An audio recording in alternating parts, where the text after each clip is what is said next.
on top of the world, and I'm never coming down. You can't touch the sky, no, or with your feet stuck to the ground. And as I'm taking flight, I cheat the afterlife. I'm gonna live forever, 'cause a legend never dies. Give me faith, give me faith, give me glory, see the world before me. Hear my name and hear my story. So give me faith, give me glory, give me faith, give me faith, give me glory, see the world before me. Hear my name and hear my story. So give me faith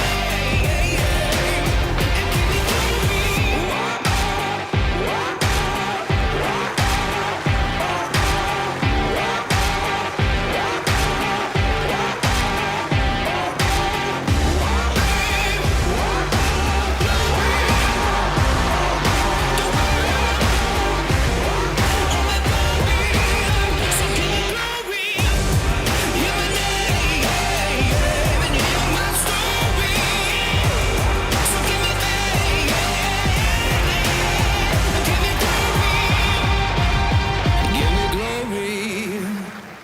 Since the dawn of esports, players and competitors alike were crying out for a title to take the reins on a global scale.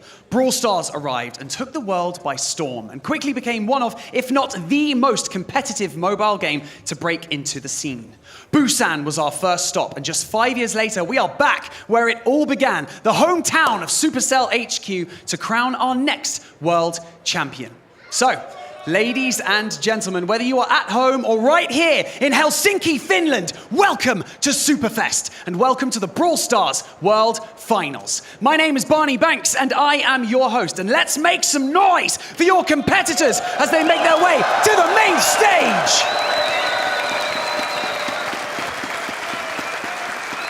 Kicking things off with SK Gaming.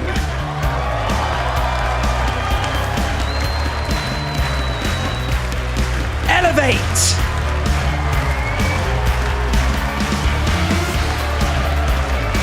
Foot Esports.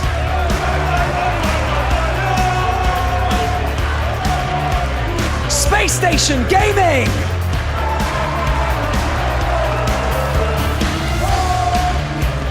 Pioneers.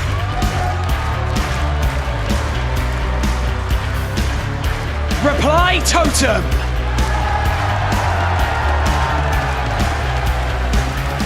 Crazy Raccoon!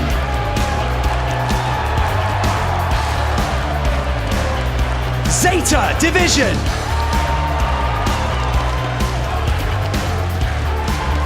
Luminosity!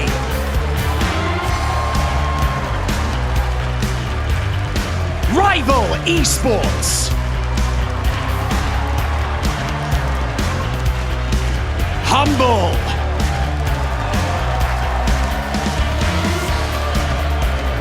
Eternal Fire!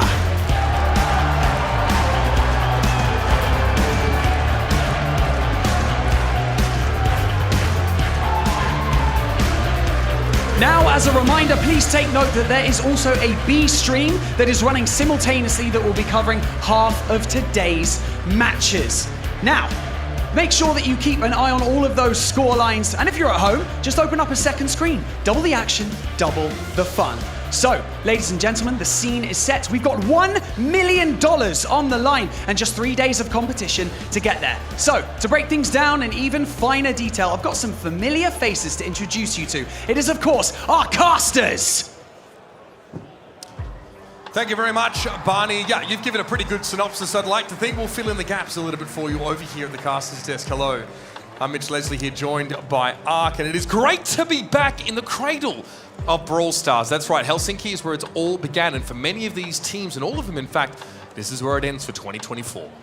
I cannot wait. Just to say first and foremost, the crowd is rowdy. I hope that continues through all the days we have. But what a setting. A fantastic set, isn't it? It really is the best venue we've ever had for Brawl. And I cannot wait to see how the teams kick it off. It's a packed house here for the Brawl Stars World Finals, just as it always has been. Let's dive in though and talk a little bit about how our tournament is supposed to work. We have gathered the 12 best teams from around the world, and they first on day one will play through a group stage. 4 groups of 3 teams.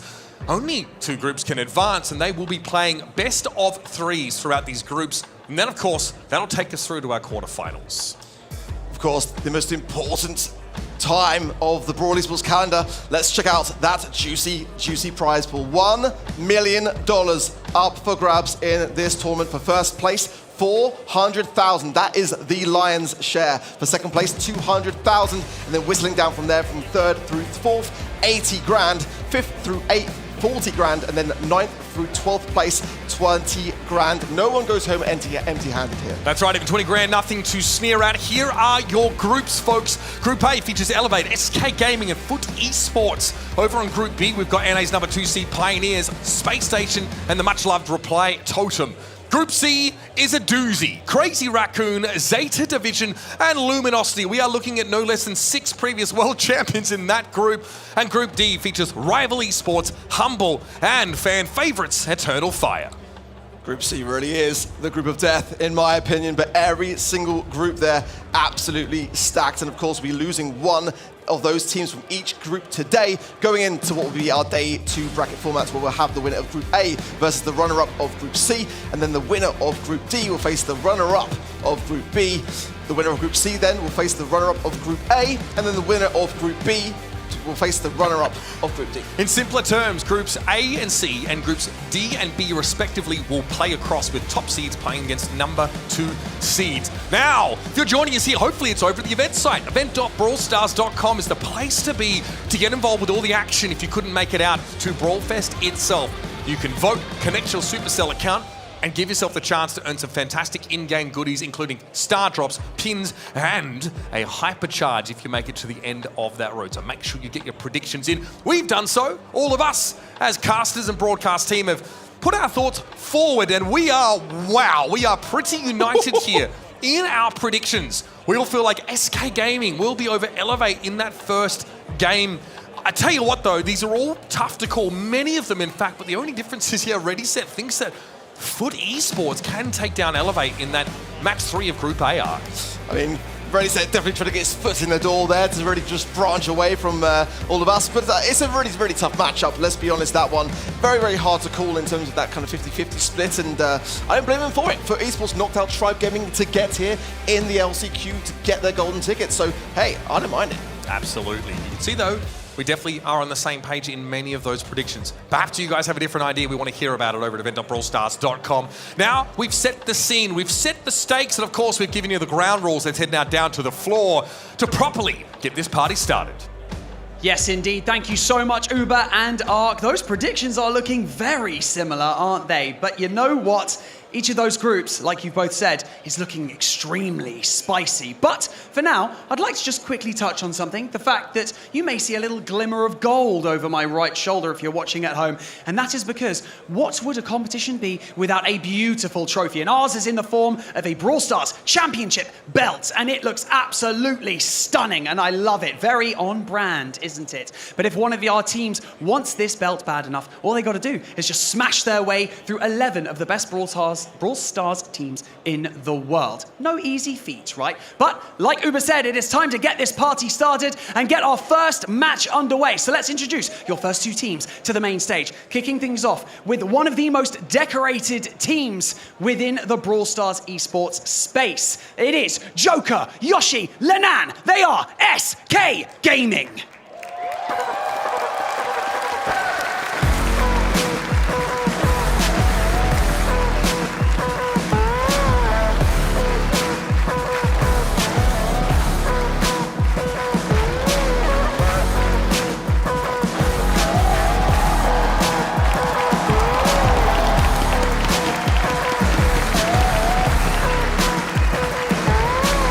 And now their opponents all the way from North America making their World Finals debut. It's Zeus, RBM, and Luffy. They are Elevate!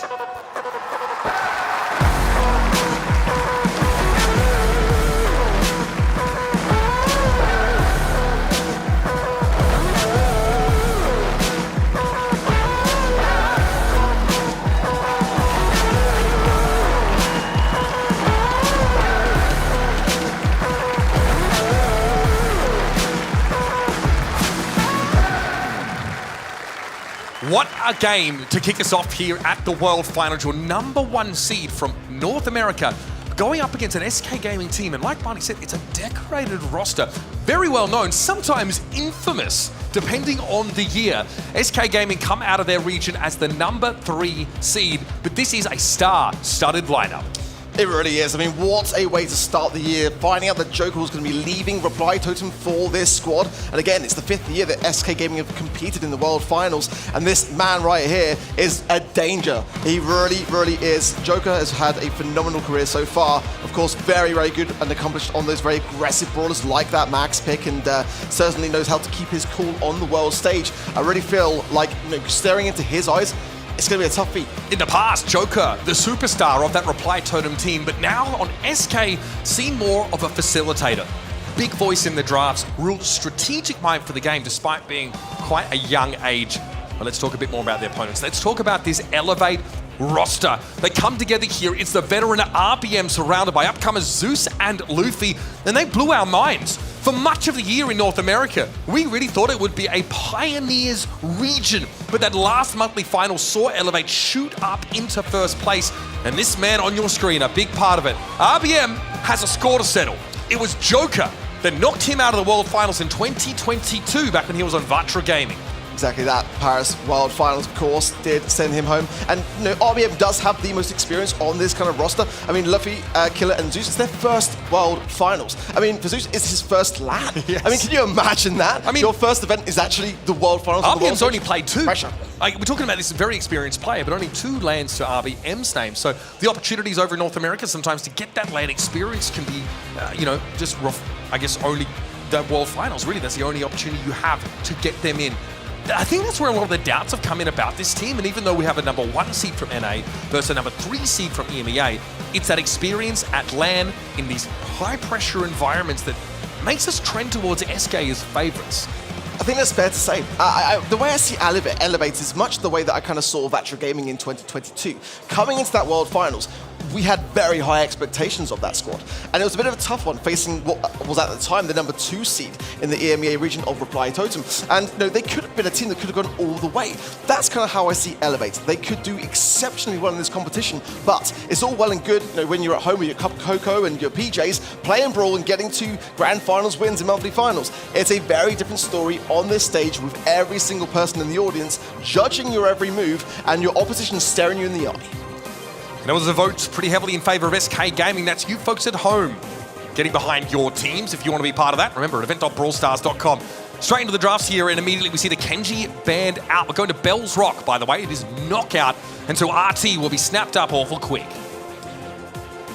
I really do like the RT pick. It's very versatile, and again, with that little bit of a little rework slightly now, can now go over the sort of lakey areas and water areas. Not going to be a factor on this map, however, but certainly for that late game approach, having that leg form can just bring in a great deal of aggression and DPS damage. You have Sharpshooter. That is extremely dangerous to try and dive as well. RT kind of does it all. Especially when he was first released into the game, we couldn't believe just how versatile he was across sort of all attack ranges of the game. Not a surprise to see the Sprout here. Very important to shut a Sharpshooter like RT or Bell down by blocking off a lane with a hedge. I like the way that things are shaping up for SK Gaming. The Bell is a very safe pick on this map and certainly can encourage that kind of clustering to occur when you're under pressure, and that's where Bell can really kind of thrive. Elevate will have to separate themselves out a little bit more so now that that Brawl is on the field. Sprout first pick is quite a dangerous thing to do. In fact, in draft, normally it's safe for that third Brawler pick, and for that same reason, it's going to give time for a counter. and hence the Mo coming in. I mean, how that brawler sort of escaped the banning phase is quite amazing to me, honestly. The Kenji was there, but the Mo is still, in my opinion, just slightly better as a brawler pick, so it would have been an ideal first pick, honestly, for SK. SK did not want to play Sprout into Tick. I think that's why we see that come up in the bans. And the Kit Cheese was something we saw a lot in North America. Late round, like Kit combined with the tank. Eventually, you're forced to play inside the gas, right? Kit can really give you that edge here. Daryl, of course, very, very strong pick here. With that rework to his super, he is an absolute menace. He's so hard to peel off you. SK need to have a solid response for this, honestly, because the Sprout is going to be very, very precarious. Once that Daryl wants to roll, that is going to be a prime target, as is the Mo. I think, honestly, SK in a bit of a spot here. They've got to have a very, very solid shutdown for this. This could be an idea to just escape into the realm, but I think that's not even going to necessarily be enough here.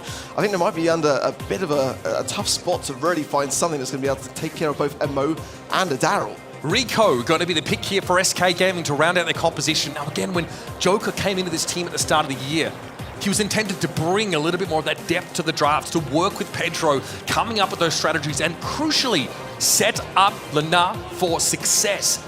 SK Gaming put a lot of resources into making sure the Schweizer of Lena can get out there and do his job. Well, Joker said in the BSEN interview that he wants to allow Lenan to play to his strengths, to try to adapt to his needs, and there's not really a brawler that I feel does that in this comp, honestly. I mean, the Bell is definitely my favorite brawler in the SK Gaming comp, but I mean, they're going to be depending a lot on this Rico to whittle down the HP because it's a dangerous comp that they're up against. Here we go, folks. Time to kick things off for your Brawl Stars World Finals for 2024. It's Knockout and Bells Rock where we begin. And already, this damage from Rico, definitely a little annoying. Joker able to control the middle part of the map and force RBM to the extremities here. Full map control for SK Gaming. Can they convert? Well, RBM's going to choose to roll in straight away. What a great wall there from Yoshi! And RBM just bouncing from up to down there. Now he's in a bit of a precarious position with 5,000 HP, and Joker knows it, trying to double down there. Oh dear. Getting the angle, and gets the takedown. Lovely stuff from SK out the gates. And it's not just sharpshooters, he gets shut down by that hedge. Yoshi able to deny the Daryl access. And Luffy now is going to be brought down, leaving Zeus in a 1 versus 3. Probably doesn't want to let Joker build up a super, but he gets there anyway. And SK look devastating and dangerous for this next round. 3 supers across the board for SK and a hypercharge there on Yoshi. What a fantastic opening round that really was. They've got to keep it up because RBM is really quite dangerous. There's the wall there from Yoshi. Just being able to reposition himself. Get the mark there on Zeus as well. Luffy. The roll in from RBM, or Luffy rather, on that Mo pick. Gets the takedown of Lenan and makes it a 3 versus 2. He wants to get out to alive, ideally. Here comes the tar barrel from RBM to try and slow SK Gaming down. But Joker with the bouncy castle. Heals up, forces RBM back. Zeus has been marked this whole round and has had to play so carefully. Now just getting the pinch forwards. Yoshi there and Joker going to have to work harmoniously well here. Zeus is marked up still, and that is a concern as Yoshi fires 3 consecutive shots now. And the aggression now will just continue on to RBM. He's going to try and buy his time, but I don't think it's going to be enough here. We'll be whistling down lower and lower, and he will fall as SK Gaming take the first game. What a nasty draft here from SK Gaming. Everything they need to shut the Daryl down. Luffy able to go in on the Mo, use that super and guarantee a kill, but doesn't get out alive. It turns it into a trade. And the elements that are left for SK, the Rico and the Sprout, is more than enough to close a round. I've got to say, I'm really impressed the way that SK held their own. They're really up against a great deal with this comp that Elevator brought to the table. It's a fantastic draft, no doubt about it. But they are struggling to make it work so far. I want to see a bit more communication between RBM and Luffy to try to time those runs correctly. And SK know this early outset, they've got to go a little bit more on the aggressive here and just try to whittle things down before RBM and Luffy have those supers to hand. That multi-ball launcher is so dangerous. The Rico gadget from Joker basically forces Elevate away instantly. Here's the tar barrel. RBM sees an opportunity and Yoshi can't save himself with a hedge. That's the one now for Elevate. In they want to come. Lenar a little bit low here. Luffy still has to respect the damage from the Bell, and RBM able to dodge away from that Rico super. It's getting a little bit dangerous over here for SK. They don't quite have the room to breathe to heal back up. But Luffy takes his foot off the gas, and that's Lenar getting picked up by Zeus. And this should be relatively straightforward now for Elevate. There was a bit of a glimmer there when Joker had some great shots onto RBM. It may have been a takedown. It could have been a different story, but it's not to be. Elevate start to gain a little bit of momentum now. Getting around is a crucial thing to get off that mark. Crucially, RBM also brings a super into this round. so can dive. Still has gadget charges to slow down. Yoshi here has the direct lane assignment against the Daryl, but doesn't have a hedge developed yet. Joker has the hypercharge now. He's going to opt to run for it as well, but the shots are not really landing. He's pushing his way forward, Zeus being the ideal target to double down on, but then RBM gets the roll and fires to pick up onto Yoshi. Low HP on that top left-hand side, now under a bit of scrutiny. Rolling away, I think there is the wise call. RBM's able to get out at least. Zeus slowed up there. Joker marked briefly. Zeus also pops the gadget to get some extra damage. Elevate here looking like they can even the set up though. Player advantage, Luffy able to dive in. They're going to wait a little bit. Elevate as the gas encroaches and will force SK out to the open ears. Luffy, the Mo's machine finds its mark and Lana falls soon after. And that's exactly what I'm talking about. If RBM and Luffy get those timings correctly, it really is quite straightforward. SK got to go much more than aggressive sooner as well now. And it's going to be a tough one as we're getting a bit more back and forth. That kind of early confidence now as they realize that they've got quite an even matchup on their hands. All right, here we go. Decide a game now. Straight down the mid we go. Look at the lane assignments. We've actually seen a swap here. RBM in mid against Joker. Really can't do too much about the Rico. Has to respect that damage. Joker, obviously being able to fire around corners, has a massive advantage there. Luffy also living dangerously now. RBM trying to relieve the pressure a little bit on towards the Mo. Here's the dive. Yoshi's in trouble. He can't get out with a hedge either. And SK lose that player cheaply. Joker also low, but snipes Zeus around the corner. We have a 2v2. Joker now forced to heal as well, as he's in a good spot. If RBM does not have super, that's the key realistically here. Danger! Oh no! Bit of an overextension there from Joker. It's going to leave Lanan really in a tough spot. Not much is going to be able to realistically do here. Keep the mark, of course, for the next round, but I mean, realistically, this is going to be a timing issue now between Luffy and RBM just to seal this round. Lana can't spend the nest eggs. He needs to keep them for the next couple of rounds, potentially. So here comes RBM, able to dodge away from the trap now, and in a straight head-to-head, brings the bell down without too much trouble. Okay, now, well, a very important round, one that must be SK's here, or Elevate will take this set. RBM has the hypercharge, which of course he cannot use, as the Daryl is one of those brawlers which cannot do so. Yes. That will be a forfeit of this game, so they'll be very, very cautious of not utilizing that hypercharge. That's right. A few of those hypercharges did make their way into dead boxes. They are available in friendlies, so not legal though for Worlds. Joker here just making a switch to the right now. He's doing well, putting pressure down on Zeus previously, but Luffy has super. In fact, all the big supers for Elevate are available. None up for SK Gaming. So right now, they are vulnerable. Yeah, good nest eggs on that top right-hand side. Give them somewhere to fall back to. Exactly, they're going to have that as the gas comes in. We've got a safe spot. Zeus just doing a good job of juking on that left-hand side. The wall goes down from Yoshi. Okay. As he can sense the time is Here right for a push from Elevate, and RBM just misfires a little bit. That's huge. Luffy going to go in though. Can he find more than one? No, he's out of the machine, and in the gas, he's taken down. It's going to be up to Zeus now, who may not want to feed super here. Got to go for it. Drops the legs, but has nowhere to go through the wall. Brings Lana down, but the gas claims him. Joker gets SK to a decider game. This round will take the set for whoever it may be. RBM again, just keeping himself back, trying to avoid these shots from Joker. As Joker going very much more on the aggressive as Yoshi comes forwards now a little bit as well. Hypercharge available for Lana, but no super to be able to connect with just yet. If he can get that mark and earn it, a prime candidate would be RBM. Hey, he may even take the raw stats in a pinch if he needs them. This has come up at the right time for SK, but Elevate do have all of their supers up. They know they have a contingency for the late round in Zeus, being able to really do a lot of damage after dropping those legs. Luffy looking for a dive target, surely. Joker really respects this. Look at how he gives that ground to the Mo. They've got to protect Joker here. Luffy now low HP, and that's great for SK Gaming. If Luffy goes in, honestly, Joker is going to be bang in trouble. It buys now, some time. RBM lurking as well, has that super to hand. Yoshi has the wall, and we know how great he can place it. He's going to go with it early, though. Zeus is marked. RBM trying to come in from the left-hand side with the tar barrel, but they're going to hold him at bay for now. The gas, though, coming in. SK caught in the corner. Here comes the Mo. Luffy taken down by Joker, but now it's Lana, and it's not enough. Zeus able to outlast and Elevate get the first set on the board. Just a couple of HP there for RBM as the sole survivor, and that's enough. I mean, what a turnaround for Elevate, who were slow off the mark.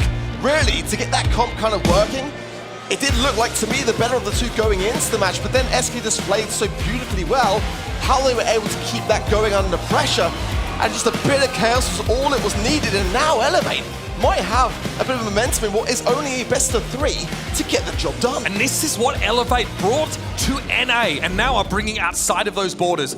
Powerful tank play with RBM at the fore. We see how this goes down, right? Multiple dives. Yoshi overextended there, perhaps, but there were situations in which he was ostensibly in a safe location and still got dove on. Elevate can do so much to close the gap here, and SK can only do so much to keep them at arm's length. Oh, that was not the starting hand that I was expecting to see, honestly. I thought that SK might have that first set regardless, just simply because they were holding their own. But these moments here, there's a bit of a missed roll there from RBM, no doubt about it. And just this moment here, just kind of chaos really. But SK was still able to remain control of things. This is the final moment. This is really what might be looked back upon by SK Gaming as the moment where it came crumbling down. Look at that, just 815 HP left. Joker takes 1 tick of damage to the gas, and that is enough to do him in. If he survives that, SK still have a 3 versus 2, even with the dive coming in from Elevate. Pretty crazy stuff. Joker constantly harassing, constantly keeping RBM low on health. That's why, of course, he boasts such high DPS over the course of that round. But this is what we've seen in NA all year, and it's going to take some masterful drafting to play around some of these powerful tank picks, of which there are many. Do you want to dedicate a ban to some of these dive brawlers? Do you want to let Mo through like that again? I have to wonder if you might need to make a bit of an adjustment here to a team like Elevate.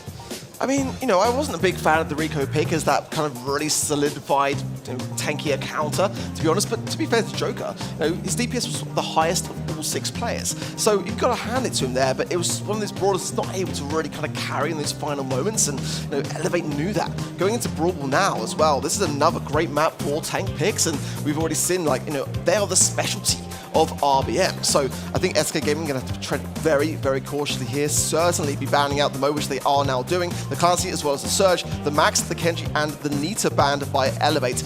Loving those bans, all very much necessary, and a Gale first pick for Elevate. So powerful. Not only, of course, is this kit just fundamentally very, very good, especially if your opponents are trying to play tanks against you, but you have the Twister, you have a Hypercharge as well that is pretty devastating if you're able to bring that to bear. This is definitely going to dictate SK Gaming's draft. Seeing a Gale picked against them now, they have to think about whether gap close is really going to be a great option for them. With the bans as well, I mean, you really do want to snap up the Gale as a fantastic tank counter. It doesn't really leave too much for SK Gaming as they already banned the Surge out for themselves. Rico first pick yet again, and it was played fantastically well. Otis coming in now a little bit is an interesting pick. I mean, I've seen it played primarily into countering a Kenji, which is banned, so I'm not really too fond of it, to be completely honest. I think maybe if you wanted to have a Shelly break the map open. I mean, if they're expecting tanks, which feels like it might be rife for Elevate, they're blocking in the Gale, it would make sense to kind of follow up with something tanky. I mean, SK going with the Otis, I don't mind it. I think it's kind of slipped on a little bit, but hey. Just want to be clear as well, it is a brawler with a new hypercharge. It's not legal to be used here at Worlds, that one quite yet, so you will see the ring orbiting Otis as if he has super, hyper rather, but won't be able to use it. Okay, so Buster here. Elevate do go with a pretty strong tanky core here, one that is definitely prone to win fights pretty effectively up close. I mean, instant replay, very powerful, right? Being able to draw someone in, hook them in like a mini gene pool, but also just that montage in terms of being able to gain control of the map by bullying your opponents out of it, especially against like longer range brawlers. It's going to be pretty potent. Stu is the final pick there for Elevate. They obviously want to keep the bush and have a bit of uncertainty there, and obviously Joker, if he's running the vision gear, can get some value, but I kind of wonder now with the Buster now showing its face what the SK might want to break. That's kind of, might be leading, maybe not. I mean, ultimately, it would deflate somewhat of what that Rico pick is designed to kind of achieve here. Deliberating a little bit here, but the aggressiveness remains. Jackie is the idea of SK, and certainly a map that I think is really catered for it, and being able to really just rush in with a hypercharge and just really kind of draw in all of your opposition into a harmful situation to then have a bit of synergy with the Rico to really just capitalize on all of that damage. I like it. You are also exploiting the fact that Elevate have not drafted any throwers at all here on Brawl Ball. Sometimes you see one or so get mixed in here. Naturally, Gale will be able to keep Jackie back to a degree, but Jackie has her ways of getting up on you, and again, playing by the walls. Both Jackie and Rico care very much about the terrain here on this map, and RBM probably going to be aware of that. may opt to try and break it open a little bit with that gadget or just go for a speed zone, something a bit more general here. And of course, Jackie is completely unperturbed by Buster. He does nothing to shut her down, really. Obviously, his montage can't stop her form of damage from connecting. This is the same concern that I have too, is like if the Jackie is going to be running into the Gale every single time, there's going to be nothing they can do about it. And for Elevate, they're going to have to be really staying on top of that particular matchup. You know, that really is going to be how they can shut this idea down. So if it's going to be Joker and Yoshi on those two brawlers, the Rico and the Otis, that's where their attention needs to be. Get rid of the Gale and then allow a Jackie to do its thing. And that's again what Joker said coming in his interview. Lenan probably going to be on that more tankier, more aggressive brawler. They've got to provide that support to allow him to pop off because there's no one finer at doing so. I want to see Lenan go crazy in this game. This is honestly a matchup with these two teams of tank player warlords, right? RBM versus Lenan, two players in their respective regions known as like the preeminent tank players. And SK, their whole philosophy is built around setting Lenan up for success regardless of what brawler that he's on. I think that, like, you know, also worth pointing out, Stu also has a hypercharge that is not legally to be used here. So that's another brawler. And if it's used, we'll see it. We'll definitely know about it, folks. That's right. So with the first set going over to Elevate, it's time for SK to make their retort. We're on to Brawl Ball. Already some good lane damage. Joker then getting some good taps on the RBM, but Lenan is lurking, finding his way forwards as well. Trying to find the pass through. Joker now too weak to really help him out. We're going to rethink things through as Zeus there on the right-hand side. A lovely wall break as well. And the bush there is burnt down. Going to be quite a key crossover there if the game continues on that right-hand side lane. And not much Rico can do against that montage. Luffy really has the advantage when walking up on that Rico. And, of course, that Otis. Lenan does, of course, have that counter crutch active, so will return some of the damage that he is dealt. But how do you stop this? Nice mute button being used there, and a great defense from Joker, stopping RBM in his tracks. Perfectly timed mute there, really, that was the difference maker. And now Joker pushing the ball back forwards. Has got the hypercharge too, and he's going to be able to use it there. Oy. Chaos now as the trickling down the DPS there and Elevate, and a nice move from Lenan, but the ball there from Yoshi. Zeus should be too low here to be able to contest against it, and it's going to trickle over the line. SK Gaming get a goal on the board. That fat splatter from Yoshi was huge. Nothing that Elevate could do to step forward. They were trapped inside their own goal. Zeus could not defend against that Otis gadget. Now Elevate want to come up again, but you've seen what this SK comp can do. Joker getting some nice angles down to RBM and fires him super, but there, I love it with the slow-mo ripping it just the right time, cancels it out, and now it's got to get this ball to safety realistically here. He might trickle down, he does, and now Elevate just going to reset themselves in this mid. They've got a better high ground position now. Just going in there with the montage to really keep the pressure on. Good mute. Might trickle down himself now to that mute as well. Joker though, all done by the blustery blow, and now Lenan knows to keep that ball in that pocket. Yeah, that's a classic SK Gaming strategy, folks. Corner the ball. Once you have that lead, Lenan here, pressure down somewhat by Zeus. Luffy, of course, will outrange the Jackie. And then they come again, 3 versus 2. Joker with the super available. Now that gets pretty dangerous as you get up closer. He's going to pop it. The hyper as well. A lot of shots around the map, but Luffy's able to avoid most of them. Lenan here just getting battered as he tries to step up, but he has a hypercharge available as well that will allow him to slow people down within the radius of that super. Oh! Brought to heal though. Luffy going to go down to Joker, but Zeus could be dangerous, and Yoshi with the mute. What a clutch! That is disgusting!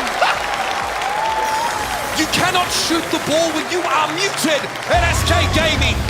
Take the first round of Brawl Ball away. And with that, the arena is back on their feet. Beautiful, absolutely beautiful Otis play. Not just once, but twice. The difference maker to keep SK out in front. They've got to keep that pressure on. They've got to bring back a set. And that is exactly how you bring back some team morale to the table. Let's see now as we go in how SK going to fare on this one. Lenan just trying to find a little bit of maneuvering ability here. Gets the ball to actually not allow the shot to come through. And now Joker just keeping the pressure onto RBM on the left-hand side. This should be a chance now to bring the ball forwards. Lenan would have loved to have caught Zeus there. Yoshi looking dangerous. Zeus got brought down there by Joker. Player advantage now for SK Gaming. Lenan looking dangerous. Joker with the super. That's a bit too easy, that one. A little too easy for SK. That's that Jackie really starting to take over the game. Pneumatic booster now, Lenan speeding up. What a devastating push from the Jackie. An elevator wipe from the map. Joker can just walk in. Oh, no! What a fumble! You can't do that on the world stage! It was such a free goal! And a big, big missed opportunity for SK Gaming now as some of the nerves starting to take hold. They still have a lead in this game and 90 seconds left to play. But make no mistake, that was diabolical there from Joker. Although he's eager to make amends by the looks of things. Multi-ball launcher there, catches RBM. Zeus, though, able to recover from that mute and get back out into the field. Oh, man. A chance to mentally reset here. Just one of the last plays you expect to see that from. SK just definitely flustered, aren't they? Didn't expect to realistically drop that first set either. Now, create some space, hypercharge there for the top of the speed. He might be able to go all the way here. Nothing Zeus can do! And Alan will seal it! If you want something done right, sometimes you just gotta do it yourself. That is filthy stuff. Hypercharge Jackie straight up the middle. Bowl over anybody who gets in your way. The Swiss sensation gives SK their first set. And that is SK Gaming for you, right? You know, not everyone is always going to have the best of sets. And it's so important that when that happens, you come together as a team and you pick up the slack. And it's very rare to see that from Joker. And everyone on the side of SK won't be worried about it because come the next set, they will have wiped the state clean and just come back fully refreshed. You definitely can't be dwelling on something like that. You can't. I've got to say, though, we kind of undersold the Otis pick at the start of this game. You know, the mute obviously just making it impossible for you to dispose of the ball at all. Look at that. Oh, that's going to haunt him. That's a doozy, folks. But this is here, Lenar. Look at this. Dribble off the wall. Able to push up. Man, he made it look easy. Great finish there for Lenar and SK Gaming. Get their set on the board. Joker with a whopping 492 DPS. Talk about facilitating. That guy, outside of the small, flustered moment, looked fantastic out there. That's a screenshot that I'd be taking. Oh, yeah. If anyone in the years to come brings that up, I'm just going to literally just be like, well, hey, 10 takedowns and that DPS. Right, not yeah, too if it gets shabby. into any banter with Firecrow on X, like someone I know, you can always throw that one out there to cover yourself. We've got ourselves a game, folks, here. Number 1, NA Seed Elevate, and SK Gaming number 3 from EMEA. Leaving it all out there for us already. Couldn't have asked for a better way to kick off Superfest and the Brawl Stars World Finals. It's bounty time, though, for our decider set, folks. Shooting Star is the battlefield. This is where we'll find out who in this group will have the earliest of advantages. And Shooting Star certainly is a map where that RT pick could have a little bit of a factor. Angelo as well with that little bit of mid-lake Angelo being able to cross and water RT is very, very powerful here. It allows you to undertake gameplay patterns that you wouldn't normally have at your fingertips. So RT Nani, common ban out on Bounty. Max also taken away from Elevate. 2 sharpshooters plus Byron removed here by Elevate. And Byron combined with any other tank, but also his ability to turn a fight on his head is pretty scary. It's going to be Piper here for SK Gaming. I'm really loving the bans we've seen so far today, really agreeing with each and every one of them, and having 6 unique Brawlers banned as well, so it'll make for some really entertaining draft too. And a Piper first pick, I mean, you know me, but that's my kind of go-to, especially on a map like this. But certainly, it's going to leave itself open to some controlling factors, also some potential throwers in the mixes. Not a single one banned. Gus, I love the way that Gus has kind of shone back into the meta now as well, and certainly the knockback with the shield, definitely a bit of a factor when combined with aggressive Brawlers. Not going to be the flavor just yet of Elevate, going with the Gene, and of course, Magic Hand can turn that balance, but I wonder if a third and final pick might be looming here with that Gus first pick. I mean, it definitely will be, but I'm thinking something of a tank nature potentially, Exactly, right? exactly. Or an assassin, someone who can really benefit from that Gus super, giving you that huge amount of shield, making you virtually unkillable. Kenji's open, Mo's open, those are Ay, huge ay, ay. brawlers here. Ay, Dios mío, that is terrifying. Yeah. SK Gaming, though, have only really shown their hand in terms of maybe wanting to put a sharpshooter on Lenar's hands. Tick here, very, very powerful on Bounty. Can really cover this map. Also, a hypercharge that is pretty hard to avoid. We'll see what the last pick here for SK Gaming to round out the composition. Pearl here. Brawler who really benefits from a slower game, able to build up that heat. Also, when push comes to shove and, you know, you get Dove, that super is really, really strong. The Kenji to round out this composition. You called it Arc, we both felt like it would be an assassin to round things out here. Not only does Kenji have a star power that lets him shrug off the first hit he takes, A gadget that lets him heal an amount of damage he's taken recently, but he also heals whenever he does damage to an opposing brawler.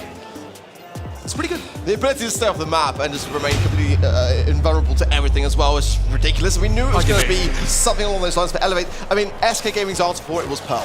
They seem quite confident with that being the ability to sit behind. Sure. But, I mean, the Kench into the tick into the Piper. I mean, I am very concerned for SK Gaming. So much pressure is going to be on Lennon to be able to hold his own here. Luffy, though, goes down early. The long-range game, though, for Elevate doesn't look nearly as good. They do have to get this Kenji within striking distance, which is easier said than done. Joker has a super that lets him avoid. Obviously, Pearl has a super that really makes you look silly for trying to dive her at all. And Tick has last hurrah, at least for that survivability. In comes Luffy, though, does land the slash. That's the gadget use. Luffy going to heal back up now. Poppin opens up the map a little bit more, but the pressure is starting to mount. In comes Luffy. Yoshi drops the Tick head. Last hurrah used there. Luffy tanks it because his star power's busted. And now SK Gaming have a 3-star lead. I'm surprised, in all honesty, that SK are holding on as well as they have.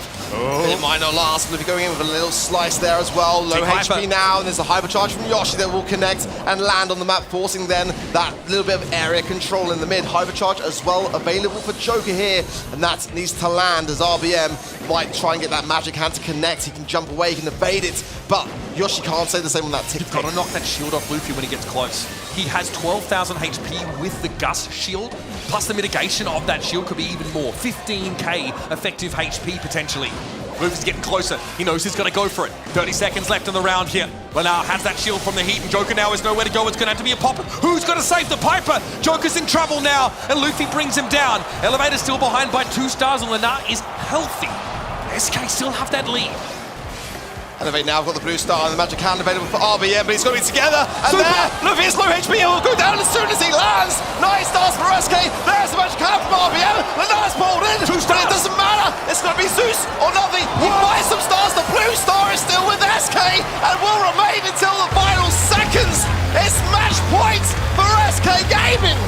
And just a little thing, but Yoshi throws some mines down at the location that Kenji left when he went for his super, knowing that Luffy would return to that spot and go down. He was very low as he went for the super, and as soon as he appeared again, he was blown up. Oh man, it is a game of inches here, Ark. So much pressure, you can genuinely feel it in the arena as it goes deadly quiet all of a sudden. Luffy low. Very low indeed. We've got no healing from it. 4 stars for him already. We've barely started. Is the head first. Zeus in a bit of trouble now. Oh, the Piper is looming, and Joker's able to take an easy elimination on the Gus. Now you've got to make something happen here, but Luffy doesn't have a Gus super to play with. Has some gadget charges, I suppose. It's dicey, but Elevate need to get slicey. Let's see now, Luffy on the left-hand side, rather just looking to push his way forwards, but again, Lenar's been so consistent at shutting it down. A pop of the gadget will keep Luffy in the mix, and the magic hand connects, and he comes in, but he's got to get out. Perfect timing, and Elevate survival, but they are still behind. And the magic puffs, though, kept Luffy standing. He did well to return to the side of his Gene. But Elevate need another super here to set up that kind of kill. They don't have it. It is relatively easy for Gene to build super with his poke damage, but it takes a long time. Time Elevate may not have with 47 seconds on the clock. They're looking to go on the aggressive again. They can time this right now that RBM has got that super to hand. It'll be the perfect time to bring things balanced and even with 35 seconds on the clock. It's going to be tight. Hypercharge is available to everyone there on the side of SK Gaming. Here it is. Yoshi gets pulled in. No time for a response as well. Zeus is low, but far enough away from harm. And it's now going to be 25 seconds for SK to bring back their lead. They lost it. Elevate just have to stay alive now. 1 star lead, and it's the blue star difference. Joker's looking for a shot, but has to be careful. Getting too close would be his demise. In comes Lenar. Hypercharge available. They get Luffy. That's enough, but Lenar gets caught out by the magic hand. He has the super, though. He's able to take a 1-for-1 trade, and that keeps SK Gaming in the lead. And they will take this first match. Oh, baby. That one was close. What a victory for SK Gaming, because Elevate started to put the pressure on. They really did. Great draft. So much fate was placed in that Pearl pick. and it had to suffice enough to stay on top in this group. Brawl, Elevate really did bring a fantastic game, and it deserved to be that close. Love that comp from Elevate. Really requires you, though, to take some risks, to be hyper-aggressive. Look at these mines thrown down there just briefly by Yoshi. Magic Hand was able to catch Lanai out. This is that first round here where Zeus is still searching for that final elimination. He needed 2. Perhaps if he goes for a target with 3 stars on them, then they can flip things there. Leonardo, I mean, even though he got hooked in by Gene, he had super up. He says, I don't think you want to do this. Hits that super, takes the Gene down, and secures a 1-for-1 trade, which is exactly what SK needed to stay ahead in the game. This is that final fight. Nice hook onto the tick here. You can see them trying to back away. Elevator ahead at this point. This is where it all falls apart for them.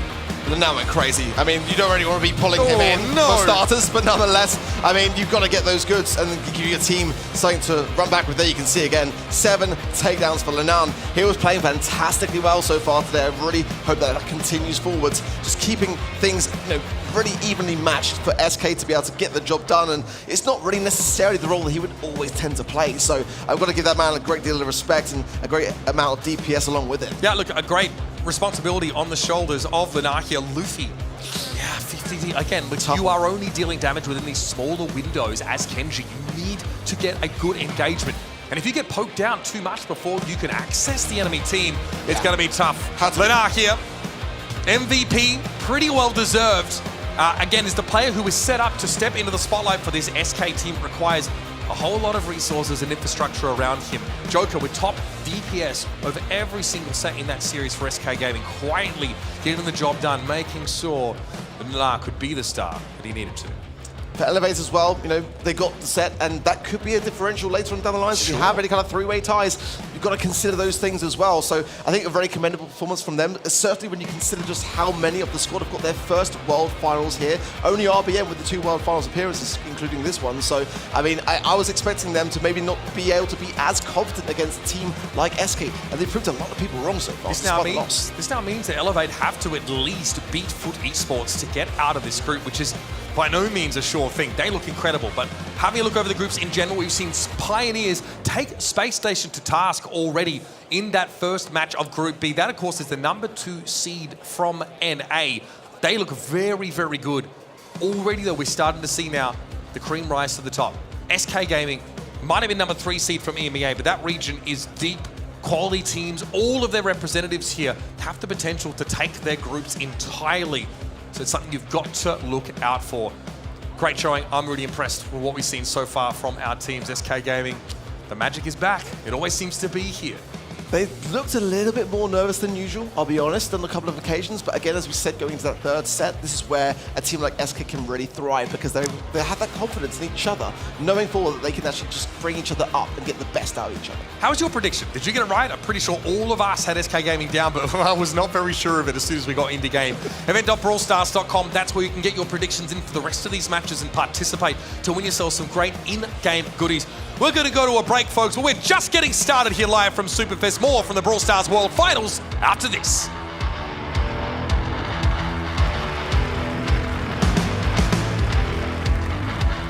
The 2024 Brawl Stars World Finals are brought to you by ESL, Monster Energy, and DHL. People often ask, how can I do become a World Championship winner? What must I do to get Abs of Steel and Fist of Fury? The answer? Gimnasio Primo! You will learn to summon strength, summon asteroids, and serve a spicy jalapeno knuckle sandwich to even the strongest of brawlers. Fight with El Fuego in your heart. It will not be easy, but as El Primo once said, no pain, no gain, no glory. Gimnasio Primo. It's showtime. Once upon a brawl, a new evil emerged. A handsome young minstrel who once charmed crowds, now fall into darkness, his smile but a shroud. A mischievous feline, known for his cute paws. Now a master thief, unlocking chests and doors. A healing guitar and a friendly face. Now a flaming skull, kindness gone without a trace. A delicious cookie baker, one of the best. Now a haunted castle, a ghoulish guest. This automaton once served juice. Now with his sword, your head he'll make loose. A knight turned into a nightmare. Nani and Peep now only want to scare. A fairy tale ending? No! A scary tale beginning!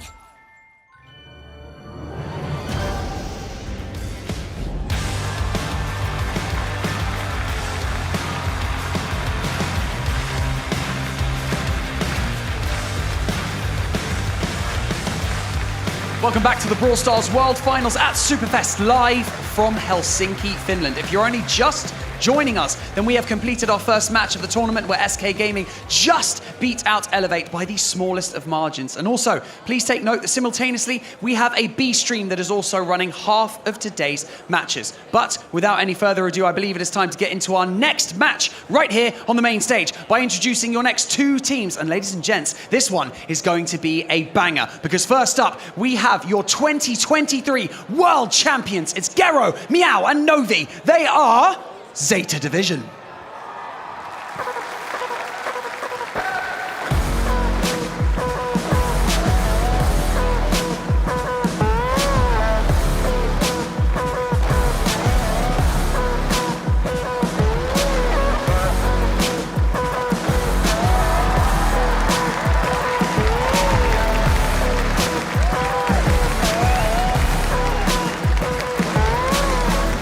And their opponents, the best team in the APAC region and arguably the world. But let's see if that's true. It's Tentai, Shitampo, and Moya. They are Crazy Raccoon.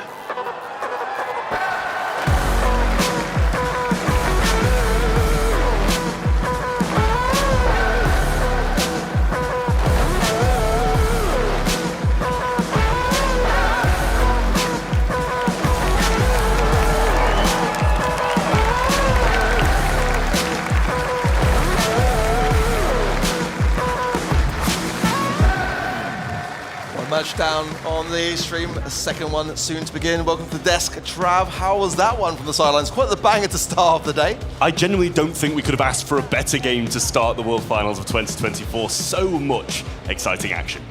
Wow, we've got to move on to our next matchup, of course, Zeta versus CR. And for Zeta, these are the world champions. Do they need an introduction? Honestly, Bageru, Meow, and Novi going to try to make it 2 times consecutively.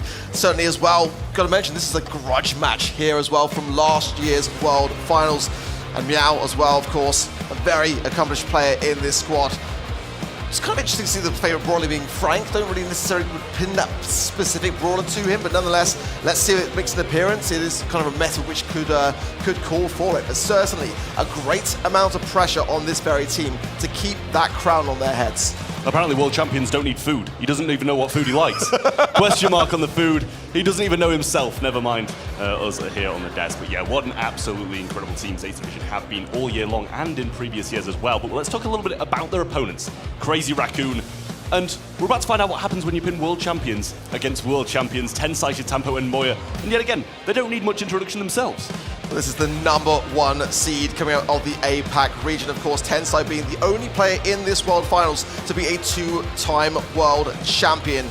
Amazing stuff. Of course, no doubt about his favorite brawler being Max. I mean, he is really linked specifically to Max and has been over the years. So, again, I'm looking forward to seeing whether that brawler might make an appearance for him. But this is going to be, honestly, such a tough matchup. This is the group of death, in my opinion. And going back to the 2023 World Finals, it was Zeta Division that knocked out Crazy Raccoon in that semi-final stage to a 3-2 scoreline, just the narrowest of narrow margins, Traven. A pinnacle moment in Brawl Esports history, let alone just in that World Finals.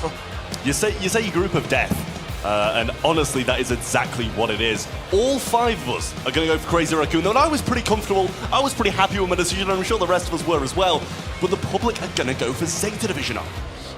Hey, Do you know what? I don't mind it. Who are we to tell the public not to vote for the world champions? I mean, hey, it's going to be very much a 50-50 matchup for me. I just feel like Crazy Raccoon have been a team which have been developing a bit over the years towards draft, which in my opinion was kind of like their more weaker area. Technically, I think that they are technically the best team in the world. I think their thumbs just move diff. I think that many would say the same, but I think for me, the weakest area has been their draft, and that's an area where Zeta Division, they've been cooking. I was chatting last night to Latox, and there's some serious math, some serious algorithms going on behind the scenes. I'm not going to divulge too much into their secret strats, but it was very fascinating to hear how they are approaching the draft, and they think they cracked it. And this is the thing as well, Zeta Division, they've been so back and forward for the past 2 years. They'll win a monthly final, or they'll go out in the first round, and that's the story for the Polish boys.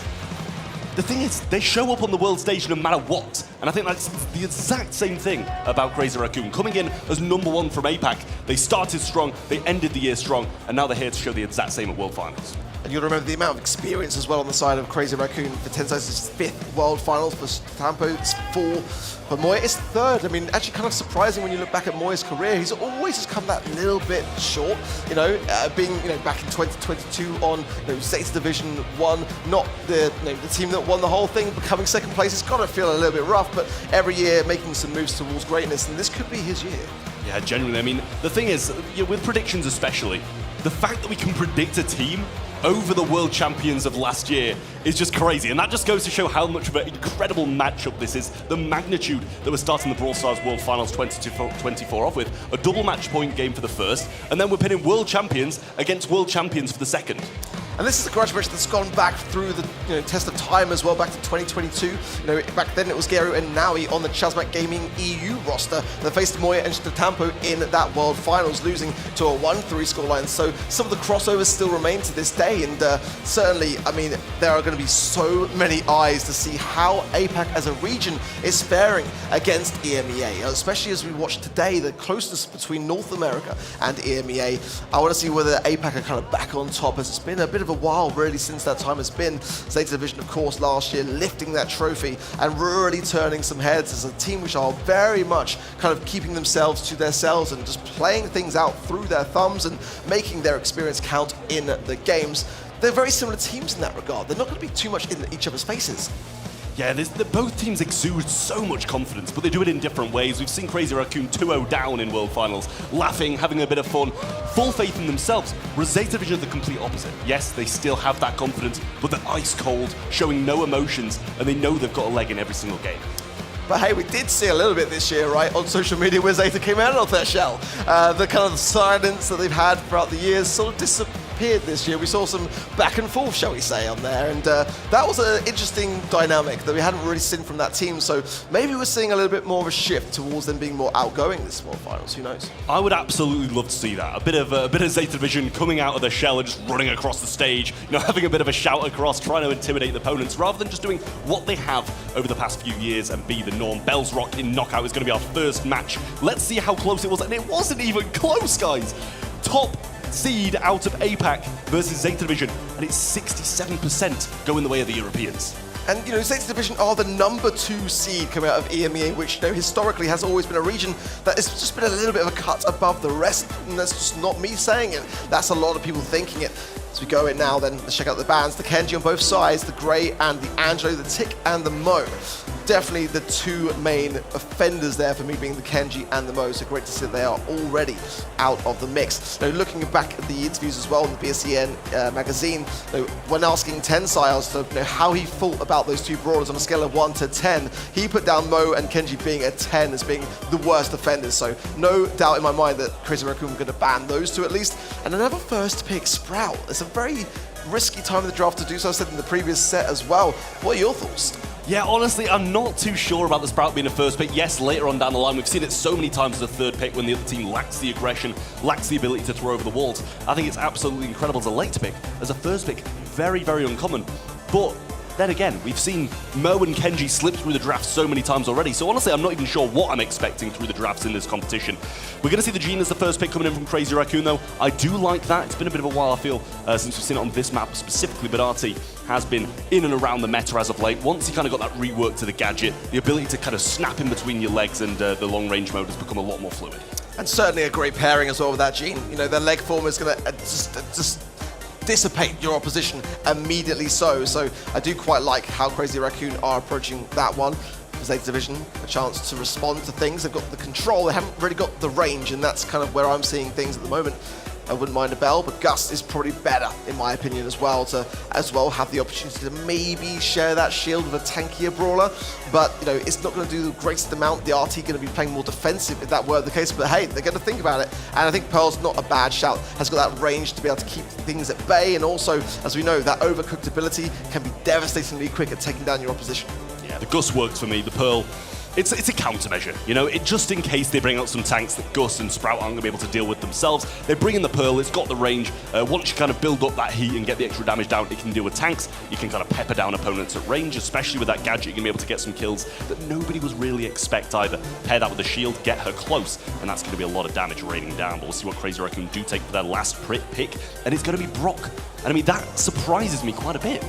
It's definitely the kind of brawler which is not too flashy, let's be honest, and I've always said it's a bit more of a kind of safe pair of hands, but the wall break I think is going to be quite available to then Crazy Raccoon to really open up the map, allow that Sprout to have less maneuvering ability to connect those walls around, and I think that's the kind of play. They want to kind of open things up as much as possible, as that Sprout can just get so much control over the map if they're not careful. I don't mind it. Who are you kind of siding with from comp? I think I'd say Zeta Division. It's kind of something we've questioned all year long, is Crazy Raccoon's composition, or drafting skills, I should say. So we'll see if they're actually going to be able to make it up on the world stage and do a bit of a better job. But Zeta, with the early positioning control. Well, Moya needs to try to get a bit more splash early on. He needs that magic hand, something towards the end of the rounds to be able to really connect with his teammates on. So far, Zeta in a pretty decent spot despite that wall break and that bottom left-hand side, giving more space for CR to maneuver. It's this bottom right now that makes me cautious as Meow's maneuvering with Geru and just putting CR into a bit of a corner, and this is getting risky now. Yeah, you got to be cautious with this gene pull as well, but Meow's managed to get himself a wall, and that's going to be a big help in this late game when we start to see it close down and the walls have been broken in mid by Tensai. He does take a few shots to the face on the left-hand side though, but thanks to those magic buffs, he gets the heals up, blocks Shitampo out, and that means he's going to have to go into the gas. We see Moy get taken down. Tensai's going to follow, and Shitampo will be there shortly after. 3-0 for Zeta Division, and what a start for them.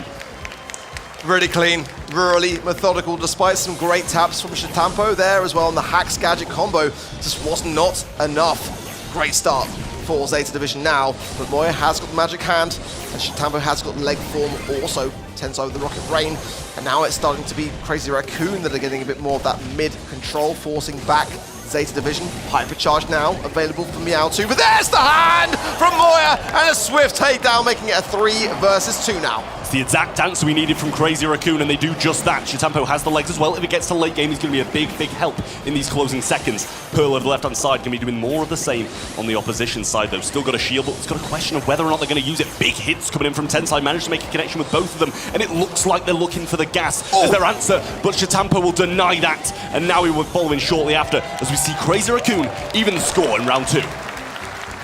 This round then, for the first game, a great deal of utility there for Zeta Division. Hypercharge still there with Meow, and supers for both Geru there and Naui, so let's see how they choose to use them. So Hypercharge for Tensai also. Shitampo just trying to work his way around, and a good healthy wall there from Meow, forcing back Zeta, forcing back CR rather into that bottom left-hand side as it was in that first round. A devastating spot, they won't forget that at all. Continuing to push their way forward just a little bit. CR now know they've got to push back, and they're doing so, and getting a bit more leg in that mid. Yeah, they're starting to gain some real ground back up, but in that instance, Meow's going to throw down a wall and try get control of this right-hand side once more. Here comes the hyperdrive from Tensai, and everybody springs into action with the side of Crazy Raccoon, raining down on Meow, but surviving narrowly on 278. Now Zeta start to rejoin him in the mid. The pull's there, but it's missed. The The shield was pressed as a bit of a countermeasure, but the pull was missed regardless. Naui, over the right-hand side, is marked up, has to be a bit cautious about how he plays this out, but now the hypercharge comes from Moya, extra speed, and there's the Vengeful Spirits as well. Round the right-hand side, now he gets a dirty hit with the super. Moya goes down, Tensai all alone, can he get it done? Gets one, but the gas doesn't hit in time, and Zeta Division take game one. There was nowhere to go but up, and straight into a Sprout shot. A very close affair. CR just coming just that little bit short there. Going into this next one, gonna have to just rethink slightly. So close, but Zeta kept the ice in their veins. Claimed the first game now. Need to see a little bit more of an adaptation, a bit more confidence being displayed here from Crazy Raccoon as they're getting pushed around just a little bit too much for me. Could have gone either way, though, let's be honest. I mean, Meow just playing it so cautiously towards the end there. Did end up saving the gas, but in the end, outlasted his opponent with a nice hit. Another one of those rocket fuel goes down. Actually tries to use it to get a kill rather than breaking down some of these Sprout walls. That's not the route I would have gone, but now chooses to pivot and go for that wall break on the bottom side where Meow is lingering. Ooh. Good rocket rain connection there from Tensai. And that is exactly the bit of a breath of relief that they can now gasp. All Tampa this low, but the pickup is there from Moya. Lovely stuff. 3 versus 1 is not something that CR are going to take lightly. They'll be able to just keep things together, get the job done, and get that round on the board. Seemed maybe a bit of overconfidence in there from Zeta Division as well. Went so aggressive and got picked off one by one by the side of Crazy Raccoon. So might need to kind of revert to the default settings of just playing this one a bit more passively and allowing the Sprout to do the work in the late game and the mid game. Kind of allowing them to just have this patience at the start. Well, Moya is certainly going to want to connect with Meow. In the meanwhile, it's the Tampa that gets the finding of Geru, making it a 3 versus 2, exactly what Crazy Raccoon wants to have going into this one. That first round in the bag. Tensai could even use the hypercharge now and just secure things. Either be the way that I would go, as now that top right as well. Meow so incredibly low. As a result, the Hacks gadget, Tensai dancing, but the support now coming through from Shatampo, from Moya, and that's going to be a game going the way of Crazy Raccoon. Just what we wanted. A close match is what we were promised, and Crazy Raccoon not dropping this first set without a fight. Zeta Division need to kind of rethink their tactics now, as I feel a slight bit of over-aggression definitely came in there, slight bit of overconfidence, and an early break from Tensai of this right-hand side, choosing not to break this kind of mid-portion of the map at the start. Makes a lot of sense. They were kind of struggling as Meow started to work his way around to the right then, and kind of that was the wall that was being a bit problematic as that lane side would start to take hold. Novi there just knows that if you can just push forwards, get that pressure on, then those wall breaks are less likely to happen. Now Meow's already got an early wall here as well. Going to place it down. That middle area going to be there as well. Not the best of coverage because Geru's there in the mid waiting to land some of those gust shots, but it will trickle down eventually. And again, this is the position that Zeta like to place Crazy Raccoon in that back left corner. They need to start to spread out and make some space for themselves, keep their HP in check with the result of that star power from the Gene. Tough position now, Shatampo is so low. Easy shots from Meow. He left kind of a pathway through there and chose to punish the Tampo who wanted to walk through it. Moya solo at the top side. Geru trying to pinch in now, but no shot from the Pearl finding it. Meow versus Tensai up close, and the Sprout wins that one. Geru versus Shatampo down the bottom. Now trying to get some shots onto Moya, gets one, and the gadget as well. 2v1 as Zeta managed to take the first round of the deciding game. That gust shield, instrumental. The decision just to keep pushing their way forwards was really the right one there for Zeta at just the right time. He knew he was a couple of shots away from earning it, and it just came at a perfect time as Moya now with his magic hand needs to find a connection. Well, this set will be all over. Crazy Raccoon have got to survive this one just that little bit longer on. If he can just kind of pair things with Tampo and get that immediate takedown, it doesn't really matter who he tries to pull now. The Sprout comes down, will provide a little bit of coverage, but not really the best of them for Meow, but the map's so open now, he's not really got much choice. Still got gadgets though. There's the ball, Meow gets caught! The shield's wasted from Geru as well. Tries to catch Meow as he's been getting dragged in by Moya, but is unsuccessful in that. 2v1 to make this the decisive round. CR need to get this one in the books and ready to move on to the next. Down goes Naui. Gus gonna retreat into the gas, and it's a deciding round to see who takes this first set. One round for the set, and there's a hypercharge there for Tensai, one there for Meow on the other side of Zeta 2. The Sprout wall's gonna be a big one to start things off. keep the pressure on the side of Zeta. Tampa not really using much of the leg form. Look at these two hypercharges now from Crazy Raccoon for both Tensai and Moya, staring down the barrel of Zeta, getting a much better position as a result of it. This hypercharge in the Gene, though, we've seen it not pay off, especially with a Pearl on the other end of the field. So that placement has got to be perfect, but already getting a good foothold in this mid on the side of Crazy Raccoon.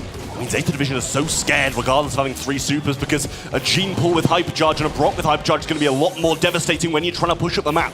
Gero rotating around the right-hand side, still got a shield in hand. We have the Hypercharge from the Sprout, but what's that in comparison to the Hypercharge from the Gene? Tampo finding some shots. Down goes this wall on the right-hand side. Moya not really in range of trying to get this pull. He's going to stay and focus on the Pearl. Well, the gas will not be far away now. Time is ticking, a wall goes down, but there's a double hypercharge on the side of Crazy Raccoon! A trade on both sides now! A 2 versus 2! Shatamo finding Meow there, Gero is low as well, but the shot, that second one from Tensai did find it! Everyone is so low! Who is going to be staying left standing? It's a rocket!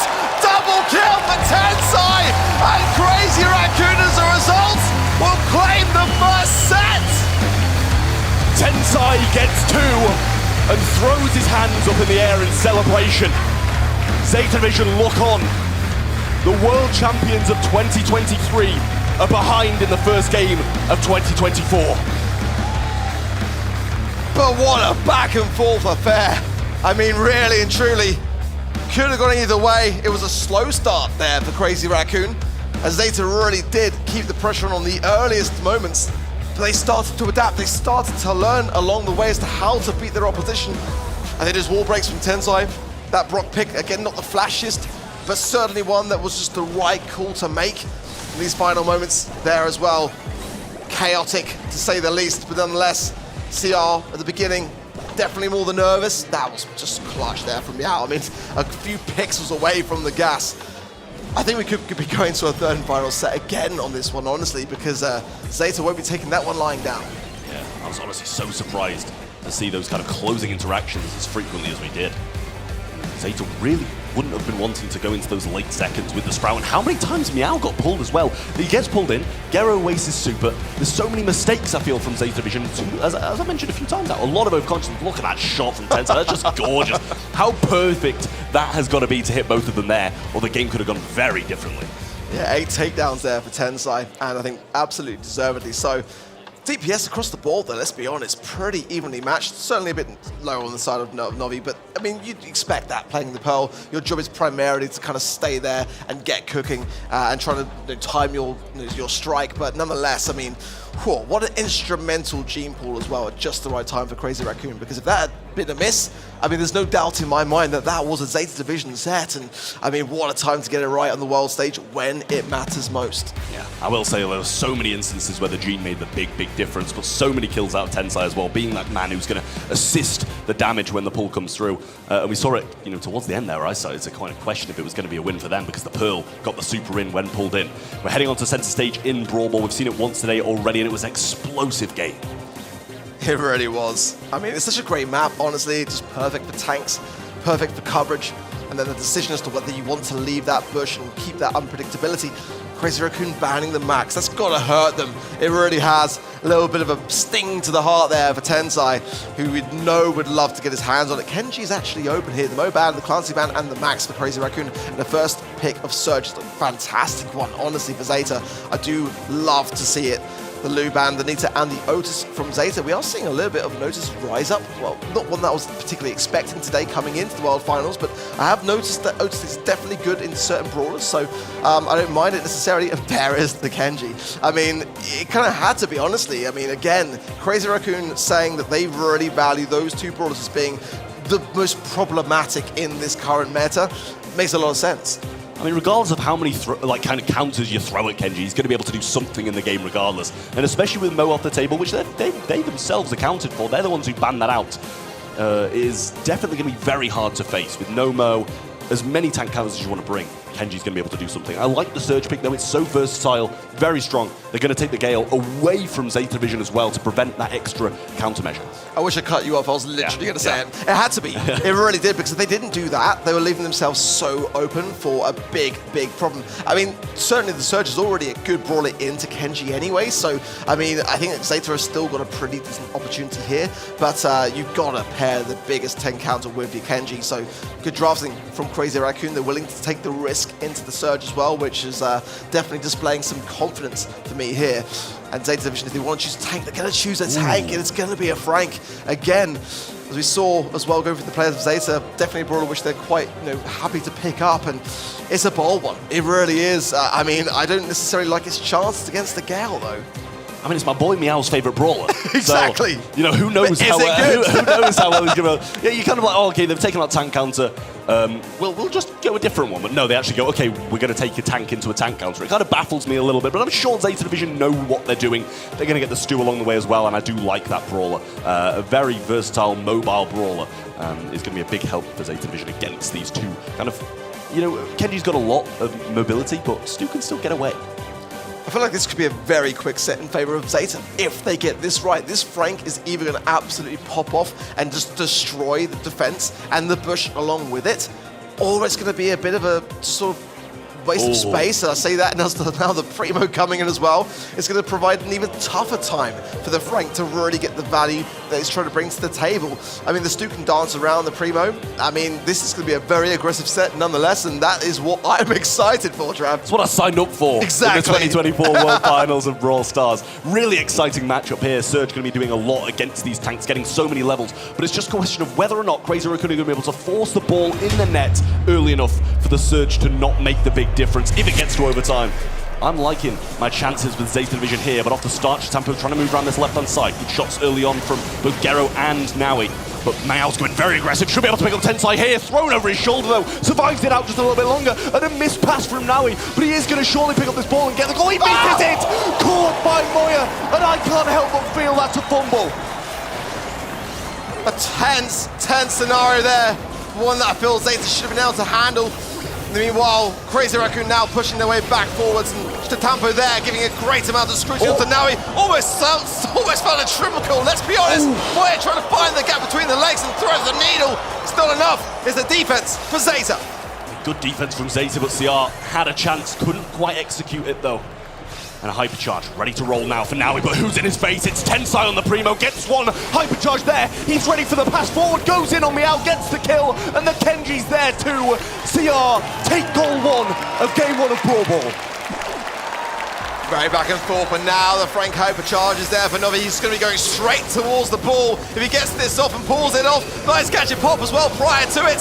In the meanwhile though, Tampa going on the aggressive, gets taken care of finally by Meow, and it's just Moya. But to be fair, of the one of the three brawlers to have on the side of Crazy Raccoon still standing, you want your Gale for defense. Yeah, great pushback there from Moya on the left-hand side, throws him straight into the hands of Tensai, who got a bit of supercharge along the way from it as well. Going to be able to meet Naui in open combat, get wasted, super two, Kenji on the right-hand side, surely a little 1-2 and a goal, but Meow, oh no, saved it, but they still force it in.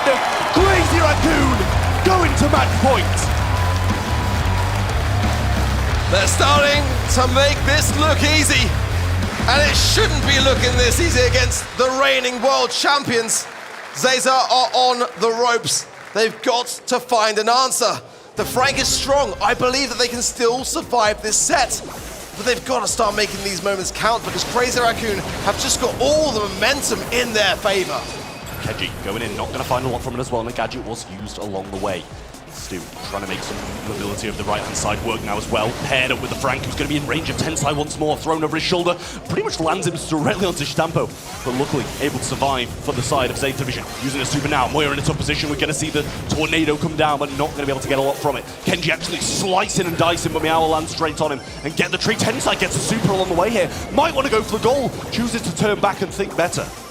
Gero's just going to tickle him. Let's be honest, you've got to have Novi there in full force. Jumping in now then is Tensai, cycling beautifully and staying alive, most importantly, as now Moya clears up the scraps. It's just Gero trying to buy some time, but in the meanwhile, he's got to get the ball clear, but he sends it straight back. Tensai wants the super here. He knows he can score if he gets it. Moya's going to miss the super. What a bait from Gero. Little bait and switch in there, but Stampo dashing side to side, evading a few shots from Naui. Nice stuff from CR. 3v2 situation. Down goes another. Just the surge remaining, and it's not enough as Tensai slides it in. 1 minute 20 away from a win. Zeta need a goal right now. Hypercharge there for Nomi, and it should be enough time for BTS to get off. Tensai into the sky and jumps over the top of it. This forward's going to be forced forwards. A great swim from Moya, just 40 HP. Zeta have got to get this ball in the goal, and they do! Just Zeta hold on.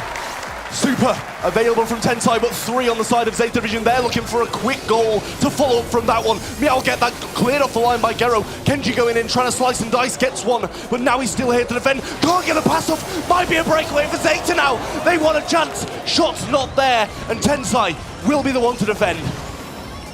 So tense, as now Crazy Raccoon joined this for the defense. Navi's got to heal up now. So much really pivots on this Frank pick, being able to make something happen here, but Tensai is the thorn in that very idea. Moya low, Tampo on the right-hand side, low also has got to be a pitch-perfect defense for Zeta here. 3 consecutive smashes, and Tensai's got to think twice. Tensai still lives though, he's got all of them there. A little knockback available from Moya, will use the hypercharge in there as well. Puts it into the hands of Tensai, who will corner the ball. Buy CR a bit of time for some respawns, but Meow wants the ball. He's trying to find it, jumps, he gets it! Jump. The knockback's there, Kenji's slicing, but the ball comes in. And Zeta Division live to fight another day. The timing with that surge was absolutely perfect. It was a jump then, or it was going to be a defense. Zeta finally now off the mark and starting to look like they could bring things forwards. It was looking bleak, so bleak realistically there. As you can see, the Crazy Raccoon was starting to run away with things. It's going to be a tough one. I feel like they are struggling against this Kenji. No doubt about it. They've proved to themselves, most importantly, that they do stand a chance in this set. Gero gets tossed over his shoulder, a little pass forward to Kenji, but he gets the ball. Oh, accidental no! pass! An accidental pass into the hands of Gero. That was either the best accident I've ever seen or the best play I've ever seen. Unreal stuff. Sometimes all you need in the world stage is just a little bit of luck. Meow going in, but Moya has the last say. It's Gero and Naui pushing themselves forwards now. Moya might be far away from a super here, so they've got to be really cautious to not feed into that very idea here. As now Tensai and Tampo join the mix. CR should be able to defend this one. Yeah, well, a jump from Tensai will secure it, and he does cycle it out as well. Now pinned into this kind of bottom right-hand side corner. Jump goes in, but a jump from Serge will counteract that, and the Stu will be able to run away. Surviving is Meow now, but it's passed over to the left-hand side where Moya awaits. No super in hand, but that will be one. Now the super comes in. Can the pass go through? What and a he save! finishes the super in time and denies CR a goal. An instrumental save, but now with Tensai coming in with super and the hypercharge, this can be forced through here. Meow comes in and actually makes the final save. It's down to Navi. Can he survive? Nice twister there from Moya just to ensure it. As Crazy Raccoon will equalize for the goal. 1 goal for the win, or 1 goal for a set number 3, and that will be decided. Hypercharge gets through. My Massive goodness. from Naui, but still nothing for Zeta, and they look to try find another opportunity. What incredible value, but it's not enough still, as Crazy Raccoon are holding their own and really making Zeta work for this one. It's just Moya, he can gadget on the ball and he will do just that. Navi will get the stun, but they can't get the ball on the side of Zeta. Yeah, now he's looking for a super now, can break open all these walls with a single play, but yet to be able to get it to Kenji. Here it is. Moya, there's the super, can they save it? Slice by Chitampo, who saves CR once again. Now it's them on the attack, can they find the winner? This is unbelievable, but it is still Crazy Raccoon that are only 1 goal away from taking this series. A perfectly timed jump into the hands of Gero, who should be able to now dash force to get the ball. It's just Tensai, he's got gadget now as well, and that's got to be on the minds of Zeta. Tensai goes for ball, but actually plays it straight into their hands once more instead of it. He gets the pass, and the goal's there from Zeta Division. Provided to them on a plate by CR. They even the score. It's 1-1. We are going all the way. What a pleasure to watch these 2 teams dance. Deservedly so, Zeta, a little bit of luck sprinkled in, but sometimes you need that to get back in the game, and it was not an easy comp to face into, not by a long shot. I was so worried for Novi, honestly, because that Frank is devastating into a Kenji. You're really struggling to land your shots. To see the plays he was able to establish in that, with that in mind, it was beautiful to watch. Yeah, what a jump from the out there on the defensive portion of the map, and now he did manage to force the ball in the end. Zeta Division doing a great job of holding on. When we expected CR to kind of run away with it, they looked so confident. They were there was the fumble, yeah, crazy. Just landing straight at the feet of Geru, and Crazy Raccoon couldn't really recover from it. Definitely weren't expecting it to be the case, to be down so quickly. That was a beautiful pass too, really was. I mean, oh my goodness, we've got to talk about Meow in that matchup. 18 kills, 521 DPS is crazy. It makes Tampo's 14 kills and 440 look actually miserable by comparison. Crazy stuff there from Zeta. I mean, what a matchup that was, and we expected no less. We saw the comments and we're like, okay, they're doing a little something. They're going aggressive. We're going to see some great games, and that is exactly what we saw. Sweating. I'm sweating after that one. I need to wipe my head. They're sweating on the stage. We're sweating on the desk. But, I mean, what a spectacle. It really, really was. I mean, we knew coming in when we saw the draft in that game, it was going to be spectacular. And both teams there just proving that to be true. A wonderful draft. We've got to give our blessings towards it and a lot of credit to it to move in to what will be the decider here. It's going to be Shooting Star as the map, Bounty, of course, as the mode. And a very important draft now. A huge decision in what I said from the beginning is the group of death, in my opinion. Will Crazy Raccoon get their revenge after they were taken down last year by this very team who went the distance to claim the crown and be declared the Brawl Stars World Champions of 2023? The bands are in, the Max, the Sprout, and the Kenji for Crazy Raccoon, the Sprout, the Tick, and the Angelo for Zeta Division. Yeah, well, we saw the Kenji come in last time. It was kind of, it was okay. It freed up some room for the rest of his team, but didn't do the most. RT will be brought in by Moira as the first pick. It's one of the more versatile ones if they choose to bring something aggressive, and I kind of don't expect it now Kenji's out of the way. It can do both. It's best of both worlds. Certainly going to have that ability to now hover over the mid as well, which I really do like for RT. Makes a lot of sense when you look and consider the design of that brawler. Zeta Division, certainly a lot of ranged options here. Byron hasn't really made a play yet today in the draft. I'm really kind of hoping it does come through here for Zeta. Gus is their first idea. Definitely very much now a first pick worthy brawler in the meta as well. So really great stuff for Zeta, starting hand already in motion. But certainly they've got to consider the amount of range, control potential as well. If they want to go for a potential thrower along the way. Bell, Piper, that kind of thing is very much my flavor, but Byron, gives us a bit of flexibility to combine with a tankier push or a speedier push along the way as well, so wouldn't mind seeing it. Yeah, well, I do like the Gus as a first pick. I will say Nani adds that kind of sharpshooter that you wanted to see, and also kind of does well against the rest of the sharpshooters with that extended range, kind of sprays out at the end and makes it really, really tough to dodge if you're someone like Moira or someone like a Piper, as well as that RT, obviously. So we'll see what Crazy Raccoon do have to answer that, because Gus and Nani are two incredible picks from Zeta Division. We know the draft is something that Crazy Raccoon have been struggling with for the past few years, all the way throughout these monthly finals and through last year. They get carried forwards by how good they are, how mechanically skilled they are at this game. But the draft does need to be a big, big part of it, and Gene is what they think is the answer. It's a nice pick for Zeta Division. Having that Nani really kind of deters Crazy Raccoon away from the Piper idea. It's such a hard counter into it. So they were thinking it. They've now got to reconsider themselves. With the Gene then coming through, just allowing more healing off the back of things and being able to make that power play with the magic hand, of course, can be a huge turning point in the back and forth. Third and final pick now coming in for Crazy Raccoon to round off this comp. Going to be going with the Grey. A brawler which, again, first time seeing today, I really quite like it. The ability to really go in at that moment of weakness on your opposition's side with the TP, get your goods, get back out again as well if you're playing it, and the technique of Crazy Raccoon really does lend itself perfectly to a brawler of that very nature. I mean, we could be in for a real treat if we see some Grey plays coming through. For Zeta Division, they might be opting potentially here for a Pearl. We've seen that kind of combination with the Gus come in. Ooh. Penny. That is a bit of a controversial one. Certainly one that's coming forward a little bit more in the pro scene, but we've not been a massive fan of it here on the desk. Yeah, I mean, with that extended range, it does allow itself to be played on a map like Shooting Star. Yeah, albeit not probably the best brawler for this map, But then again, I think Grey over the other side is another one of those. You know, it's kind of, you know, it's okay on some maps, but when you need range, you don't go Grey. And when you're faced with a Nanny and a Gus who have that range, I feel like that puts you a bit of a disadvantage. I think Zeta Vision might have what it takes here.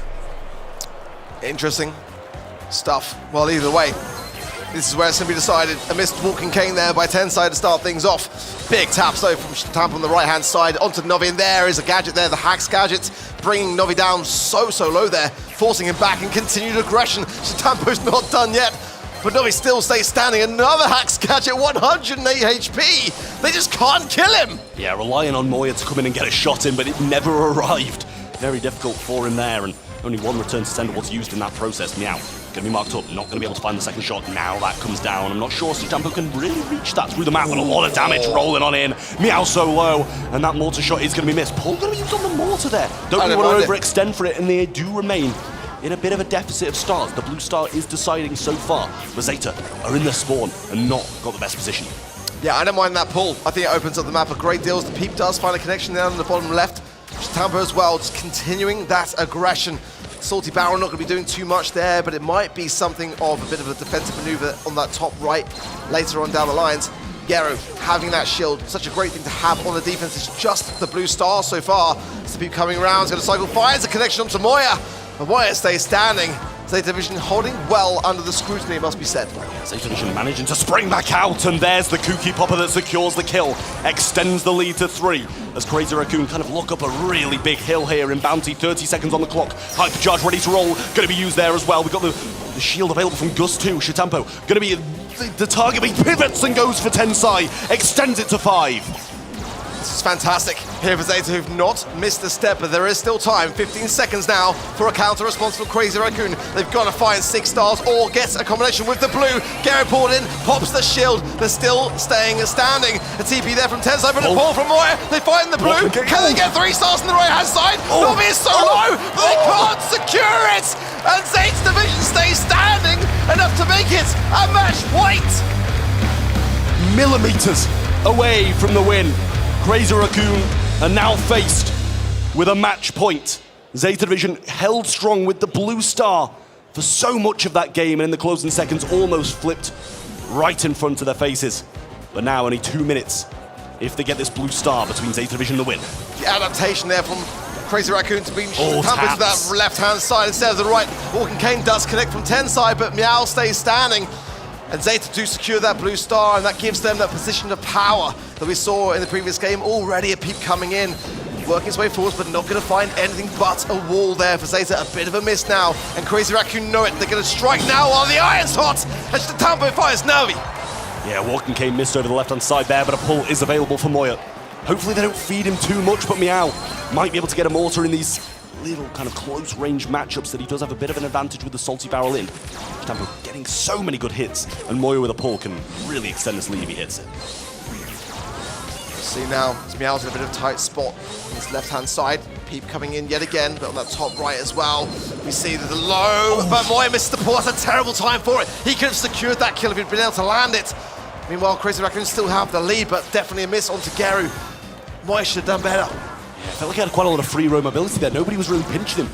A couple more tiles forward and the pull would have just hit with a quick click of the auto-aim. But some good shots coming in. Might be able to cycle this one out quite quickly. Gero falls low and has to retreat. Now the mortar is available. And it's an aggressive one, but Walking Cane straight through the wall. And that's a great play from CR. Definitely what you want instead of the magic hand, if you've got it to your advantage. But now Tensai has no more gadgets. Hypercharge coming in now. This is a huge Peep. Potential connection. Finds Moya there as Zeta continues to keep the pressure on now. Closing in. They are looking for their star. Tensai has the TP, but where will he go? That's the question. Shield handed over from Gero there to Mao. There, Tensai's low and falls as well. Zeta have got the lead now on the retreat. The pull there from Moya here is good. That's the Tampo there for support. There is still time. Will Zeta find a pickup? Hypercharge for CR. The Tampo is low but surviving on. The Peep comes in. Crazy Raccoon survive. Double match point up next as CR narrowly survive in the bottom left-hand corner.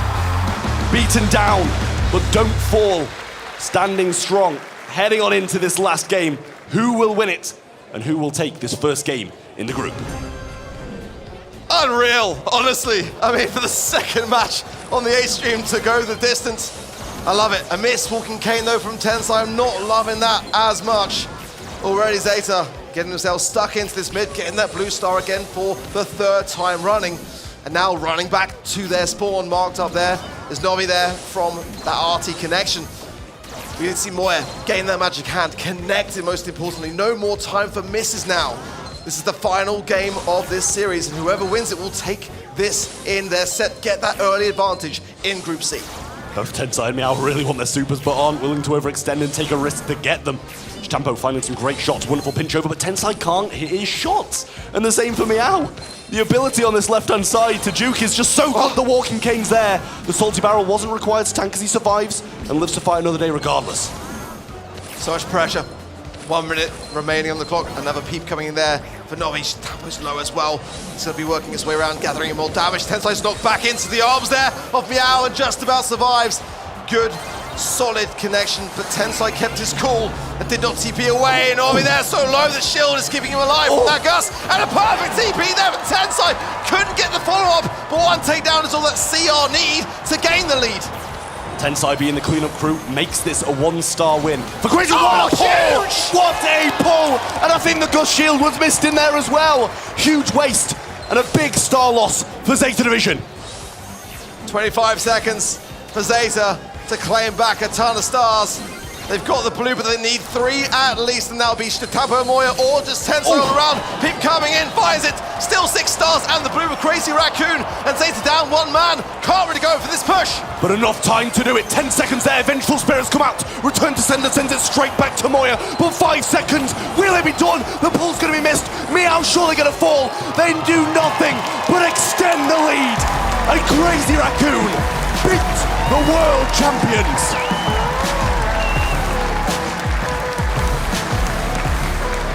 Back and forth all the way. But Crazy Raccoon get their revenge. Who can forget last year when Zeta Division knocked them out of the 2023 World Finals to a 3-2 scoreline. Now, Crazy Raccoon put the world champions on the back foot in the earliest possible moment in Group C. It's just really not a position you want to be in, taking those early losses in the groups, and I'm well aware that this is the group of death. People are going to be taking losses, and pretty much every single game is going to be considered an upset. But when the world champions lose in their opening game, it's a big story, and what a pull that was as well. Just beautiful, beautiful stuff from Crazy Raccoon all the way through. The pinching ability that this team has, the mechanics is just unmatched. I mean, here at Tensai got all 3, I would have jumped off the set, honestly. Unbelievable, just a couple of pixels away, but that was Moya's redemption arc really for me. Definitely had a bit of trouble connecting to some of those pools, but did land the ones that mattered the most. Stampo as well, as we said, coming out of the gate was just absolutely tapping on that RT pick, despite a huge healthy amount of DPS there for Novi. Just wasn't enough to carry then Zeta through, and Novi he just carried with those peeps. He really did cycle so many to the table, it just wasn't enough. And for Crazy Raccoon, what an amazing result for them to start off their day. I mean, I think we've got to touch on that, Penny. I don't think it can be ignored. Real tough stuff for Zeta Division. Not the best of drafts in the closing set of their first game. Tensai getting the MVP, and I think that is fair to say that is well deserved. You can see how much it means to him as well. Just huge smiles. I mean, going back to 2022, though, I mean, they were smiling in the potential defeat that laid upon them as well. So realistically, there for Crazy Raccoon, they're always smiling. But nonetheless, I mean, a massively important victory for them and a challenging one, to say the very least, against the world champions of Zeta Division. I mean, what a way to start things off. We've had so much incredible action. So we'll take a little recap now of those groups and see where the score lines have landed. It's been already unreal, Trav. I mean, here we have it. We saw SK Gaming take down Elevate, and Pioneers managed to beat Space Station in quite a swift 2-0, I will say as well. As we just witnessed now, Crazy Raccoon beat Zeta Division in that final double match point. Humble were victorious in Group D over Rival Esports, and I think that's fair to say that I was kind of expected. We're looking pretty good for our predictions so far today, I mean, honestly, it's rare I'm not looking good for my predictions. Come on. You know, I'm loving it. I'm loving it. I think, 4 for 4 maybe so far, so I think the majority of the casting team was aligned on them. I mean, honestly, it can still go either way for me. I mean, it's been that close. We'll definitely gloat a little bit, but nonetheless, I mean, when you look at the action that we've had, I mean, at any given point, it could have gone either way, but that is our second match down on Stream A. Plenty more where that came from. We're gonna go to a very short break. You do not want to miss what follows. Be right back after this.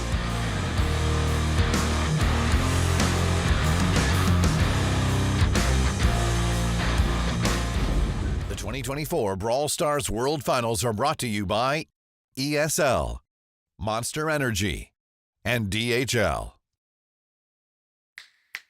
If your pistol's faulty or your shotgun's jammed, Jess and Pam are always here to lend a hand. If you want to be a star, fix your winning rate, Junker Garage will make your brawling great. For weapon repairs, upgrades, or even a hug from Mama Pam. Junker Garage. People often ask, how can I do become a World Championship winner? What must I do to get Abs of Steel and Fist of Fury? The answer? Gimnasio Primo! You will learn to summon strength, summon asteroids, and serve a spicy jalapeno knuckle sandwich to even the strongest of brawlers. Fight with El Fuego in your heart. It will not be easy, but as El Primo once said, no pain, no gain, no glory. Gimnasio Primo. It's showtime.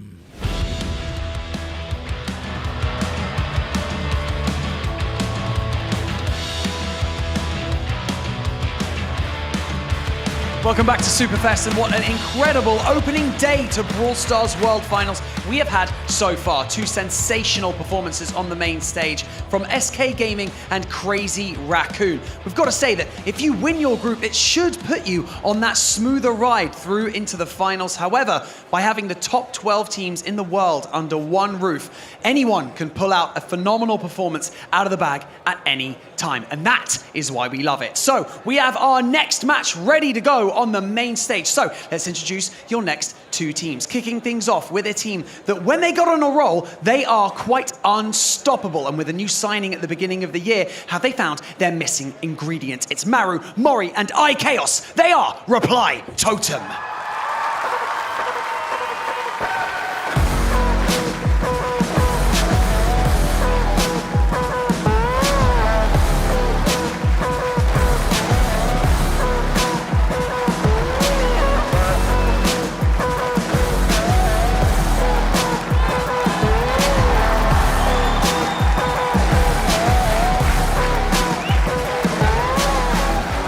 Their opponents are from South America, bringing heaps of passion to the main stage, but can they maintain their composure? It is Kyodog, Firecrow, and Adinio. They are Space Station Gaming.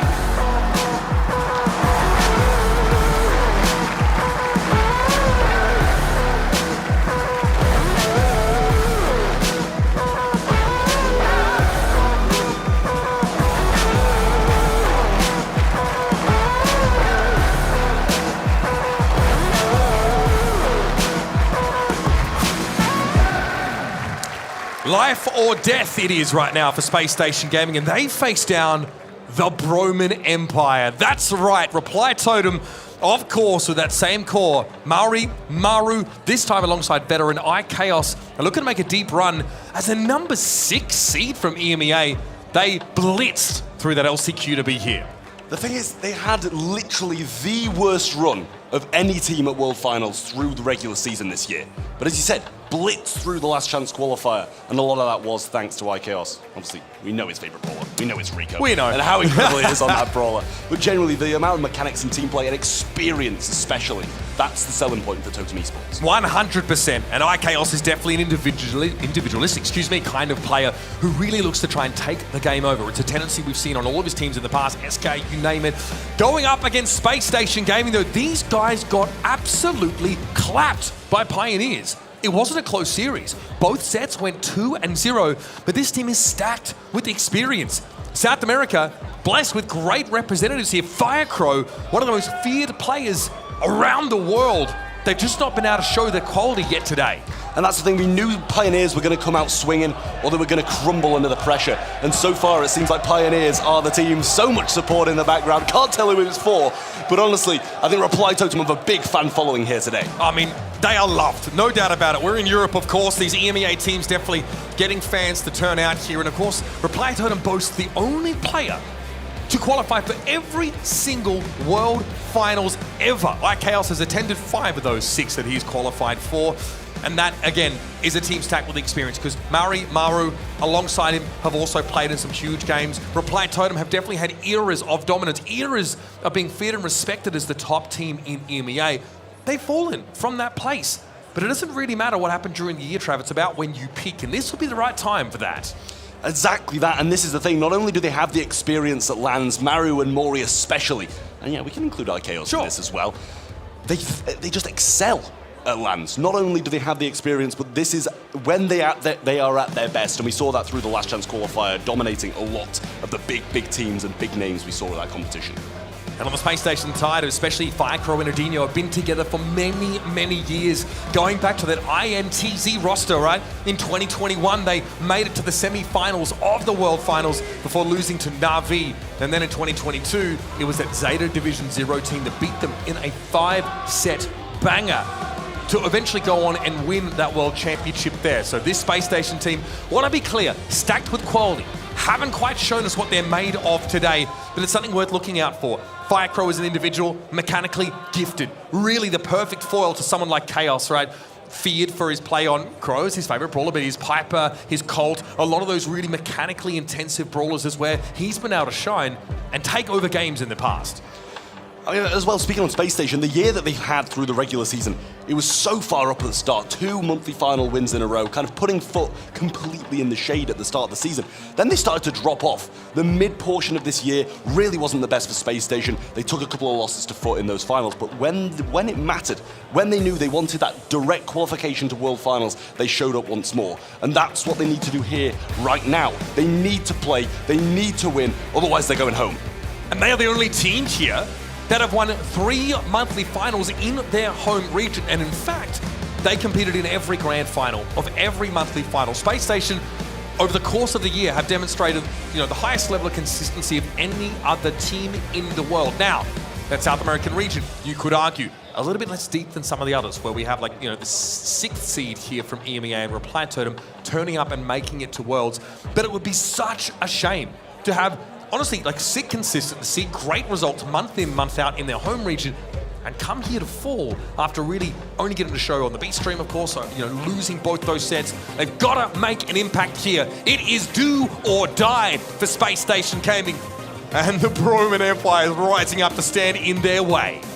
Wow. I mean, I don't think many people expected Space Station to be predicted over Reply Totem, especially after their initial showing over on the B stream, getting absolutely ripped apart by Pioneers, but we are heading on to Safe Zone in Heist. The bans from Reply Totem, well, let's get to that first. Angelo being the first pick, the ability to kind of hover over the water, the range, the super, and the amount of damage you can rain down on the Safe when using that super is unmatched. The bans from Reply Totem, there were the Kenji, there were the Daryl, and the Penny off the map as well. Chuck, Colette, and Mo taken away by Space Station.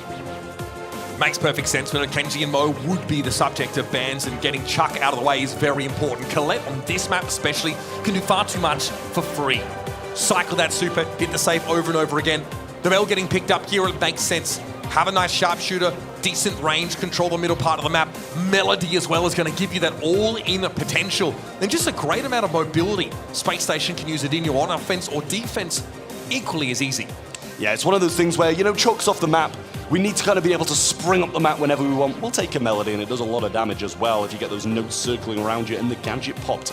You've got some good survivability as well up top in the map, or if you need to defend also. We're back over to Reply Totem, though, with their follow-up picks. They're going to need something that's going to be able to defend this Melody when it comes aggressive, because Angelo's just not that brawler. You can't auto-aim in a close range with him and get a lot of damage, and it's going to be Amber as the answer. Again, this is a long straightaway in the middle part of the map. Amber really punishes people walking at you in a straight line. Also can control zones pretty effectively with the threat of that super. 8-bit coming in as well to round up this composition. Great range, very high damage. Of course, being able to use a damage booster here. Maru both can benefit from that hugely It's a high damage, relatively low mobility composition here from Reply Totem, whereas Space Station still have an option to round things out. They're going to go with the Colonel Ruffs.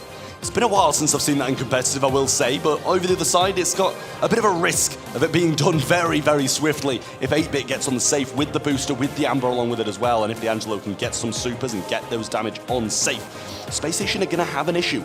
And I think adding on to that as well, Ruffs can't really pull through with sandbags here. Yes, you're going to be able to tank maybe an Angelo shot or two, but he's got 3 gadgets that can shoot through stuff. Amber can burn through those instantly.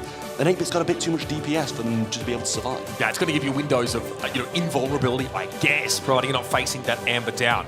Murray is more likely to have his mobility gadget active rather than the one that allows him to pierce terrain with those shots. So there is some utility to those sandbags.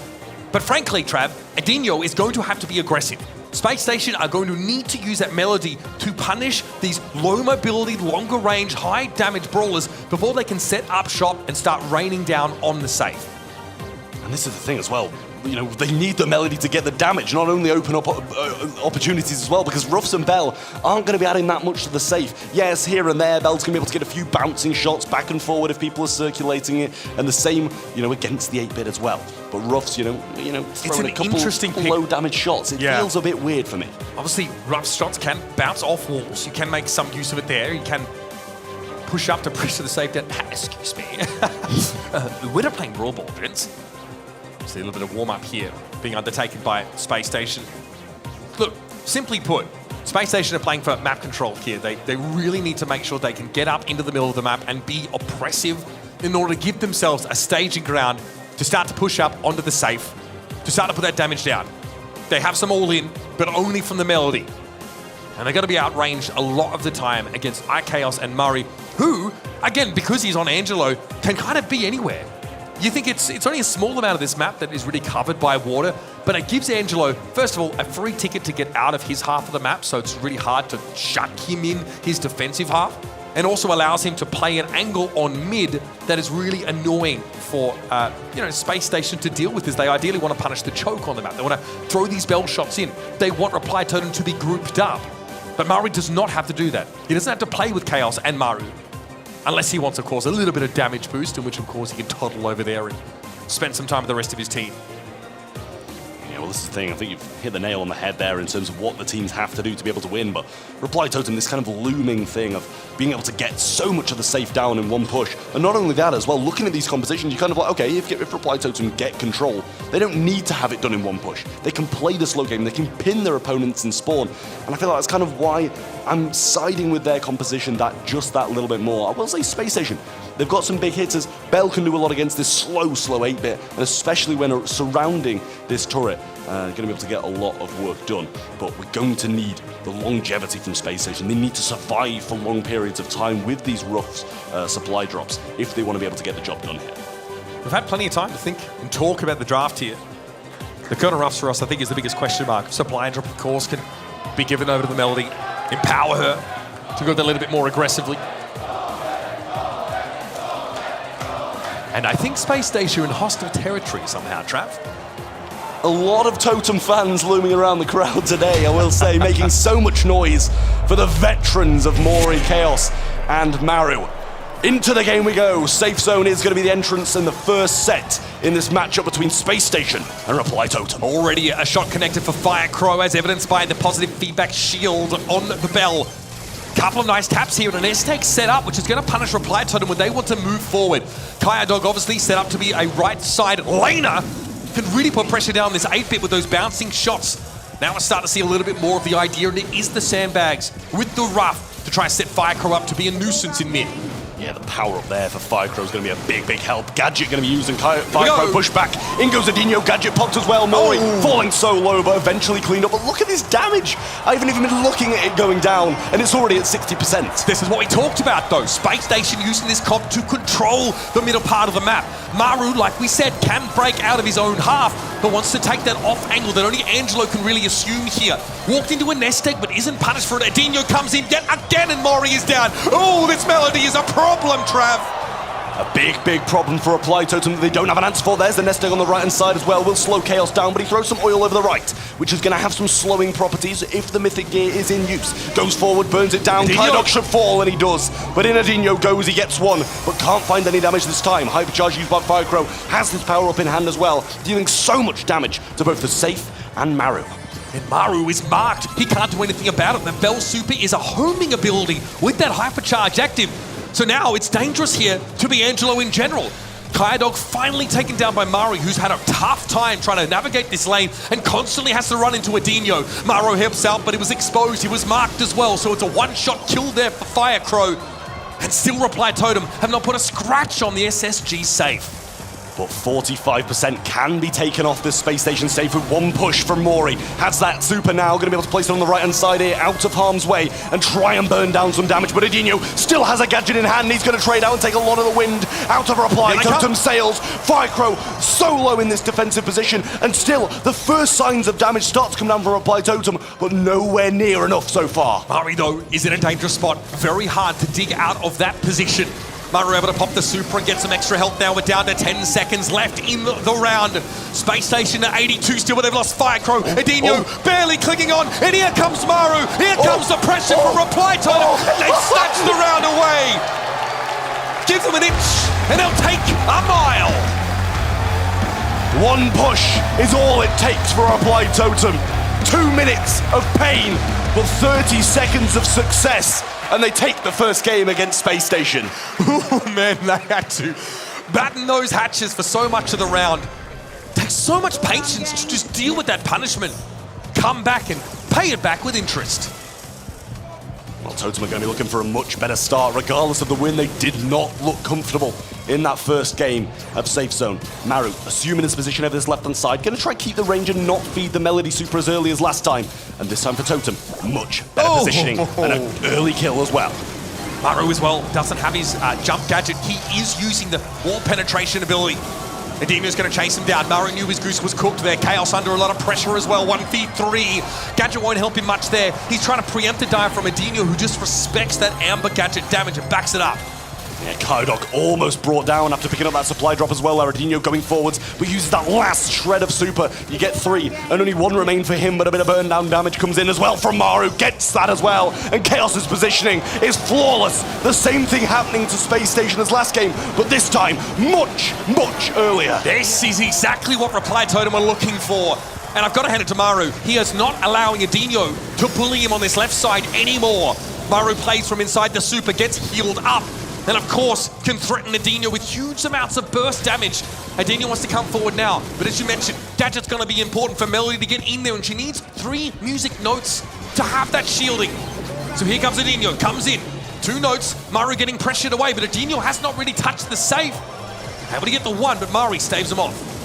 Cycles the super back, but down he goes. Chaos now moving forwards, trying to pick up Firecrow before he can get to this super. Does make sure he doesn't secure it. Adinho trying to power through, picks up that power up along the way. Now making the move over the right-hand side, but runs out of supers. Can't make his way towards the safe just yet. And a good pinch between Mori and the respawning player will be a big help to Totem.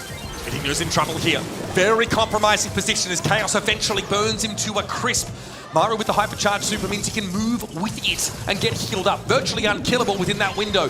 Now playing from within the damage booster. That terrain gets broken up by Kyodog's supply drop.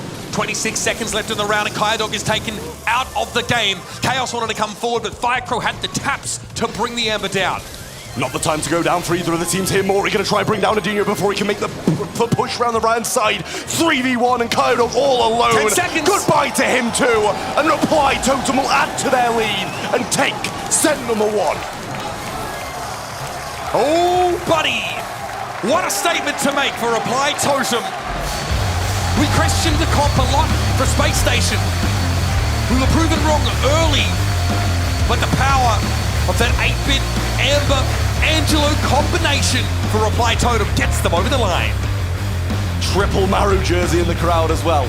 Paying pence to what Reply Totem have just showed there as well. Beautiful, beautiful stuff from them. And now just 1 game away from not only knocking Space Station out of the Brawl Stars World Finals in 2024, but in turn, securing themselves a day 2 as well. How would that work for Space Station? Win 3 monthly finals, come into Worlds looking like the best team in your region, and immediately get dunked Reply Totem looking dangerous though. Don't be fooled by that number 6 seeding they've been given. They come from a region that forges incredible rosters. And I got it, man, Murray looks sick. I'm gonna be honest with you. He really handled Adinho. Once Reply Totem got a feel for the tempo that Melody wanted to bring, they played just outside of Adinho's range. Maru didn't give that ground for free, threw down supers for the extra health, and dared Adinho to come up and challenge. I mean, you can see how much Adinho has done for this team, but all of that was in game number 1, and Reply Totem still managed to secure that as well. And these are the reasons we question the Ruffs. Yes, you're going to be able to provide some power-ups. He may have assisted in some kills from Adinho, but 2 kills himself, it's just plainly not enough. Not at all. I mean, we know what the Ruffs are supposed to do there. We get an idea of it. We see it play out. Supply drops are used to open up the map a little bit, set up some of your longer range brawlers, maybe allow Adinho to benefit from the empowerment of the supply drop itself. But that Master Fletcher gadget use there by Angelo, the pick-off right at the start of that second round, really set the tone for Reply Totem to take it away. Now it's best of 3, folks, so Hard Rock Mine has to be victorious here for Space Station, or they are headed home. And I can't help but feel confident for the side of Reply Totem now. All of the crowd here in Helsinki backing them as well. Feel a very limited amount of Space Station cheers going on. And Gus is going to be the first pick for Reply Totem on Hard Rock Mine. This is definitely a pick to maybe set up another brawler for Reply Totem. It says very little about what the plan is going to be for their composition. Gus in and of himself, pretty powerful. His super knocks opponents back, whether it's used on Gus or one of his teammates. And Kooky Popper always represents kill potential when you least expect it. Space Station need to be very careful of that third balloon that hits. Here comes the Surge here. Very high damage brawler, one that can really dominate a side lane. Yeah, it takes tanks out of the mix, which is kind of what you tend to see coming in down the lane when you see Augustus the first pick. Penny going to be rolling back on in. Not got the highest success rate so far. So much of and it, we though. do keep on, it keeps on coming back, and I'll keep on questioning it until it proves me wrong. Yeah, we've seen it on Heist, fair enough, I guess. We've actually seen it on Out in the Open in the past, right? That Heist map we just saw, excuse me, to put pressure down on the safe and make it hard to actually defend it. But here, might even see it be a mid-pick. Salty Barrel used quite frequently. So here's that tank that we sort of saw Reply Totem telegraph here. Picked into the Surge, no less. Yeah, we kind of expect to see that staved off because of that first pick from Space Station. It's not hard to pivot when you're with the Gus. He's capable on his own regardless of not being able to provide a shield to a tank. But they're just going to run the Daryl straight into the Surge. I mean, who can blame them? With that rework, giving him 2 rolls for each super he earns, it becomes a much better brawler. Nita to go along with it as well. Not only is that a great pick on the lane, but it's a great pick to take away from Space Station 2. It's also, it just represents a huge amount of pressure across the map. The Clancy gets picked up here. Well, again, at level 3, probably the scariest brawler in the game. Does an unbelievable amount of damage and gets an empowered super as a result of that. But, you know, seeing the Nita coming in, hypercharge, of course, lethal here for Worlds, means that Bruce is a real threat, especially with something like Faux Fur, you know, to reduce incoming damage. Reply Totem are making a real gambit here for map control, trying to shut Space Station away. But as soon as they get rolling, as soon as the Surge gets levels, as soon as the Clancy builds credits up, that's when Space Station will be at their peak. They're playing 2 brawlers that get stronger in the long game. Yeah, Clancy. Definitely going to be a big, big help against the Daryl, and the same goes to be said for the Surge too. I just still have to question Penny mid.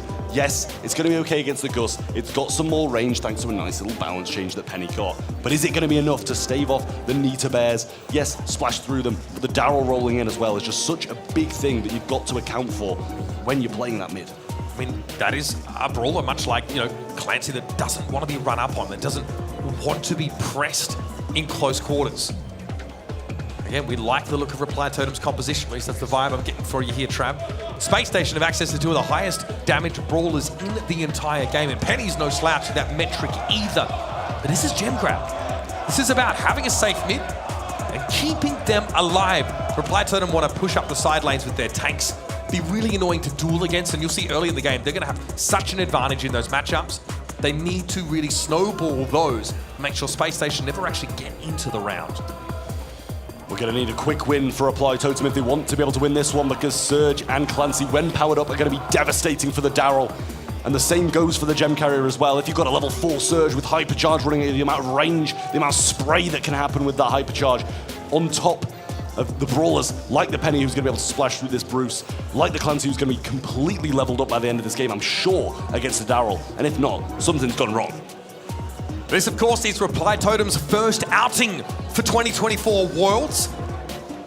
Regardless of the result in this match, they will be facing Kansas City Pioneers in their last game of the group. That will be a blockbuster, but this one promises to be spicy as well. We're jumping into Hard Rock Mine, folks. Space Station must win this set.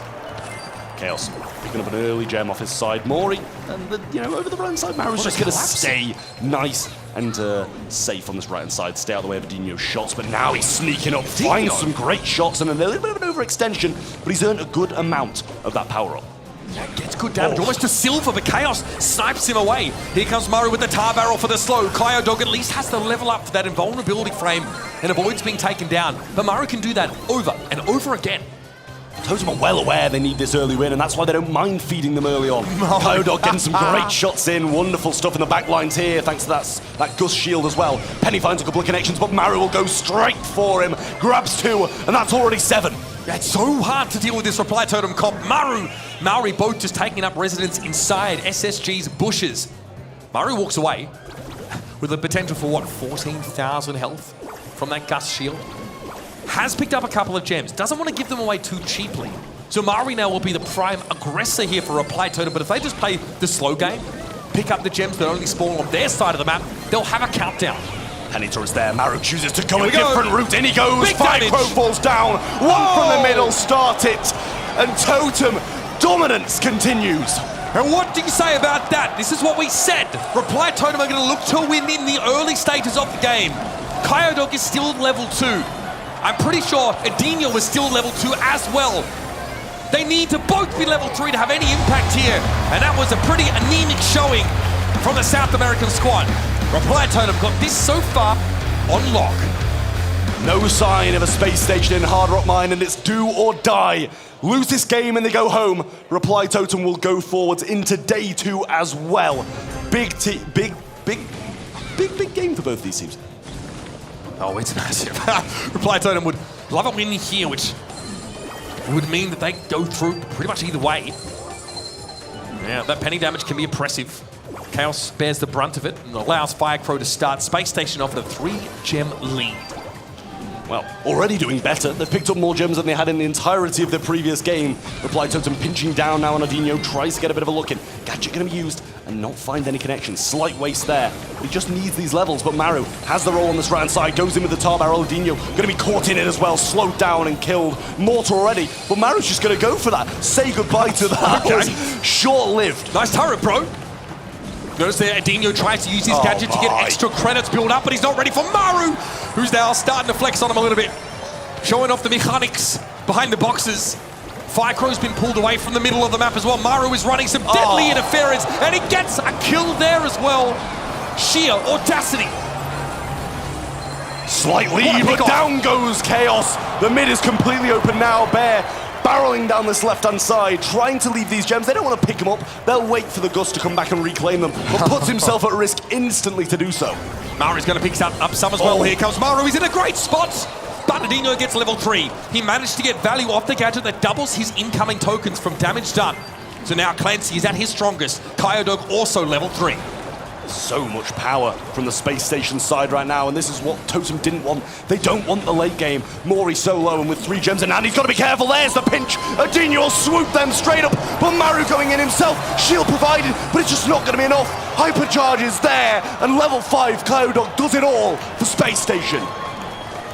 With 10 seconds left, Reply Totem have got to find hard engage. Maru just getting peppered down. That surge is looking terrifying. Maury wants to step up here now and find Adinho, but he carries no gems. That's got to be Maru going in, but there's nothing to be done.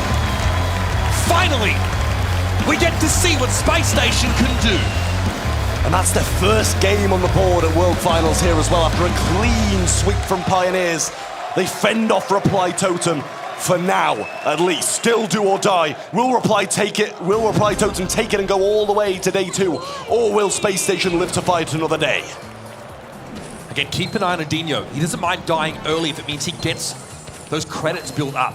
With the use of the gadget, he'll throw it out when he thinks he's going to get into a fight, and he can just dump all of his ammo into one of these tanks.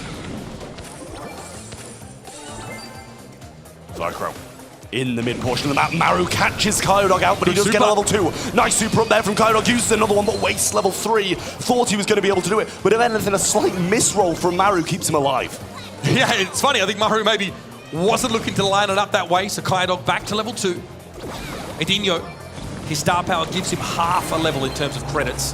That's why he has it. So he's only really hit 1 shot so far. Maru does not want to give him 3 damage at all. Kyodog, fair enough. Shrugs off that, goes up to level 3 now. Looking a little bit more dangerous here through the map as he clips Chaos. 4 gems to Chaos's name, nice little dodge. Kuku Poppy used. Maru wants to try and follow up on the damage. He gets Kyodog, resets that level a little bit more. The Maru not going to stick around. Maru's now been able to slip up that right-hand side, and Edinho is really struggling to find damage. That Clancy looking more like Plankton right now. Maru drops, but job done. Reply Totem even in gems. Mori with some great positioning, but on the flip side, Kyodog's got more of the same shield provided, but Maru with a beautiful roll, 4 hits. Vicro in a compromised position, but eventually Mori's cleaned up. Edinho will move up the right-hand side and try claim some of Reply Totem's territory. And he's very close to level 3 as well. Edinho about to become an absolute menace. Pops gadget, Mori sees it, doesn't actually hit him, so nothing gained for Edinho during that window. Now the pressure mounts and Chaos cleans him up. Super available, in goes Maru. 15,000 points of pure HP, folks, and Kyodog is feeling the pressure. Maru moves up, now forced to back away a little bit, and Edinho is barely alive. Here comes the bear. Vicro needs to walk away from it. He knows he's faster, but now he's forced into the corner. Maru comes in. This is dangerous. Another super build up there for the Daryl, but Vicro is still healthy. Oh my goodness. Reply Totem have let it slip. Chaos got picked off in the middle of the map. Space Station living to fight another day, but down the bottom, Edinho will pick that up, and now countdown starts for Space Station. Kyodog jumps over a shot there as well. I think they can't even hit from mid either. That's only 10. They need another one. They need a reset. Maru gets super, but he falls down. Totem can't get it done. Chaos so low, he goes down. And Space Station will drag it to set 3. Oh man. The 2-1 gods say not today. We're going to keep it rolling. Every match a banger so far here on day 1 of the Brawl Stars World Finals. And Space Station Gaming, the #1 seed from South America, gets into the game. Refuse to fall. I want to see this back. I was expecting Totem to walk over them, but eventually Chaos went down in the back lines of Reply Totem. Must have been a great pinch from Edinho coming in there as well. Wonderful stuff from Space Station to be able to turn this one around of what looked like a Reply Totem win. Again, if Space Station have the ability to control the pace of the game, if they can drag it out like this, then they're going to be stronger. Pound for pound, their brawlers just hit harder. Once Kyodog gets to level 4, Edinho here, he's gold. So every shot comes, double shots come out. Also that super hits very, very hard. Kyodog at 298 DPS over the course of the set. Devastating stuff, finding 8 kills. That surge continues to prove lethal to these tank-heavy compositions. 10 kills for Maru is absolutely huge, and especially on a losing side as well. 10 kills on a losing side is not something you expect to see from a tank, and how many times he went in, got the kills, but eventually it doesn't matter. Once Space Station were powered up, it was out of Totem's reach. Tough game for Maru, I think, in general, on that meter. Constantly outranged, constantly trying to deny value away from the Clancy. But that means sometimes when you see that gadget pop, you can't really fight him, you can't walk up on him. And Dino is able to use those windows, at least if he can't gain credits with that super, at least generate enough threat to keep the Nita, to keep Maori at bay and drag the game out further. Beautifully done for Space Station under immense pressure, facing elimination. They get it together. And now the #6 seed from EMEA starting to feel the pressure. We'll be heading on to open business in Hot Zone to decide this one. Space Station want to battle out. They want to get this win. Reply Totem know that if they win this one, they go to day #2, whether that be in the first or second seed. The bans are in. Kenji, Larian, Laurie, and Mo over the left-hand side, and the first pick of Clancy for Reply Totem, whose bans will be the Stu, the Mortis, and the Frank. Once again, Clancy means you want to play for a longer game. Some game types in Brawl Stars simply are longer by definition. They tend to be dragged out a little bit more. Yeah, some key bans of Frank obviously getting taken away. We saw Pioneers look second best over on the B stream. They looked absolutely terrifying on that brawler, showing us exactly why he is so powerful. Saw it obviously in one of the earlier matches here on the mainstream 2. Mo, Kenji, Larry, and Laurie. Gonna get a lot of bans over the course of this tournament. Surge the answer here from Space Station. Another brawler who only gets stronger as time passes. Well, onto the second pick for Space Station now. It's kind of, they've split what brawls Space Station in the last one. They're both probably going to get powered up by the end of a hot zone game, which just lasts for such a long period of time when you're fighting over one zone like this map will be. What will Space Station add to it, though? That is the question. Look, I like the Clancy here. You've got to be fighting. You're taking damage. You're dealing damage. Like, this is really an all-in kind of map. So you will build that up pretty quickly. The kit here, more likely intended to combine with the last pick here for Space Station. But again, if a map like Open Business, you can really close the gap. You know, that cardboard box gadget is very helpful, of course, to get kit within striking distance. And at this level, kit is used far less supportively and far more aggressively to set up one of those stuns on an enemy brawler to blow them up.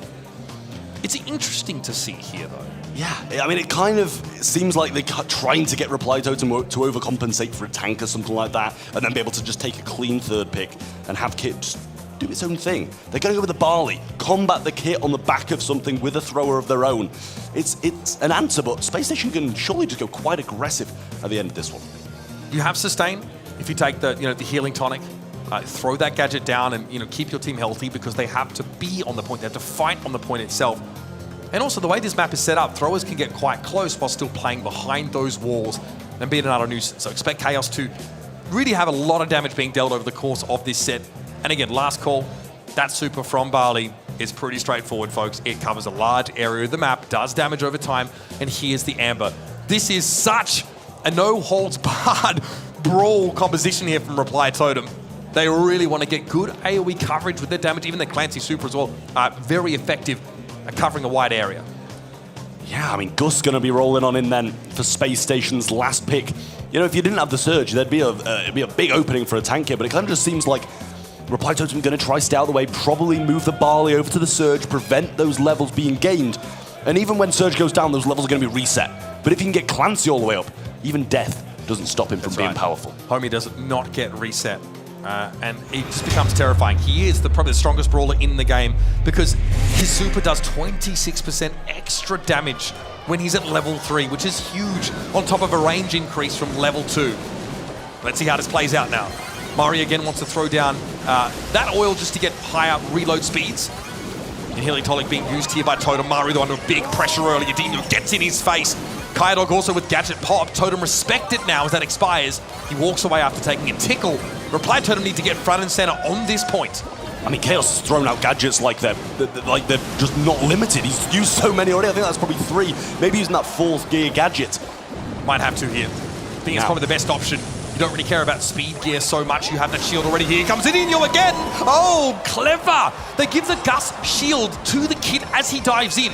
Makes him harder to peel up one of your brawlers, but that blows up in Space Station's face. Yeah, a lot of control for the side of Reply Totem now, and with this composition, it should be locked down. Barley going to be moving over to Kaidog Shilly, who still remains level 1, regardless of all of what we've just seen. He's still level 1. Shield going to be provided to him as well, and he gets some heals along the way. Jump goes in from Adino. Nice enough, cycles it out, and gets another one as well. Reply Totem with just 1 brawler remaining, pushed all the way back to spawn. Maru would like to be level 3 by now. He's getting close, in fairness. The Space Station now can make up some of the deficit they just suffered. Maru wants to move forward here. Right, Chaos needs to land these shots, and if you overextend, Kit is going to hit you with that super. And honestly, without that extra player, Reply Totem look much weaker. They need Clancy to be in these fights for long periods of time. But the cycling of the supers here from Adino is too much. And Kaidog's going to have a level 3 when he levels up as well. Totem need to fight back. This running away from them. Kaidog jumps in on the Barley, tries to keep them at bay. They kind of need to ignore him, but at the same time they can't. It's ticking up, but they get them off the zone. Hypercharged Barley goes in, pinned in a corner, but Chaos will fall regardless. What a shot! Steps on that hypercharge by accident, and now it's a battle for the mid. It looked like Kaidog might have been able to survive that. This would look very different had that happened. Here's Maru, though, level 3 finally. Adino going to dive in. They blown to smithereens. Space Station Gaming. Where have you been all day? All it took to get started was staring defeat in the eyes and saying no. Space Station on match point now. And Reply Totem, who had one for themselves in the previous set, are now in a really tough position. Turns out imminent death can have a very motivating effect, Trav. Who would have thought? Here we go again. Space Station with that first round here. Reply Totem now at risk of seeing this game slip between their fingers. We see again, straight away, healing gadget being used there by Chaos. Adino dives in, but the follow-up isn't quite there. He has to get it done himself, so that results in a trade, but elsewhere Kyodog just wins out against Maori. I mean, what a start for Space Station again. Totem backs against the wall now. They need to get this happening. Another gadget being thrown out there by Chaos. Adino super in hand. Kyodog can use the gadget as well. Super thrown out over the right-hand side to the left by Chaos. Not really finding too much and more healing provided. They've got to get on the point. Reply Totem haven't started accumulating any of that capture progress yet, and this could be ugly. That's the third gadget used from Chaos, and it barely gets his team through the fight. He doesn't want to step onto the point either. Kyodog is daring him to challenge. Looking absolutely dominant right now in this surge, and Chaos just gets flattened. I mean, it was almost 50-0 before Totem even stepped on the point, even thought about it. Kyodog level 3 over the right-hand side has got some pressure and can keep Chaos back for now. But eventually he's fighting, he's battling out. Shield used on himself by Ficro. Super rains down from Mario, but the jump from Adino will say no to that. A super, the last call from Chaos, tries to fend off Kyodog. But still, at this long-range open matchup, he doesn't stand a chance. Chaos needs to stand on the point, which is not where Barley wants to be, but with the lack of teammates, he has no choice. Maori wants a bit of that extra reload, but Firecrow's hitting awfully hard, and Mari's going to go down here. Time is short. Space Station with a huge lead, and they're continuing to extend it. This is getting dangerous for the Broman Empire. Totem falling apart. Maru got this level 3. Needs to use his super. Kyodog gets shielded up. They stay on the zone a little bit more. 16% is all they need. A super thrown out from Mori now. Pushing them back bit by bit. Adino trying to get a little bit of a super. Needs to jump on someone. But the hits from Kyodog are so influential. Trade, hypercharge, and Space Station gonna wait for the opportune moment. Good coverage with that hypercharge from Chaos. Reply Totem clawing their way back into the game, but Space Station is 16% away from having victory, and in they come once more. Adino gets the trade at the very least. Maru goes for the super, but nobody out there to be impacted by it. Kyodog backs away, gets himself that hyper, looks to try and take the fight, but that shield's about to expire. Reply Totem have almost caught up. It's now 4% separating these two teams. And Maru is looking dangerous, throws the torrent out. Ficro trying to get around the corner, but Reply Totem, they might have this one. Adino dives in, Mori on the point. Reply Totem, hold on. What a comeback from Reply Totem. And now it's them who are staring the death in the face, and they've woken up as well. What a double match point we're about to witness. This might have been the most insane day one of any Worlds I've ever seen. Space Station are up for the challenge, but Reply Totem hang on in that second round, and here's the decider. Space Station must win here or they'll be going home. Reply Totem, a win here puts them into day 2.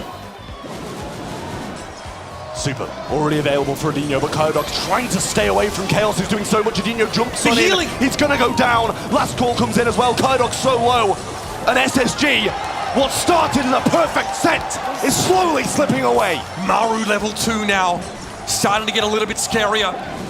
38% and counting. Adino trying to build a super, he's got it available. Another healing tonic thrown down. The dive pulls up short, Adino misses, and now Reply Totem at 50%. Ficro uses a shield to keep himself alive, but is that the moment to do it? It's running away, 60% lead near enough for Reply Totem. Eventually Chaos will fall, and SSG get a lifeline, some control, and the percentage starts ticking up for them too. Mari pops that gadget. Reload speed coming through. Ficro goes a little bit low now, but has a super up. Adino, oh, they can't get him healed up in time. Kyodog gonna be the one to get the shield instead. And Chaos steps up, hypercharge activated there. Kyodog unable to get any extra percentage, and here come the cavalry for Reply. Back in the mid, 30% standing between them and day 2 of the World Finals. Ficro takes a few shots to face, and now level 3. Devastating. Big super for them now. Adino goes in, might be able to get Mori here, not enough DPS. Kyodog, the last one alive. Can he keep SSG in this? He can't stand him, that's for sure. Chaos able to pick him up there with that super. Ficro comes in, gives himself the shield, but he can't stand on the point. He can't contest. Adino try as he might. Space Station are sent blasting off again. And the Empire holds strong.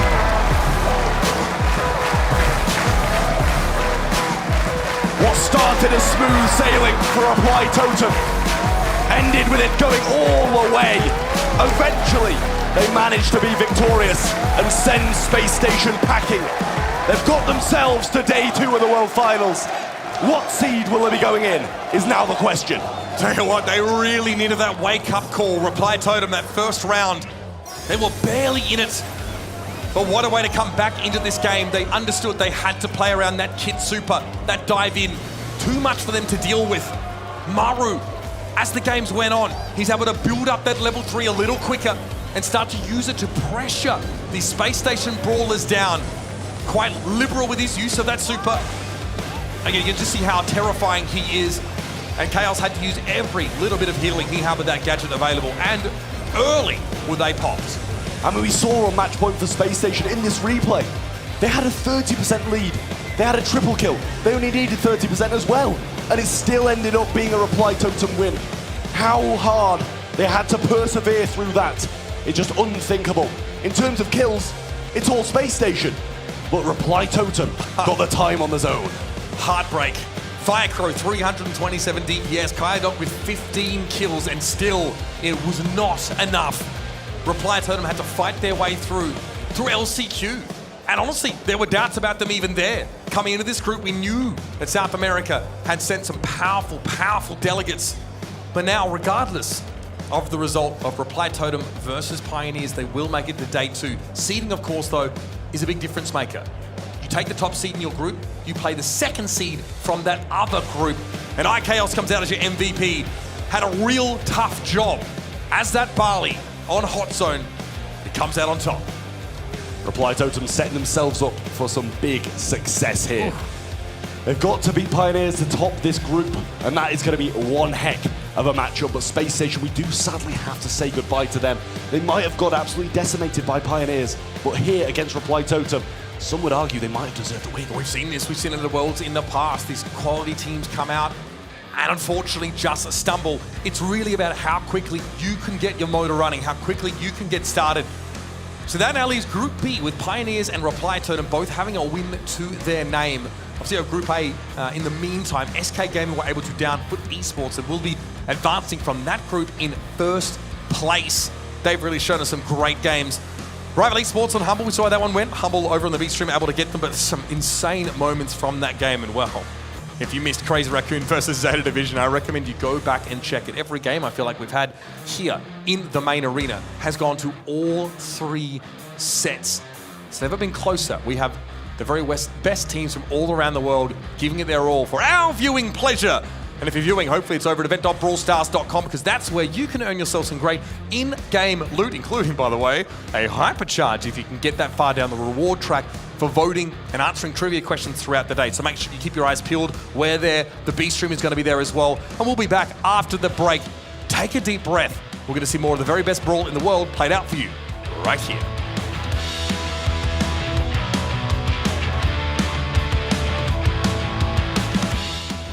The 2024 Brawl Stars World Finals are brought to you by ESL, Monster Energy, and DHL.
It's funny. They call us heroes. They say everything is back to normal. But they don't know how much we sacrifice to keep it that way. Some things never change. Well, maybe they do.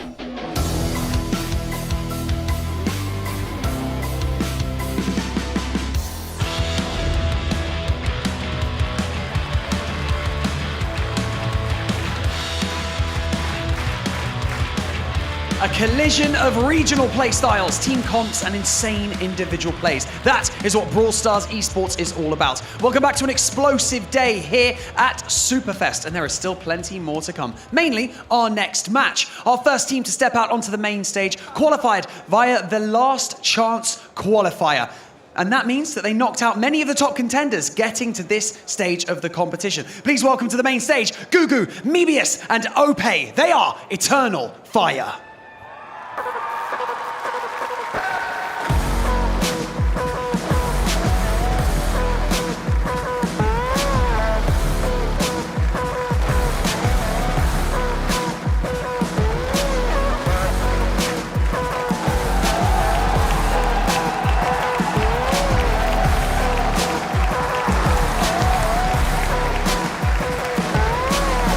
Their opponents are an impressive roster who keep surprising everybody along the way, but let's see if they can continue that trend. It's Semantic, Luki, and Boss. They are Humble.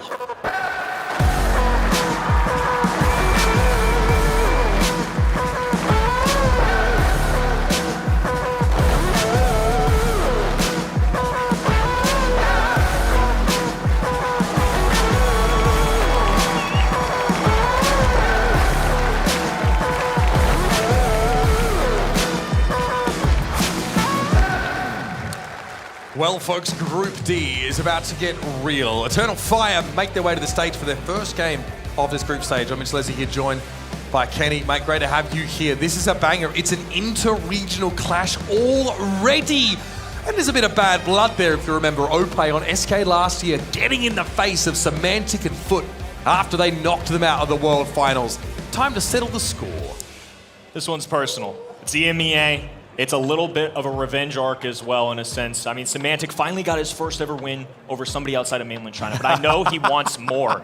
This is just different. On the other end, though, Eternal Fire, Ope knows how to deal with being an underdog. Absolutely. I mean, he was saddled with a lot of expectation on that SK Gaming roster and showed as a young player he really had what it took to be a great leader. These two teams, of course, they know each other really well. They're from that same region. But let's have a look at Humble, because I tell you what, coming out of EMEA as the #1 seed carries with itself the weight of expectation. Kenny, are they up to the task? I think so. At least that's where I'm going in terms of predictions. And they were the #1 seed in EMEA all year long. And a big reason for that is Semantic, the experience that he's had, especially considering this roster was kind of thrown together. I know they didn't expect to play with each other this year. This was kind of some leftover players who couldn't quite find their home, but they've certainly made something of it this year. Yeah, Semantic was, saying towards the end of last year, like, I'm trying to find a team that I really feel like can make a deep run here. So he turns to, this roster, of course, which has turned out to be fantastic. I mean, Luki, player that doesn't get talked about enough, the winner of the 2023 Brawl on Door Rookie of the Year award, young player but extremely talented, and alongside Boss, this team has really made waves in their home region. They recently played up against Eternal Fire. It ended up being a 5-set series in that last monthly final in EMEA, which Humble were able to take, but it was a close one. Eternal Fire have really grown in strides over the course of this year, but this is the time to come alive. This is the time to peak, and for Humble, it's a matter of demonstrating that same level of supremacy as we saw domestically. And Eternal Fire playing their first one of this group. Humble on the B stream earlier narrowly caught a victory. It came down to the wire, which is something I don't think a lot of people, including myself, expected. Humble, though, if they take care of business here and they go 2-0, they will be leading themselves to another day. That would be a big deal for this squad. I mean, coming out of the group in first seed as well is pretty darn important. They'll be taking Group B's #2. We're going into heist first, folks. It is safe zone time. And you all at home at event.brawlstars.com have Humble to take this game. And I'll tell you what, in the arena, the French support is pretty real. Now, shouldn't be surprised, because every World Finals we've had, the French turn out and make it happen. Jumping in here in just a moment to our picks and bans. What do we have on deck? Ope had to do a lot of the calling last year on SK Gaming, definitely got involved in a lot of that draft discussion as well.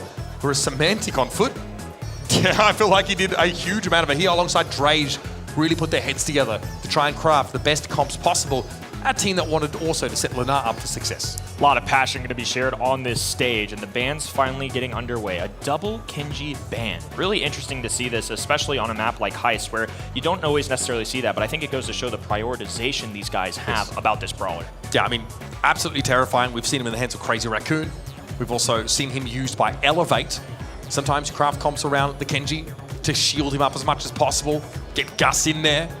Obviously use Kenji's incredible kit as well for damage mitigation and healing to jump in and get those key assassinations. So, Nani on, on a map like this makes perfect sense. These peeps come in, can put a lot of pressure down. Chuck, okay.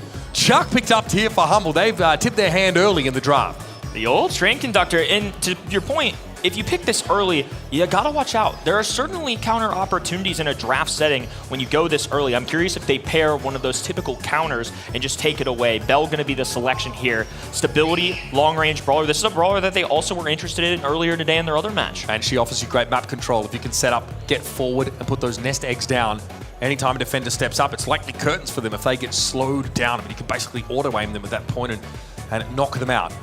So for Eternal Fire, there's a question of how do we advance our own game plan and what do we have to answer a Chuck? In the past, we've seen Cordelius used to take Chuck out of the fight. Anything that can really pull him away. We've seen BB as well used defensively to try and knock him off course.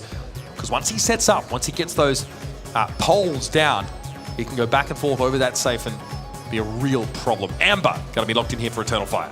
Chuck's also slowed down a little bit in terms of play rate at a professional level. I think people have just figured out better ways to deal with him. And I think a telling sign of that is there's a time and a place this year even where Chuck would have been in this ban stage 10 times out of 10. There's no way he would have even escaped it. The fact that he's even a selection option, I think, goes to show that pros are a little more confident in facing him, especially considered that EF had the first overall pick and deferred from selecting him. Goes to show that they're confident. Confidence certainly being exuded by this selection. A bull pick. I wonder if they want to all in.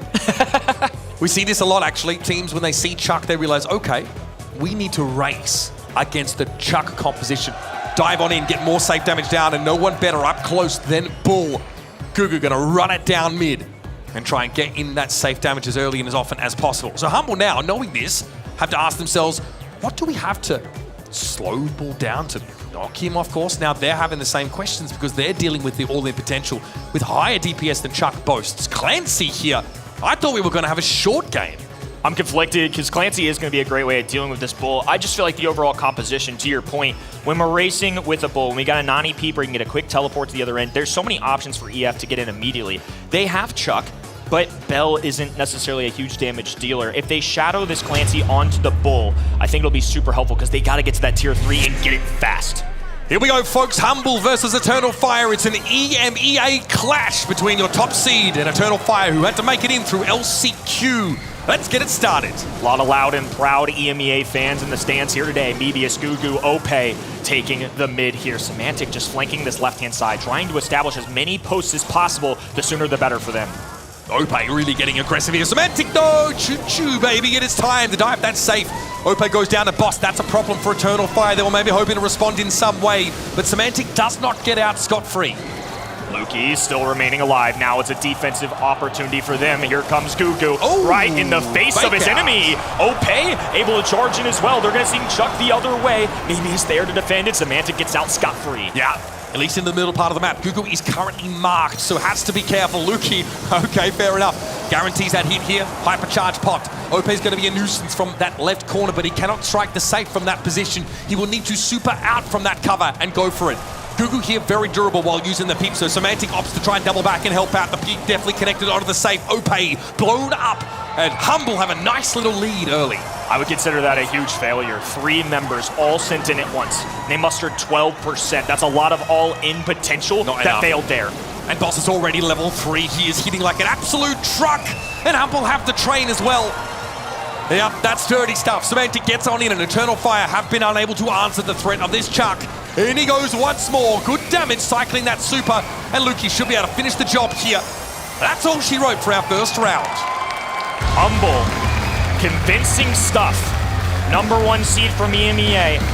This other team has been here all year long, and they haven't gotten close to the consistency of this other roster. EF really got to come alive here. I mean, that's just not going to cut it here at the world stage. They surprised us, I think, making it through LCQ. This Eternal Fire team really rose to the occasion. but they're going up against a team that really seems to have so few weaknesses. Rival were able to maybe expose some, but they had to give it their all. They still came off second best. Boss here yet to find a hit, but should be charging those credits up pretty quickly. Gugu taking a couple of those bell shots, has to back up from Mebius to make sure they don't bounce around. Semantic getting established here in game number 2. There he goes. No damage quite yet, though. Looking for the enemy side. Now Nani can charge up, go for this super, and just goes for a plain old simple kill. That'll do. One more Lukey. That's going to be enough. Ope marked up and brought down. Gugu now wants to come forward. Semantic just ignores him. He's playing his own game out here, folks. Ope, full-time defense for him. And Lukey's able to avoid the rest of that amber damage. Humble have map control. Another big mistake there. I mean, Lukey not going down cost him a little bit. Boss, Semantic still staying alive. The chip damage just keeps pouring in. This time, though, he's been on the other end with a shotgun brawler. Yeah, Ope is on full defense. He is not allowed to leave the safe for any stretch, apparently. As Eternal Fire have already fallen behind by 28%. A choo-choo. Semantic's in the mix again. Doesn't mind going down here. Boss, in the meantime, is just charging up. He's now rank 3 already. Mebius feels the brunt of that Clancy damage as Ope tried to charge in and open up the map, but he's marked and quickly brought down again.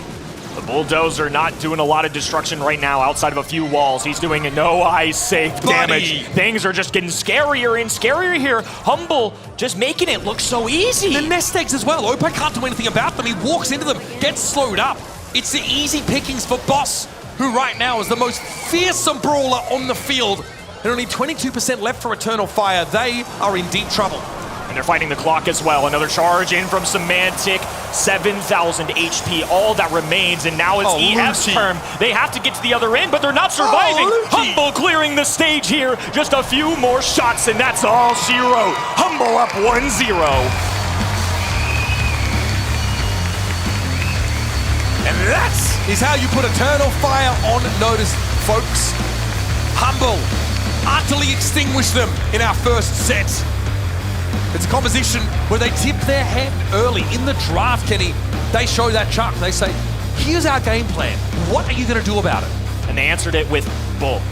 And unfortunately for them, I don't know if it was a holistic draft composition, if it's just a little bit of jitters at the big world stage. It was not clicking in this set number 1. Eternal Fire just seemed to be caught off guard, didn't have an answer. It was either Chuck charging in, Boss meeting him with some heavy DPS, and honestly, Lukey, the mechanics looked unbelievable at this guy. So many dodges, so many connections, the damage amplifier to bring down Bull. It just felt like they were ready for anything. Yeah, man, getting to 1v1 Ope there, in that sort of second round really set the tone for me. Building a lot of those hypercharges, guaranteeing marks against the Bull especially, really cutting down that durability. 462 DPS at 10 kills. Lukey is on fire.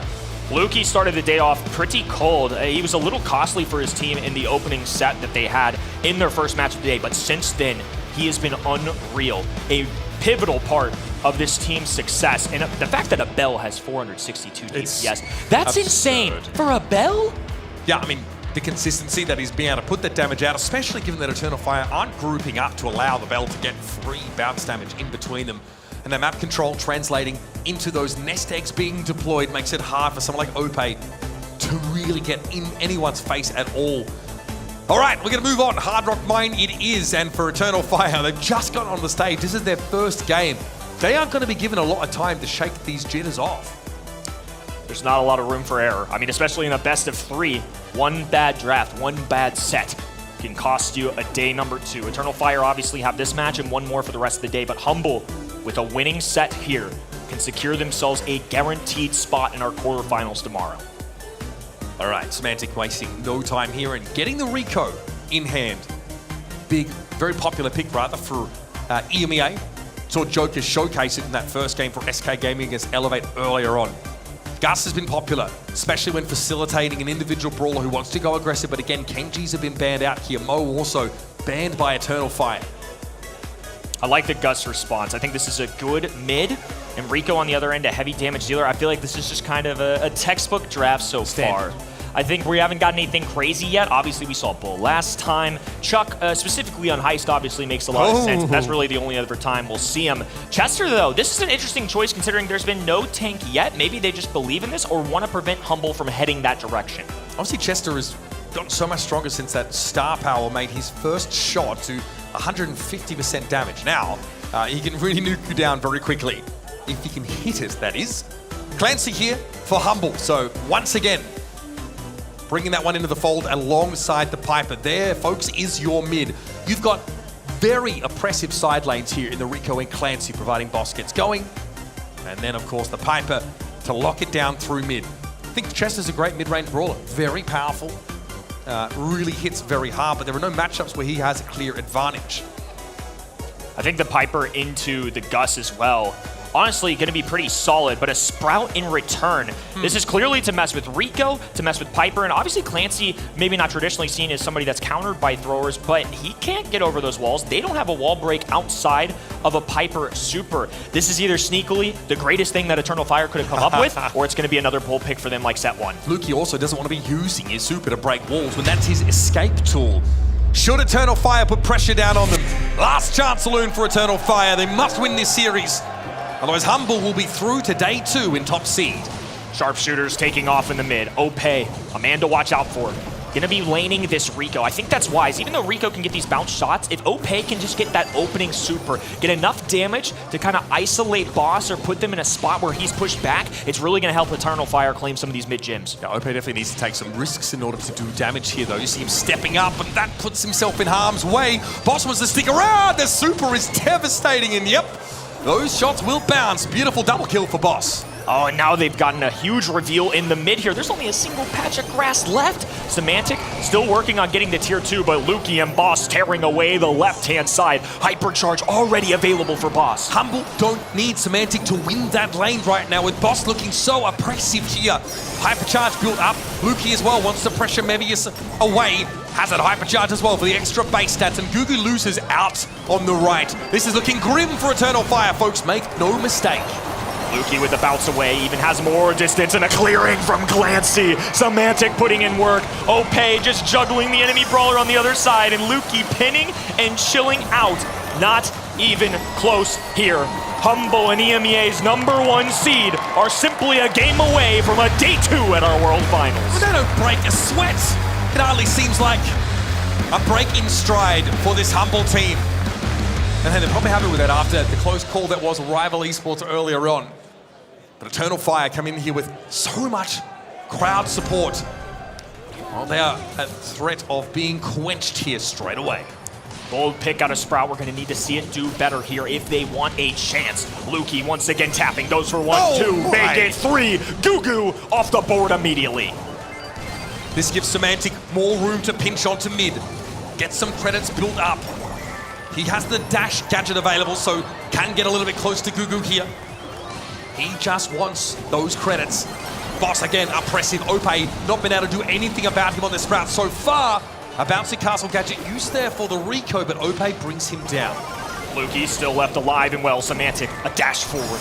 Mebius just going to force the play a little around the rosies. Lukey breaking all those walls with a hypercharge. Another frag, a big-time takedown, and now a 7th gym claimed for Humble. So Opay's starting to get into a bit more of a powerful position, but Boss can still circumvent this wall. It might need to be transplanted away. Semantic goes in, doesn't mind going 1-for-1. He is still getting stronger. Opay's in trouble. One shot for Boss would do it. The singular gem that EF have been able to gain goes loose.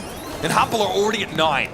This is a problem, and the next one spawns on their side. Semantic clears the mid. 10 gyms now available in a blue team countdown here. Humble counting down from 15. All they got to do is hold the line. Lukey, nobody inside of him. Eternal Fire, a valuable LCQ performance, but the #1 seed from EMEA will have no issue here taking care of their fellow rival.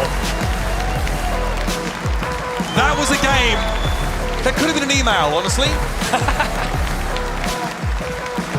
Eternal Fire show limited resistance here. In fact, the onstage Pyro living up to their name more than they were able to. Humble here, happy to end their day 2 with a quick one. Rapidly dispatching Eternal Fire and now throwing them to the wolves that is Rival. Hungry, maybe a little rabid after coming up short against this #1 EMEA squad.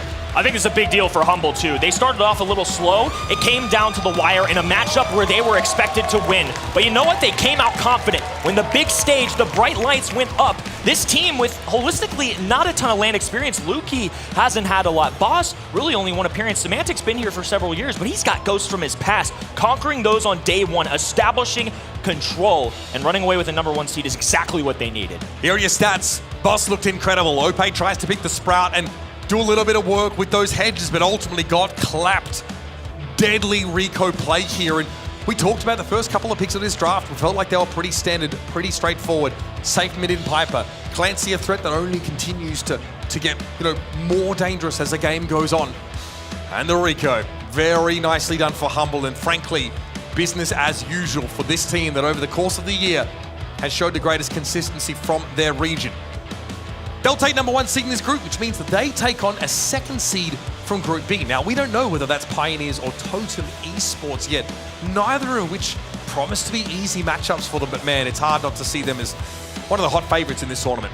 And now Eternal Fire, questions raised, because the only team they have left today is Rival, who were so close to beating Humble, and Humble just decimated Eternal Fire. And they don't have a lot of time here. I mean, you get one little match of the best 2 of 3 to kind of recoup. And this is a team with a lot of fire, a lot of flair, a lot of emotions. That was something we did not see one time on that stage. I'm concerned for him. Lukey as your MVP here. Young player out of Germany. Well-deserved Rookie of the Year last year. And was pretty incredible on the Bell especially. We'd loved to see that on that first map. Really insane damage numbers, like 450 DPS on a Bell. Almost unheard of here. I get a feeling there's much more to this Humble team that we've even begun to see. But they'll be put to the test. Make no mistake, when they come back tomorrow, of course, make it into the quarterfinals. Oh, buddy, I mean, that is a brutal showing. I barely got settled into this game, and Eternal Fire probably haven't had a chance to build up their stage legs either. And frankly, I'm worried for them. That Rival matchup, I think they're going to be underdogs in that game. Let's recap our groups here. Obviously, Humble, of course, just took their final one of the day. Going to be a 2-0 lead. Now, Rival and Eternal Fire later on will be fighting for the #2 seed. On the other end, Zeta Division at 1-1. That's definitely a scary one there, but they take care of business against LG. SK Gaming, of course, just earlier ago, secured 2-0, and now Elevate and Foot Esports. Very shortly from now, we'll have an elimination match. Goodness. SK Gaming comfortably emerging from that group number 8. So it's do or die for either Elevate or Foot Esports. That is not a game you want to miss, and make sure you're checking it out on event.brawlstars.com, a place to watch along with us. Watch this stream, the B stream, and earn yourself some great in-game goodies. We'll be back with more action from the 2024 Brawl Stars World Finals live from Superfest after these messages.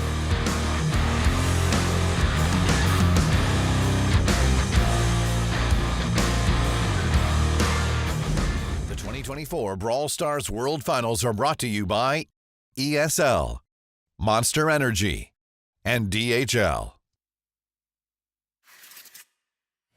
Once upon a brawl, a new evil emerged. A handsome young minstrel who once charmed crowds, now fallen to darkness, his smile but a shroud. A mischievous feline, known for his cute paws, now a master thief, unlocking chests and doors. A healing guitar and a friendly face. Now a flaming skull, kindness gone without a trace. A delicious cookie baker, one of the best. Now a haunted castle, a ghoulish guest. This automaton once served juice. Now with his sword, your head he'll make loose. A knight turned into a nightmare. Nani and Peep now only want to scare. A fairy tale ending? No! A scary tale beginning!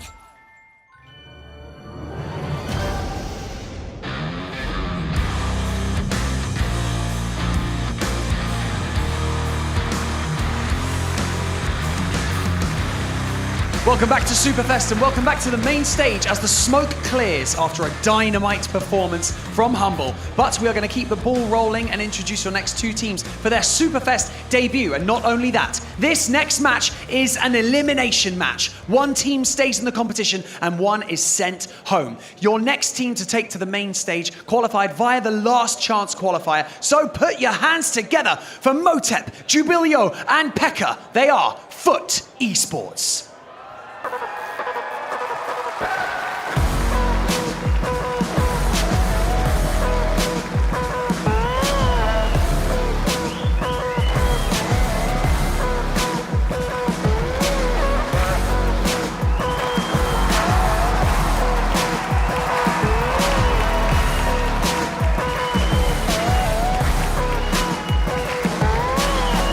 And returning to the main stage to make an impact and remain in the competition, it's Zeus, RBM, and Luffy. They are Elevate.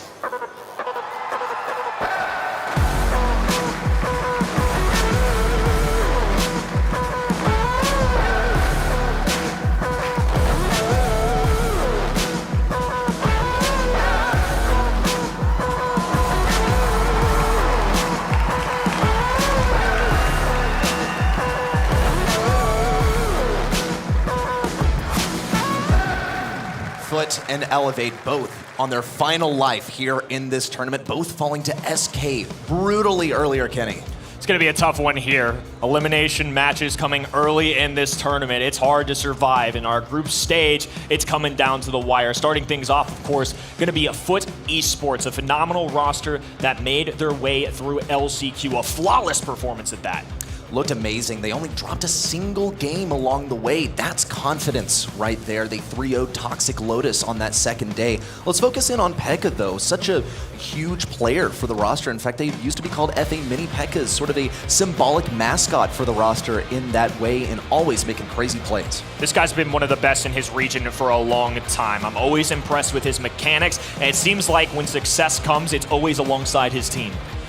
When we look at this Elevate roster, we try to isolate a player that is the MVP of the roster. We look to Pekka, but across the way now, let's talk about Elevate. This squad used to be just Zeus, Luffy, and Killer, but in May with the disbanding of the NA SSG roster, we see RBM join the squad, and they immediately won the following monthly final. I think it's safe to say that this guy's been an impact player. I hope to see him bring out his favorite brawler today. Lord knows he's so darn good at those tanks, and that's something that I am definitely anticipating them in terms of the strategy category. I love the reminder that his favorite brawler is Ashe, because just a couple of years ago, we were looking at the two best Ashes in this Ashe meta. In North America, we see Killer as one of those, RBM as the other, and now they've banded together on this same squad. Now, when we talk Elevate, historically as this roster, these players have actually made a stab at qualifying for the World Finals before. Last year was remaining 7. They nearly made a World Finals. They were in 3rd place in that NA East region. So they've come close to making it to this stage before.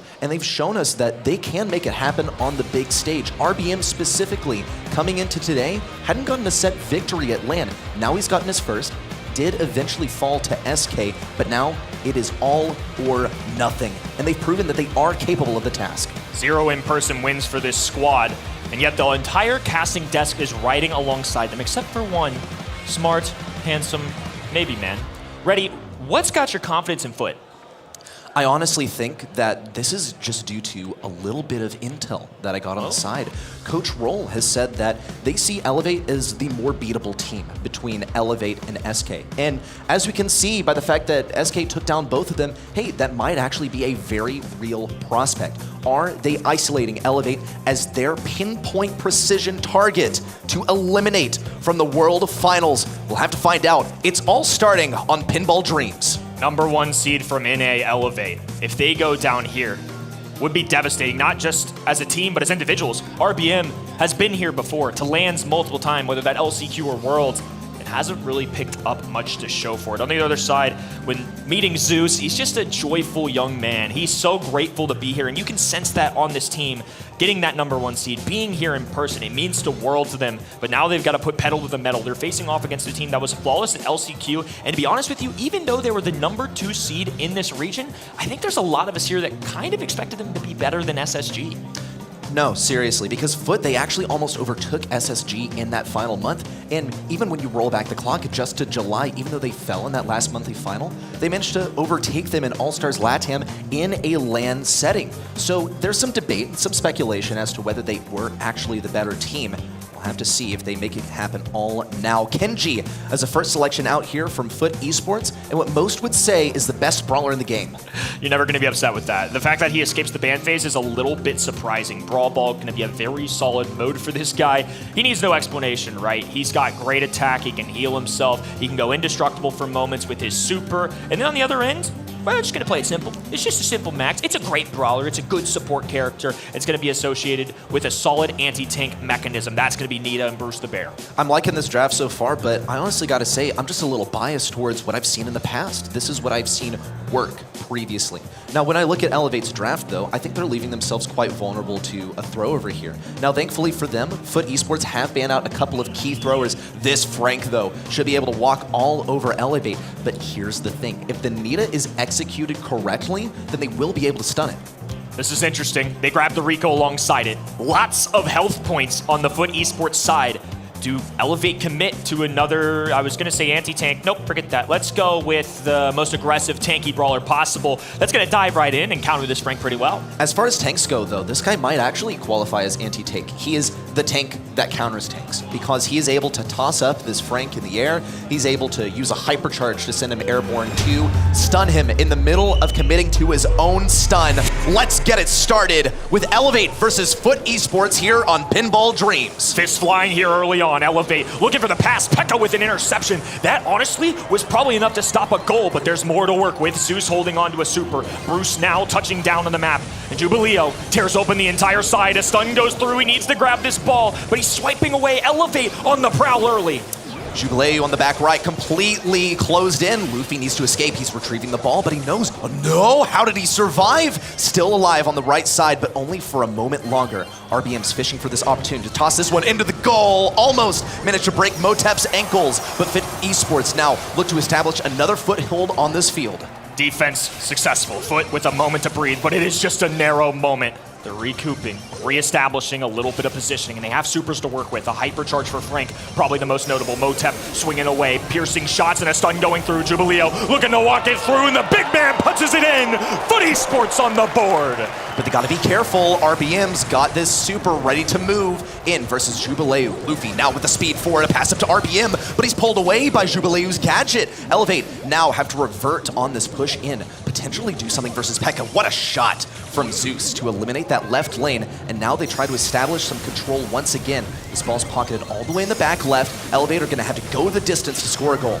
Lots of health points that they have to get through. Pekka survives. Motep with the long range. Gonna be able to keep up with Zeus very easily. Even though Pekka doesn't connect, they're doing just fine. Foot now have the ball in a defensive stance, but they're all the way across the other end of the map. It's gonna take the full Elevate roster to move here, and RBM with an El Primo jump is just what the doctor ordered. Hypercharge as well out from Jubileu. There's one, not two, as RBM is denied. Pekka takes to the skies. He's still got to defend this ball on the back left. Elevate had the potential to really get this moving, but with Nita so exposed, with these walls so broken open, it's going to be a tall task.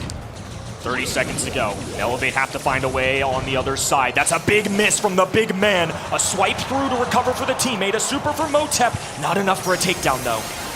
Luffy's got this hypercharge and the super. Gotta make a run for it now. RBM with this super, obviously looking for the back left corner. Attempts at denial from Jubileu and Pekka, and they get the kill. Zeus with a final Nita Bear out, but this one's already in the books. Foot Esports, the guardians of the ball in the back left corner. Get it done. It's game one. SA starting out hot here. This one felt like it was going to be close, and Pekka alive and well on the stage. Goodness. Talking a lot of jive up there, and he certainly backed it up in that first one. That's that kind of confidence that you can only get from LAN experience. The thing that Foot single-handedly waves over Elevate here. See what they can do this time. If they can replicate that success that they had in the last game. RBM already pushing forward into Jubileu. There's a super out, but it's going to be just a trade as Motep gets the elimination with a gadget. Motep creeping forward, Luffy looking to play a little defense, and P.E.K.K.A is on the prowl, diving in, looking for some heals, has a super, makes the tap and a connection there. Motep going for the bounce. P.E.K.K.A rushing over RBM, destroys the wall, and alongside it, any hopes of getting that goal. A stun onto RBM is disastrous. Definitely a missed call. We see the hypercharge in from Motep. All means of defense eliminated except for Zeus. And without a bear, there's no way he stops this. Foot Esports, walk it in. Foot Esports got a live crowd here in the stands. Lots of XA cheers right now, and Elevate need to shut him down. Bruce the Bear stunned. A super coming in from Motep, clearing the entire side. RBM trying to dive in out of desperation. P.E.K.K.A looking for one Luffy with a kick away here. And P.E.K.K.A in complete control. Motep now juggling the enemy side, and Zeus gets the kill that they needed with the ball available. The stun just enough, and Elevate survive once again. They're gonna have to push through this Frank somehow. It's such a difficult task. They haven't really been able to accomplish that so far. Maybe they can with the speed. Here comes the lead of air in. RBM up to the skies, flying elbow drop, cratering down. A missed open net. What a disaster. Definitely a blunder, but they will recover. RBM gonna accept this ball from Luffy and score the goal, evening our game score.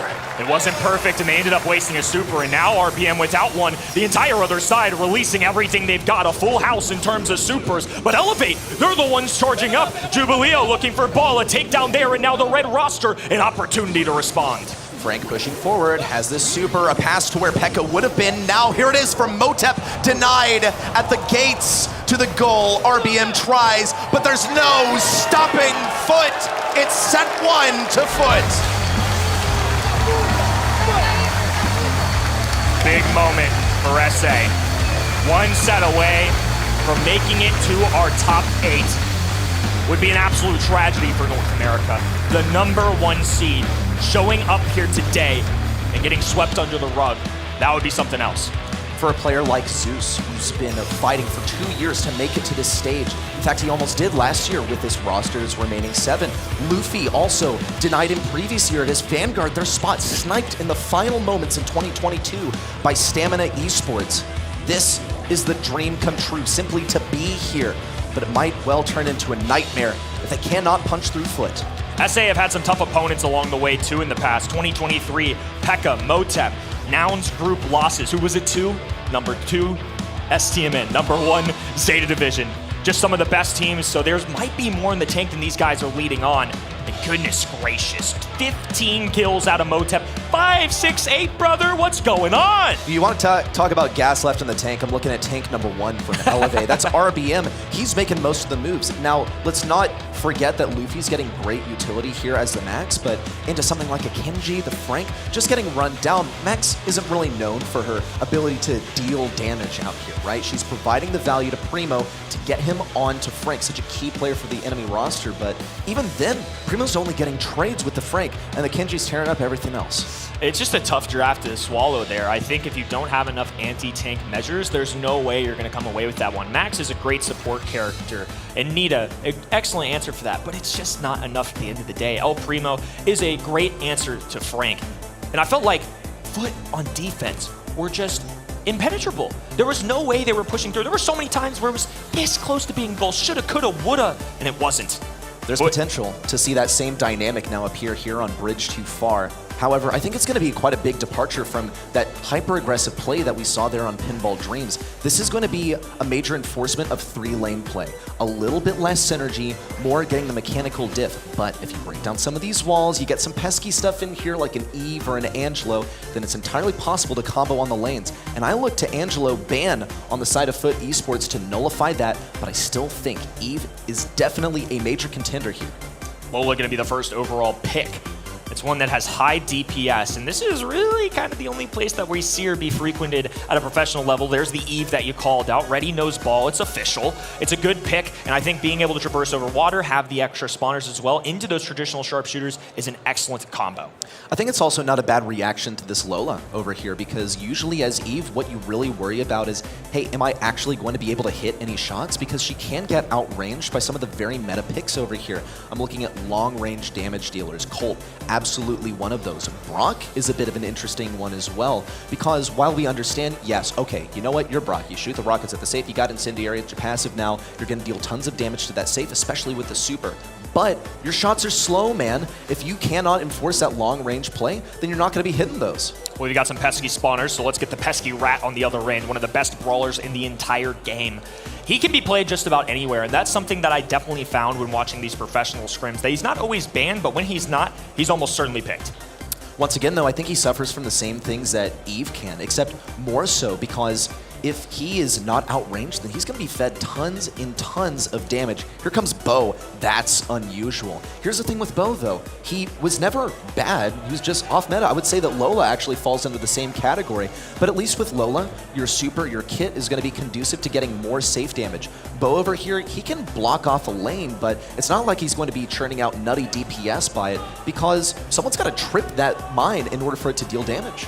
I would say the good news for Bo, too, is there's not a ton of long range on the other end. I mean, all the sharpshooters have pretty much been removed. There might actually be a chance. Foot Esports, one set away from day 2 aspirations. #1 seed from NA needs to come out here and make a showing.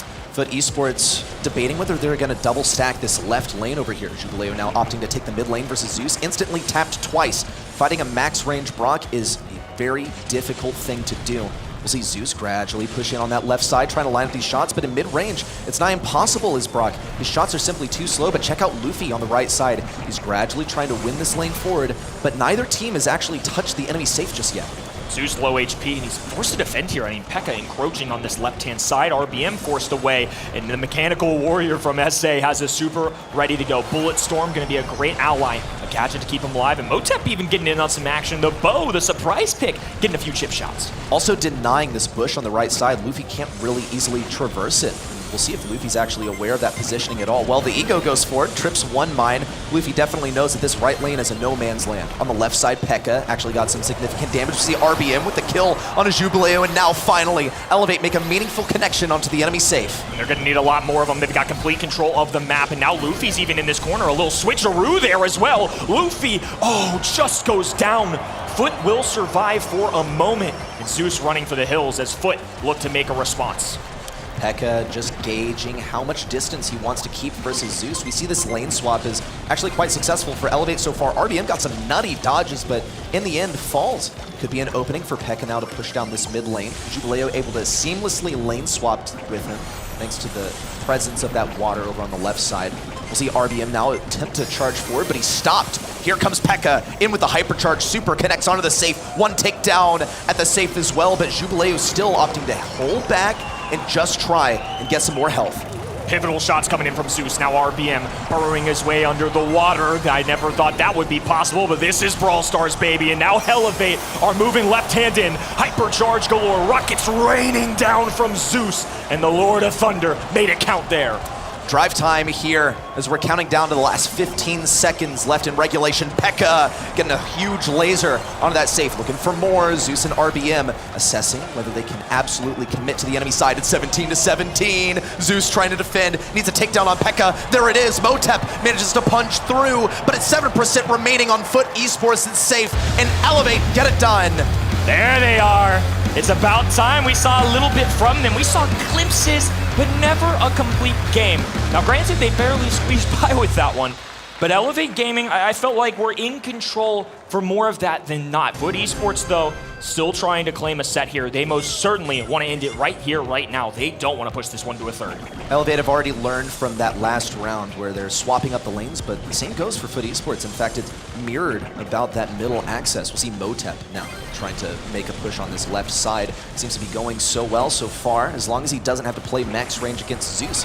He's dropped down to just 500 health as he continues to heal. RBM also on low health. He's got great dodges, but he doesn't have much range to work with. Motep holding down the fort on the left-hand side. For somebody with such long range, Zeus really is having a hard time keep up here.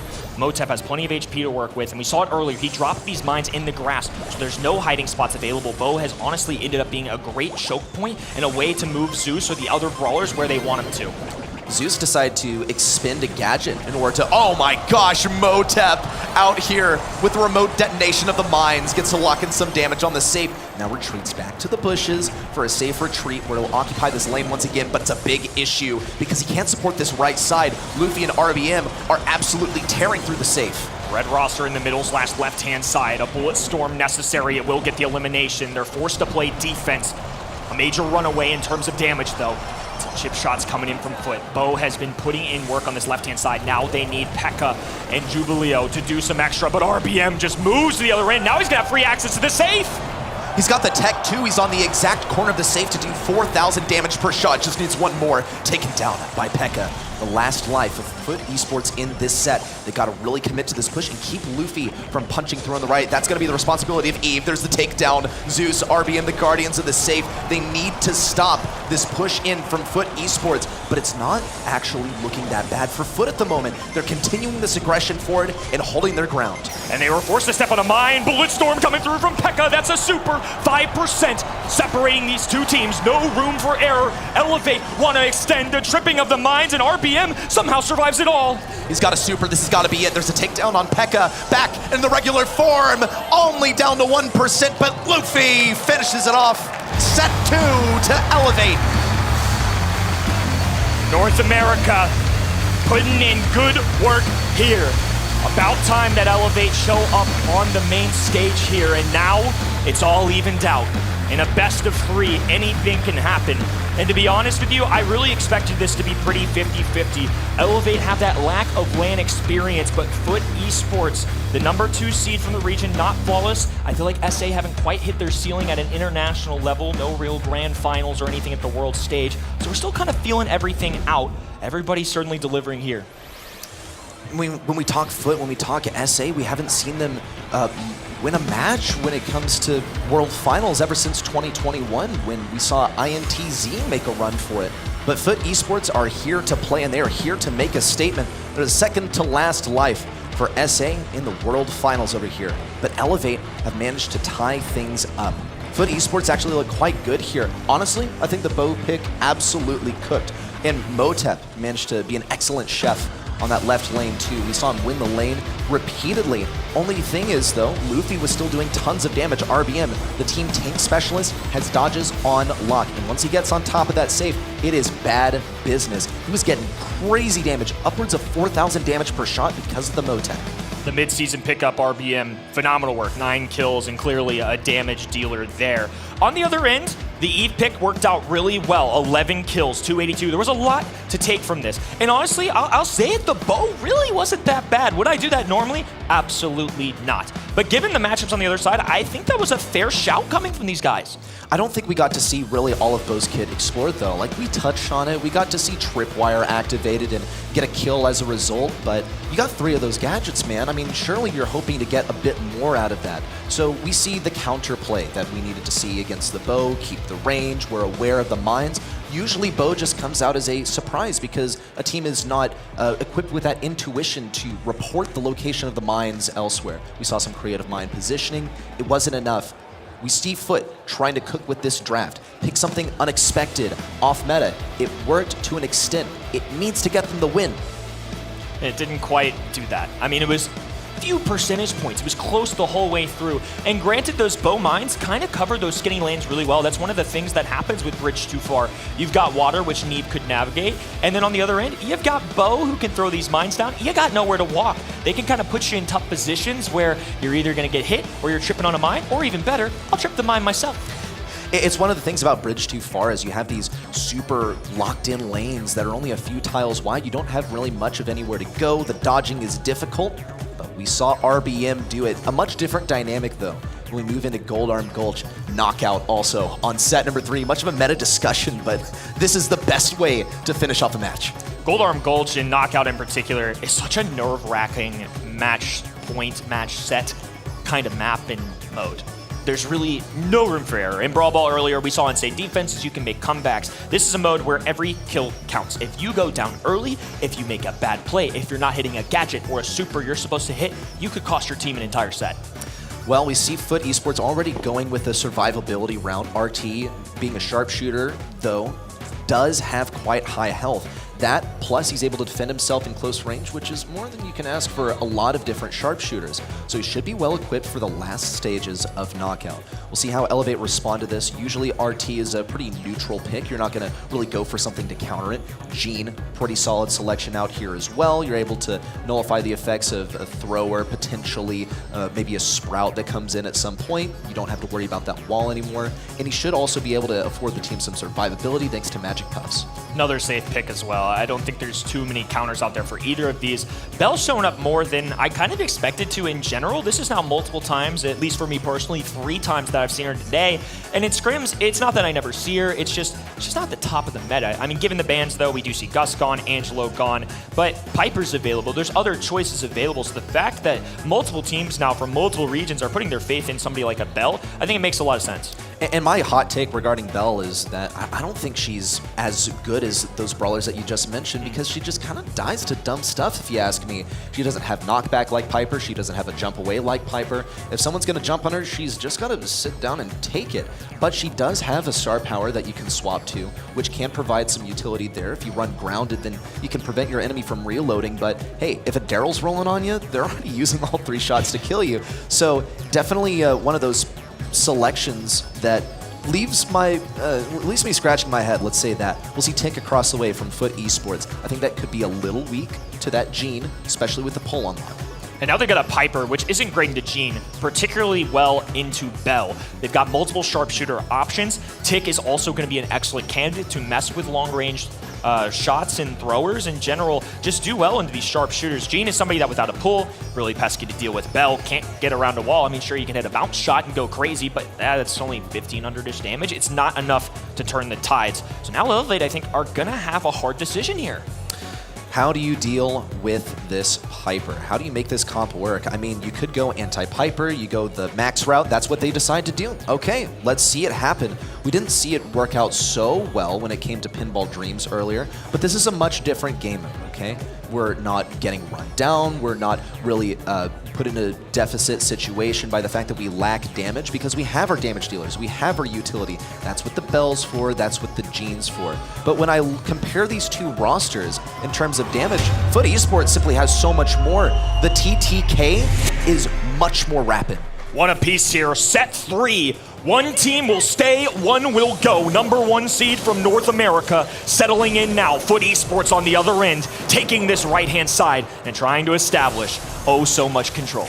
It's East versus West here on Gold Arm Gulch. Everyone get comfy, because it's going to be a long, long ride. Don't expect to see any early game picks. Not in set number 3, and not here on Gold Arm Gulch, but Foot Esports are going to try and get themselves off to a good start and avoid feeding as much of RBM Super as they can on that top lane.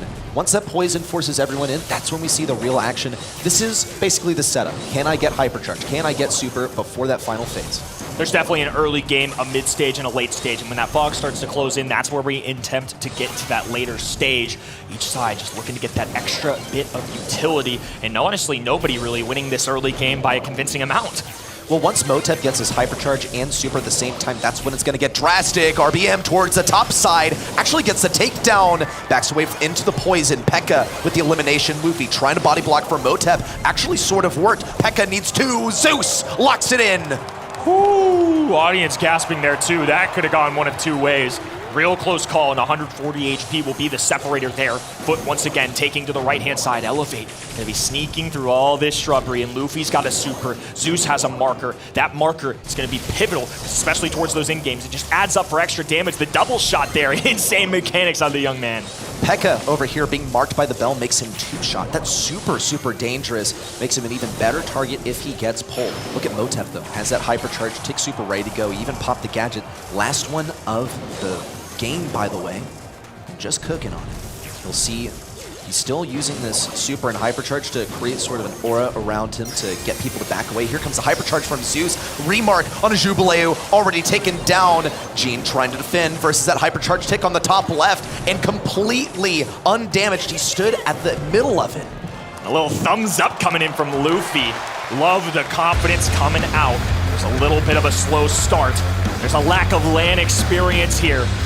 But now Elevate are 1 set away, and now 1 game from moving on to day number 2.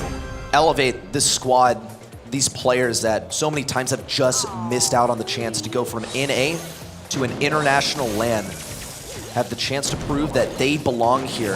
And Foot Esports need to undo this South American curse. They have not been able to get a match at Worlds in so many years. It could come down to this game, and Elevate are at match point, just one game shy of taking it all. There's regional pride on the line too. Foot Esports are the last remaining hope of all of our SA fans out there.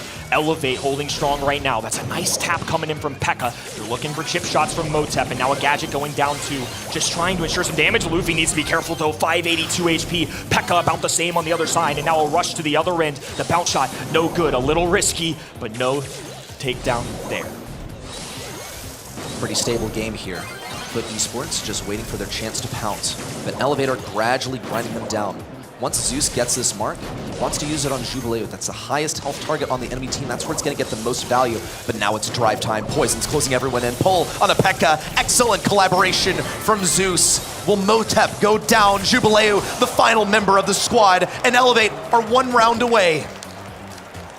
One more to go, and North America's finest will continue on to our day number 2, and we'll exit this group alive in the number 2 seed. Foot Esports still with a chance, though. Motep doing a good scouting report to this right-hand side. Doesn't quite know where Luffy is. They're trying to figure out where all the players of this blue side are. For now, they're going to hang tight. Luffy finally making an appearance here, so everybody accounted for. 3 supers for Elevate, and 2 supers that combine so well together. Gene, Max Super have always been an excellent, such a powerful combination.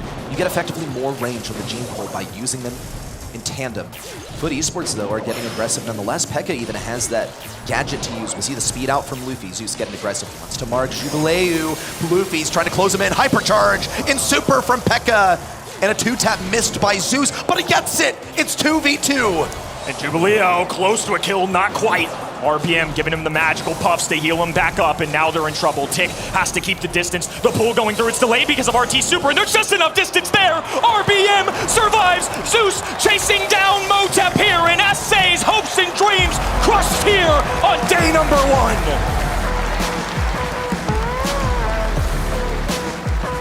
Elevate, the number 1 representative from North America, have put it in writing. They deserve to be here at the Brawl Stars World Finals. And they're going on to day 2. Fantastic showing. Foot Esports had a great run. They had the short straw in this situation. They had to go through LCQ. They popped off against the likes of Old Guards, Tribe Gaming, getting away there. Toxic Lotus 3-0 victory, but this is the end of the line here. This is where things get tough, and ultimately Elevate, North America's number 1 seed and representative, will survive. This was a great draft for Elevate. This is what they've gained a reputation for in North America, is simply having these killer drafts. And yes, Killer is working on the drafts. As he stepped aside for RBM to do the tank work for the team, he has been absolutely cooking, and he has been the lab so consistently with their analyst, and it is absolutely showing. This combination, this draft that they were able to secure, and the way in which they managed to do it is stellar. Came down to this final moment where Motep just couldn't quite hold on. The kill category, not close though. We had some back and forth affairs throughout this entire match, but one thing is clear: when push came to shove, Zeus showed up. First ever LAN experience too, and I gotta say, into the likes of Pekka, a highlight, a star player for SA, into a brawler where Piper should be favored. Guess who won out every single time? It's the young man on the left-hand side. That has to be a mechanical diff right there, because Piper into the Bell, I mean, surely that wins just about every time, especially equipped with homemade recipe. Zeus, you earned it, buddy. What a game, what a set here on the Bell. Insane stuff. SA knocked out. I don't know if anybody really would have expected not one but both teams to kind of go down here early. Elevate, remain alive. This Group A was a tough one. I mean, obviously SK Gaming was a different beast of their own, but at the end of the day, it's a tough one out here. That's just part of the World Finals. Well, on the B stream, we have an absolute do-or-die match going on the B stream between Rival and Eternal Fire. This one surely is going to be exhilarating. Rival can keep themselves in the game. Eternal Fire, much of the same. Looking at the results too, Foot missing the cut, Space Station Gaming, the other SA roster, no good. Pioneers will finish as the number 2 seed from that group, and we'll be making it on to our second day. Group C, one to keep your eye out for. Group D, we've got a big match coming up between rival Esports, who surprised me a little bit. We got to cast them a little bit earlier. They were fantastic, and Eternal Fire on this side came out flat-footed. Humble absolutely crushed them. Meanwhile, in Group C, we have Crazy Raccoon and Luminosity going head-to-head. There's a potential for a 3-way tie over here. Baby. And that's when it comes down to the set diff. But if that's equal, then it comes down to the game diff. And we go to damage diff if it comes down to the game diff. And I don't think that's going to happen, but anything is possible here at the Brawl Stars World Finals. It's an insane day. And honestly, coming into this, the sentiment I got from a lot of teams, a lot of players, this is the most competitive year. This game gets harder and harder. All these fellas get smarter, they get better at drafting, the mechanics get better. I mean, heck, somebody like Zeus can come out of nowhere seemingly at a global stage. He's been grinding in A forever, and he just made good work there on this stage. Much to see from rookie Zeus happen on day number 2, but we still got more going on here on day number 1. Next up, it's Luminosity versus Crazy Raccoon. Make sure to lock in your predictions on event.brawlstars.com. We'll catch up with you in just a moment for another exhilarating match.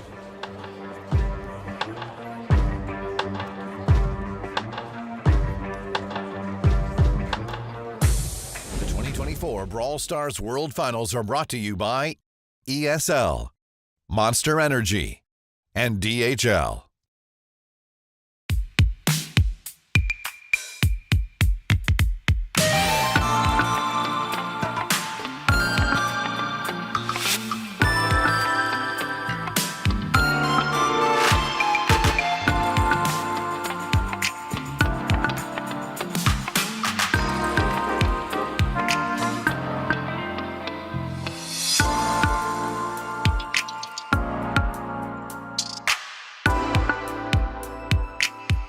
Just have to do stuff.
Day 1 has been action-packed so far, and we still have much more to bring you. Welcome back to the Brawl Stars World Finals here at Superfest, and 5 of our 6 matches here on the main stage are done. And that means after this next match, our group stage is over, and we are set for tomorrow's day of the Brawl Stars World Finals. So let's not waste any more time and introduce your next 2 teams onto the main stage. All the way from North America, qualifying via the LCQ, it's Patchy, Charles, and Chino. They are Luminosity.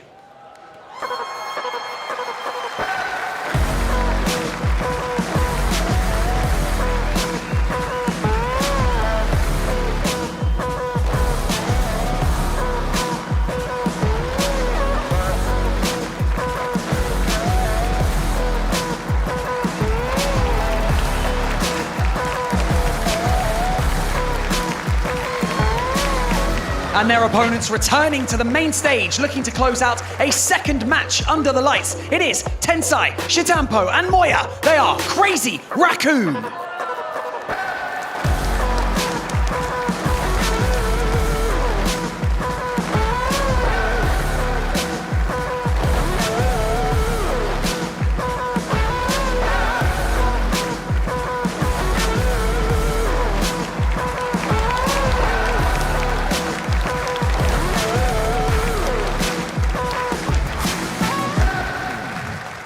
It's out of the frying pan and into the fire for Luminosity, already having to face their demons in their first game in this Group C. They didn't fare so well, getting one set against Zeta Division, but that is not enough here in this group stage. Ready, sets, best of threes. So this is Luminosity's last chance to make a bid for day 2. It can go so quickly, honestly. I actually got the chance to speak with Garo of Zeta Division backstage, and he pretty much just told me, phew, that was a close one. Luminosity were really sticking it to him, and they can do the same against Crazy Raccoon Patchy over here, the thought leader for the squad, team captain and team drafter. He has earned this team a reputation in North America for being some of the greatest drafting minds in the entire region. Last year, Luminosity fell to Zeta Division fairly early on, but they did show their quality, at least securing a top 8 position. Back then, they were a top seed in North America. Now, no longer. They had to fight their way through the LCQ, prove themselves against the very best, and well, guess what? We've got more of that coming for them. Crazy Raccoon will be their opponents in this game, who showed us a beautiful level of brawl in their matchup against Zeta Division, overcoming their own demons as the team that knocked them out and ended up claiming the World Finals last year. Tensai attending 5 different World Finals, 2 World Champions to his name. It's Chitampo, the player that we have our eyes on, a difference maker, mechanical warlord, an all-round terrifying competitor. Every single member of this squad is a mechanical mastermind, highly regarded and regarded everywhere actually as the best in the world, but that's on the mechanics front. Cite Tampo is certainly a standout in that place. However, where they do struggle is on the draft. That is where Luminosity ultimately succeed. So this is the greatest test. Draft or mechanics, which one wins? Now, definitely many of us behind Crazy Raccoon here. We also had predicted them to win against Zeta Division, but we knew it was going to be close. One thing you can say about Crazy Raccoon is that it was a scrappy affair up against Zeta. There was no shortage of mistakes that Zeta were able to punish on occasion, and in general, a slow start in that series for our APAC #1 seed.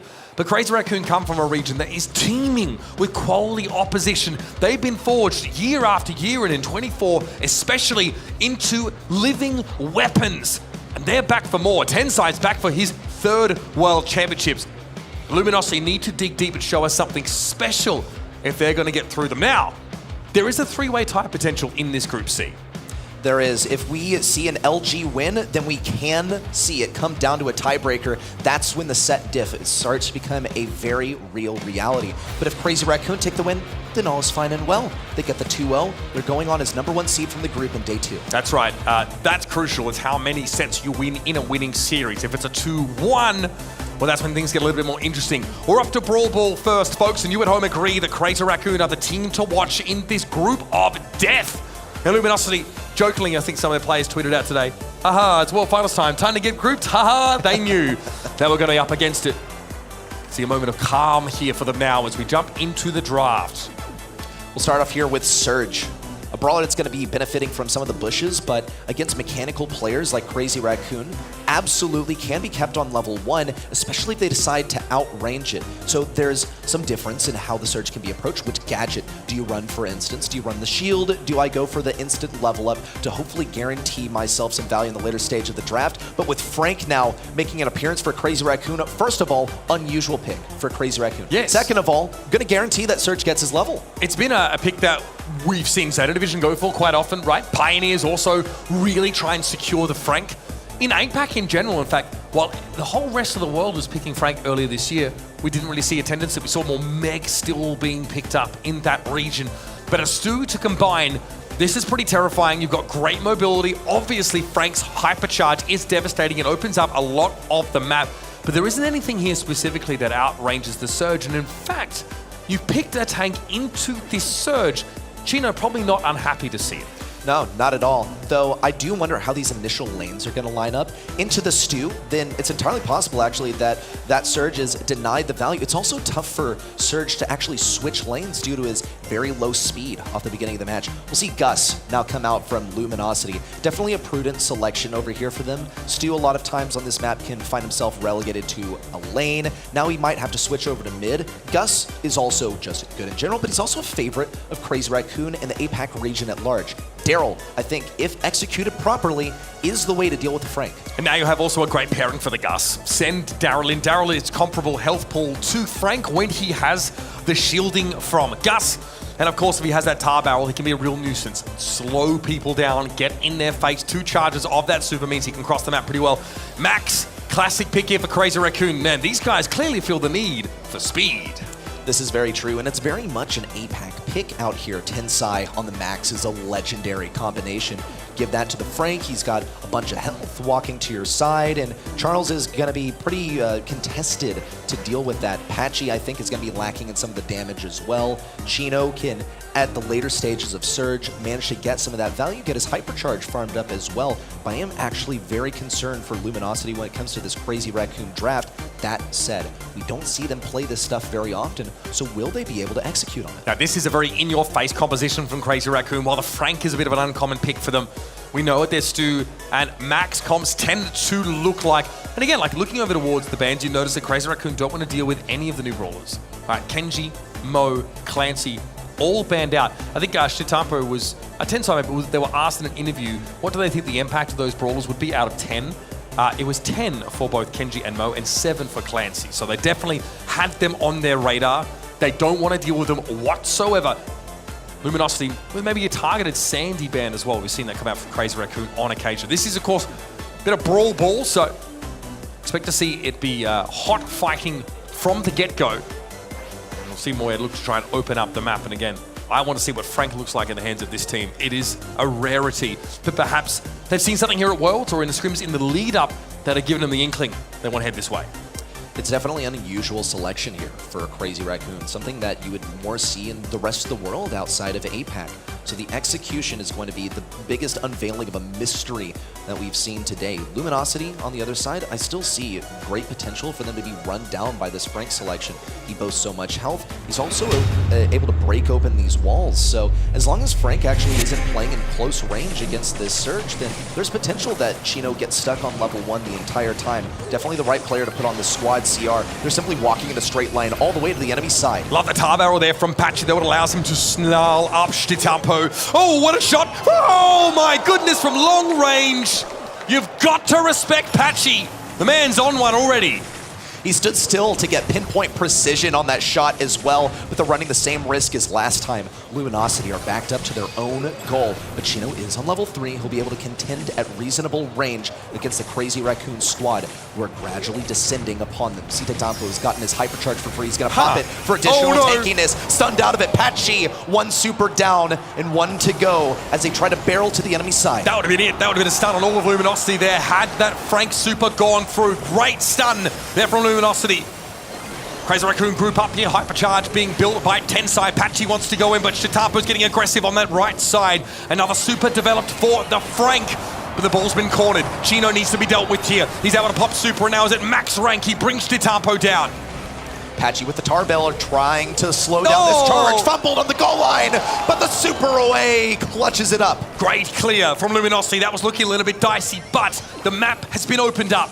Next time Crazy Raccoon come home to roost with this Frank super, there won't be anything to hide behind. Tensai comes forward. Luminosity very well grouped up here. Chino and Patchy low in the corner. They get caught. Shitampo now can walk it in to even up the game.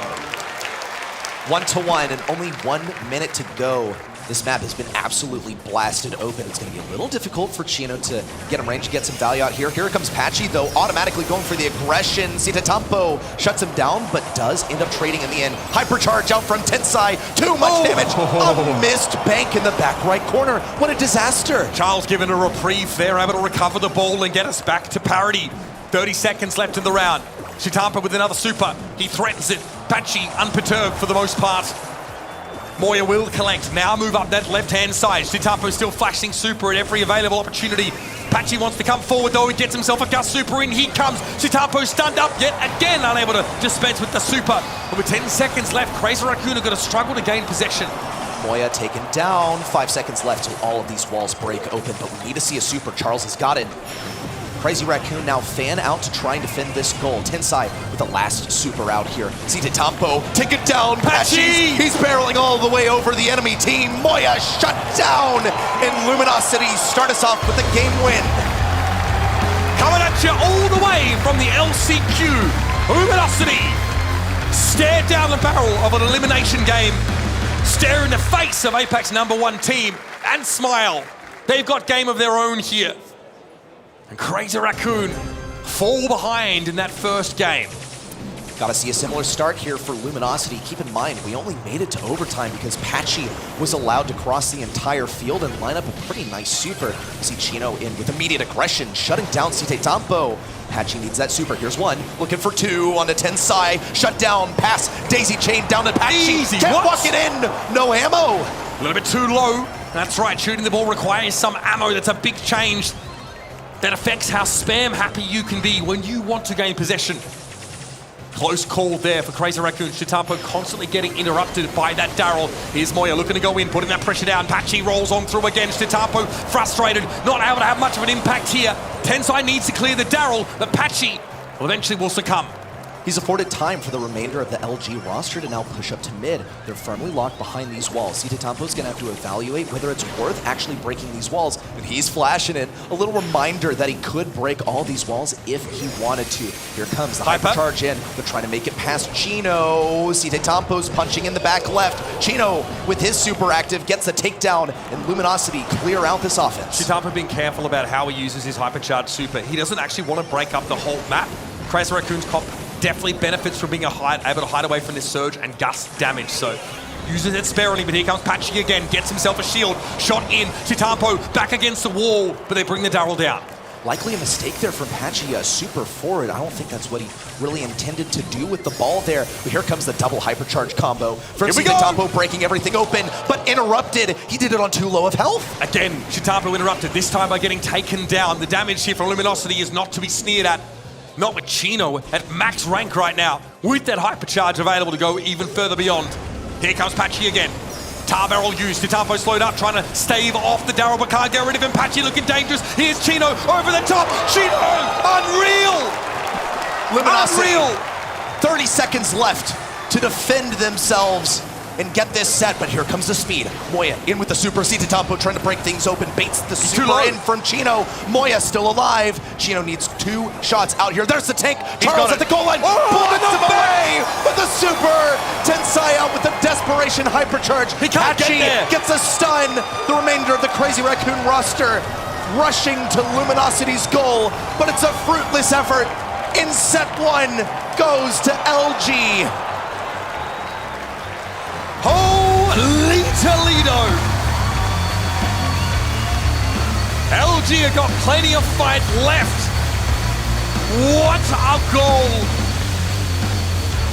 And what a save as well from the Gus. The star power allowing him to knock enemies back from the shielded target. Strips Tensai of the ball just as he was about to score. Ridiculous! Some good timing here for Luminosity. Definitely earned though. We saw what a clutch goal from LG. We saw a pass forward to the goal line. Chino landing precisely on its position to score that one. Then followed up by simply good discipline from Charles. He had that super right to go in case of something just like this. But what a missed opportunity from Patchy. He had a super, by the way, that he could have used to pass that ball in. It's these micro plays, but this is what we were talking about with Chino. That is expertise in the clutch from Charles. Charles absolutely gigabrain there. Tensai left reeling after that exchange. I'd flash the clown pin as well, if I'm honest with you. Clutch from Luminosity. Chino with a beautiful leap over the boxes to take possession and score. Chino with 444 DPS, 13 kills. You've got to respect the surge. Patchy might be the drafting mind for the team, but Chino is the guy who pops off. And when he's dealt a difficult hand, that is when he really seems to perform. You see him go with this first pick surge. So many opportunities to counter it, and they go for stuff to outrange it. So that's why he is tasked with going this brawler. He's an excellent surge. Amazing stuff from Luminosity. We really get to see on the big stage what these guys are made of. Crazy outcomes here. If Luminosity win this series, 2-0, they will knock Crazy Raccoon out of the World Finals. If it's a 2-1, it'll come down to a tiebreaker.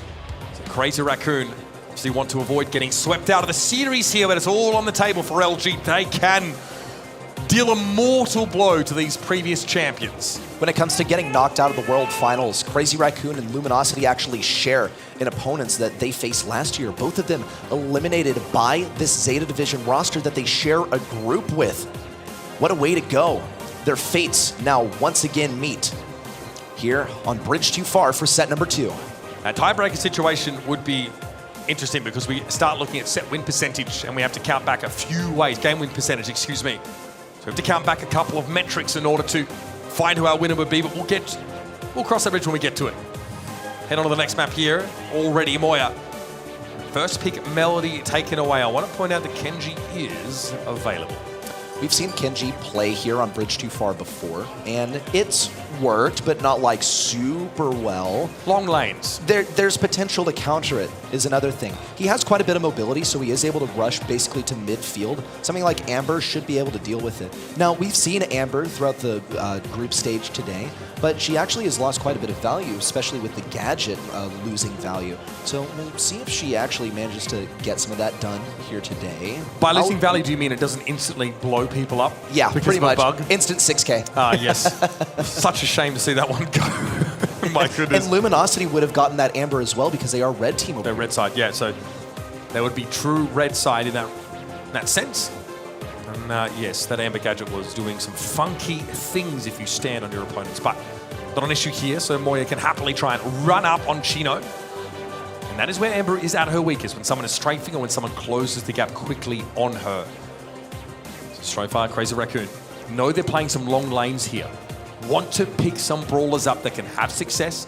With Daryl banned away, they're probably not looking to go all in here, so 8-Bit definitely good at controlling some of these straightaways. 8-Bit's a really solid mid over here. He gets that damage booster down. He'll be able to gain some value by having the range, having the damage to shut things down. Into a Piper, it can be a little bit questionable. Perhaps they expected Luminosity to go for something like this because the Piper lines up shots on 8-Bit so effectively. She has the superior range, she has the better damage, and also 8-Bit is just a moving target. He's the slowest speed in the game, really easy to get your shots out. Eve, one of the few brawlers that can actually play corners on this map. Make use, of course, the stretches of water on either side of the lanes to come from angles that other brawlers cannot. It does allow her also remediate some of her range limitations, but with a star power that changes the order of her eggs, meaning that the heaviest and hardest hitting one comes first. She doesn't need to hit all of them. Just get some poke down. He's that Kenji left open. Luminosity, snap him up.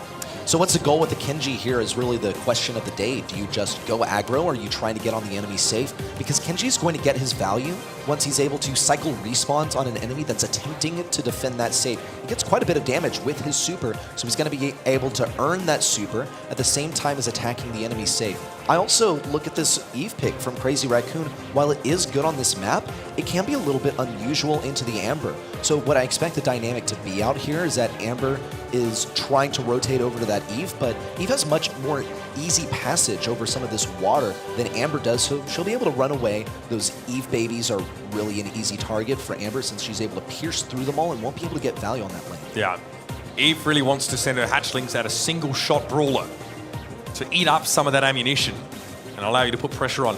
She also collapses into side lanes pretty effectively, or into mid should it be the case, because of that mobility, so you can quickly create 2 versus 1 scenarios to give Tensai, for example, a good go of it.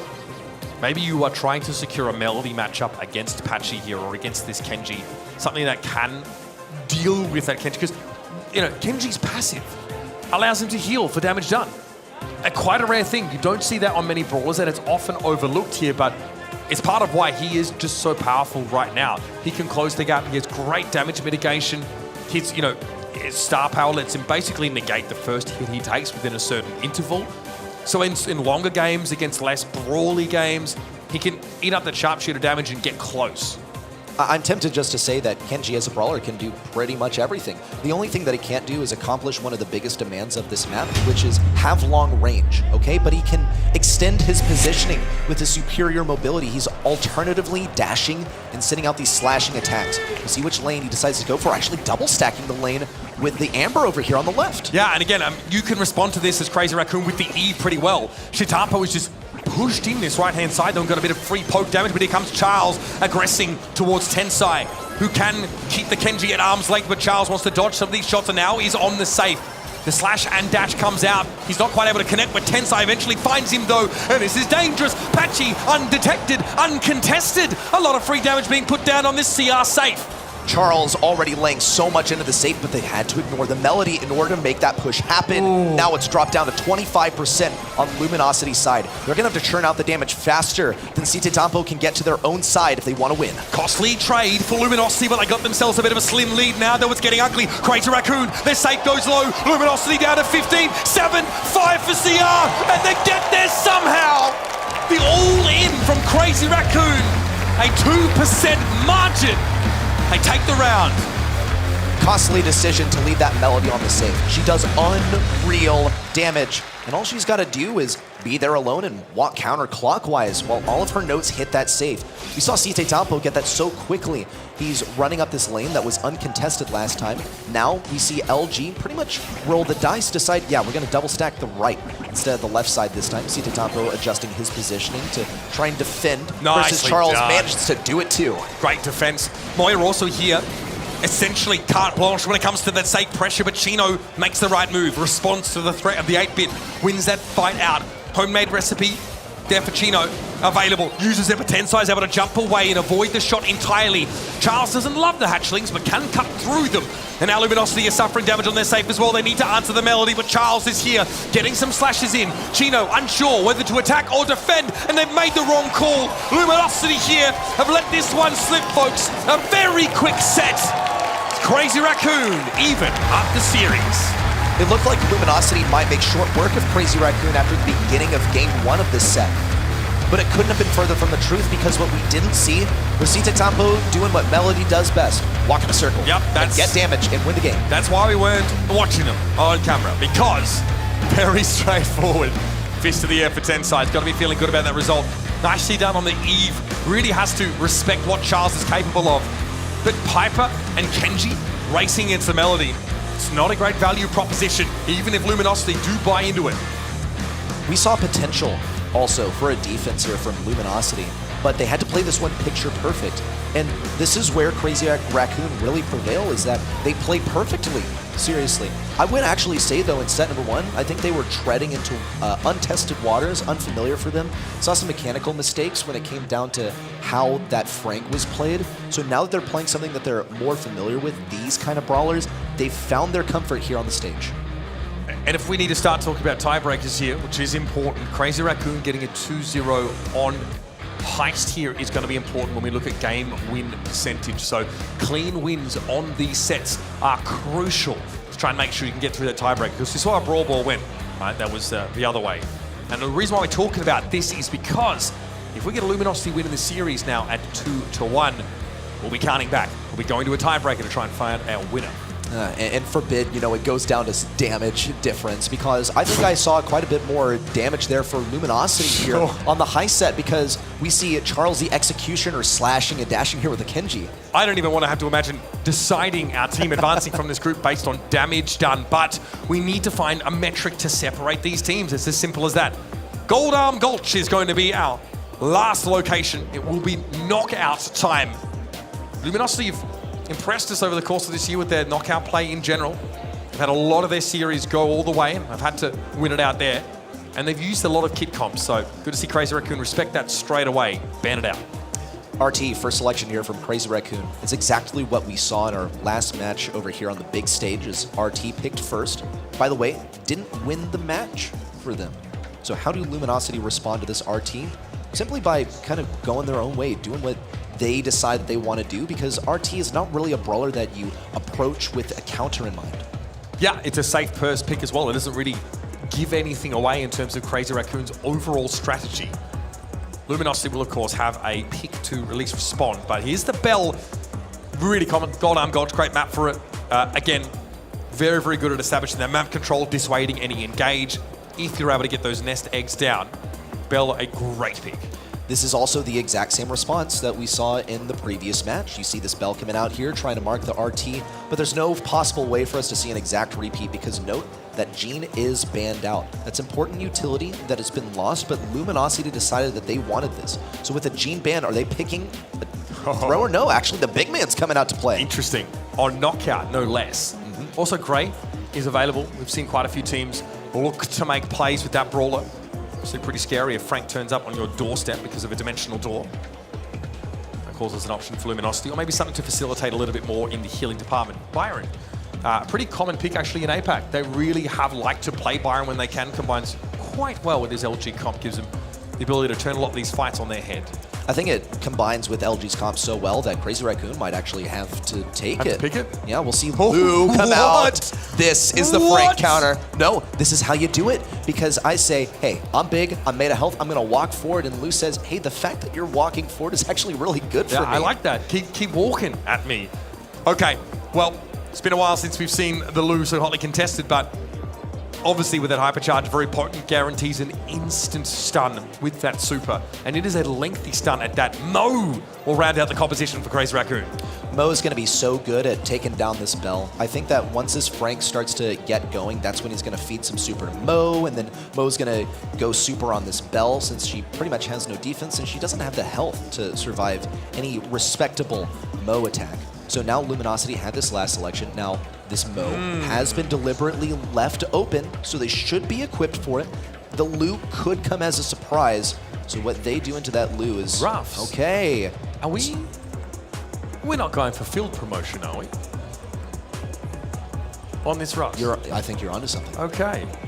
That's very rare. Obviously, a rare star power to see Ruffs look to pick up. So again, you can get this Frank to, God, how much HP? You sit back and, again, you can heal, obviously, in a radius. It's not quite as potent as Magic Pups is for Gene, but it is AoE healing virtually that gets you above your maximum health threshold.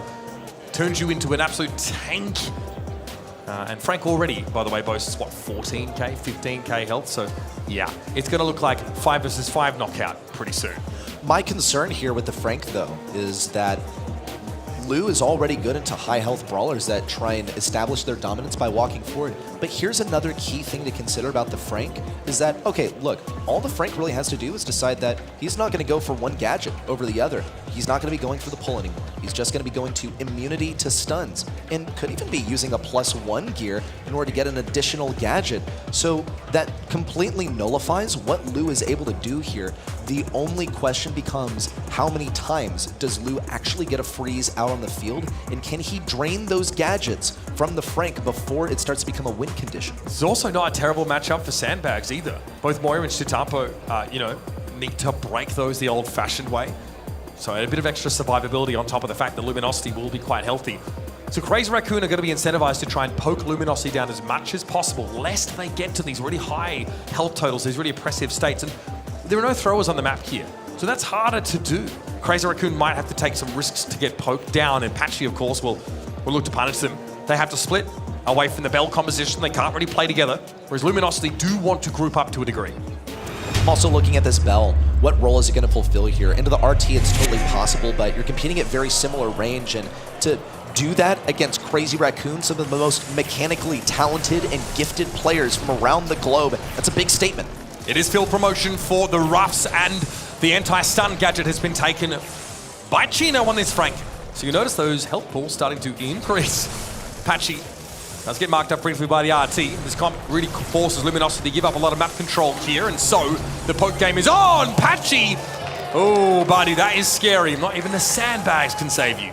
Disaster has just struck for Luminosity. Their lifeline, these sandbags, could not shield them. Chino also didn't opt to take any of the damage. It was simply Ruffs, left out, hung out to dry. Now Luminosity have to assess how much value they actually want to feed to Crazy Raccoon over here. Yeah, they're actually going to, in a way, forfeit this round in an effort to not feed any hypercharge to Tensai. Yeah, just denying the supers in general, especially from Chitapo, who would come into the round with that one, and that would be very scary. So, Luminosity must be more proactive. They cannot simply mill around until they get poked down. And yet they opt to move to the same part of the map here, hoping that Charles can hit some more shots to dissuade Crazy Raccoon from coming forward. Eventually, though, LG have to move because the gas will begin to encroach from the edges of the map. If they can catch Moya being too aggressive, though, then Charles can totally hit him with a mark. The mark actually has more range than a normal shot. He should be able to catch Moya in that regard. still on the bottom side, trying to keep up with Moya. On the top side, Chino trying to stay away from Tensai if he can, waiting for the later stage of the game. And now Patchy finally has this super out. And it looks like it's going to be going to Charles. Yeah, makes perfect sense. Charles to either one up now, hitting that much harder. Doesn't have a hypercharge yet on this bell, so cannot guarantee a hit from the mark, or near enough to, as it becomes a homing projectile. LG starting now to venture into the map just a little bit more, but here comes the gas. They're going to have to make a move. Sandbags already thrown down. Patchy takes the off angle. Chitapo is picked off. Chino able to shrug off the stun, but not the gas. And it's up to Patchy to salvage a situation that looks more and more grim with every passing moment. Match point now for Crazy Raccoon. A game victory as well, an important component of a potential tiebreaker. Ooh. But after that last game, I'm left questioning whether it's possible for Luminosity to win this one. Potential microplays that could have given them an edge, a disastrous first round that spelled defeat for them before they really even got the chance to get started out here. Is a bad omen for Luminosity. They're going to be forced to take a different approach, because if it's not working, then it's not worth to continue trying. One thing's for sure, Chino won't be able to be stunned by Tensai. It's going to be virtually impossible. Patchy just straight up wins the poke game. Love to see that. Now they want to collapse. Moya quite low as well. Takes a shot there from Charles. And here comes Patchy from behind. Chitapo goes in with a super. Charles is a little bit low, but he and Patchy will retreat back away to fight another round. Well, Luminosity have found that their initial strategy simply doesn't work. They're going to try something new, and they immediately are rewarded with success. So they go back to all reliable, the river. Patchy go kill strategy. Yeah, the Patchy immediately win a lane on the left side with a total pick away from the normal team fight strategy. All right, we take those. LG know that there's a sense of inexorability though about that gas coming in. If they continue to play towards the edge of the map, they'll be forced to move in to the line of fire. Good damage on Tensai there. He's marked as well. Marked man, he's going to be two-shot by Charles, especially with his damage booster available because of the treat that Patchy just dropped for his teammate. That's a bank shot from Charles on a Cite Tapo. Just keeps him vulnerable, really forces them to back up. You might actually see Luminosity bid to take mid-control, an unusual play for them. Look at Charles, he's tapping. He's got a hypercharged super. So good. Here come the sandbags again. Charles can guarantee another marked target here on Crazy Raccoon. And the gas begins to encroach. Tensai playing at the fringes of it now, but that's Chitapo trying to go in. The Mo is not successful. Tensai and Moya have to play in that gas. And we are evened up in this third and final set. Luminosity have swept through that second game, looking so invulnerable after game number one, continuing into round number two with yet more dominance, yet a different strategy. How many different ways can you play this Luminosity comp? We're about to find out. If they decide to go back to that same thing that they tried in game number one that ultimately led to failure.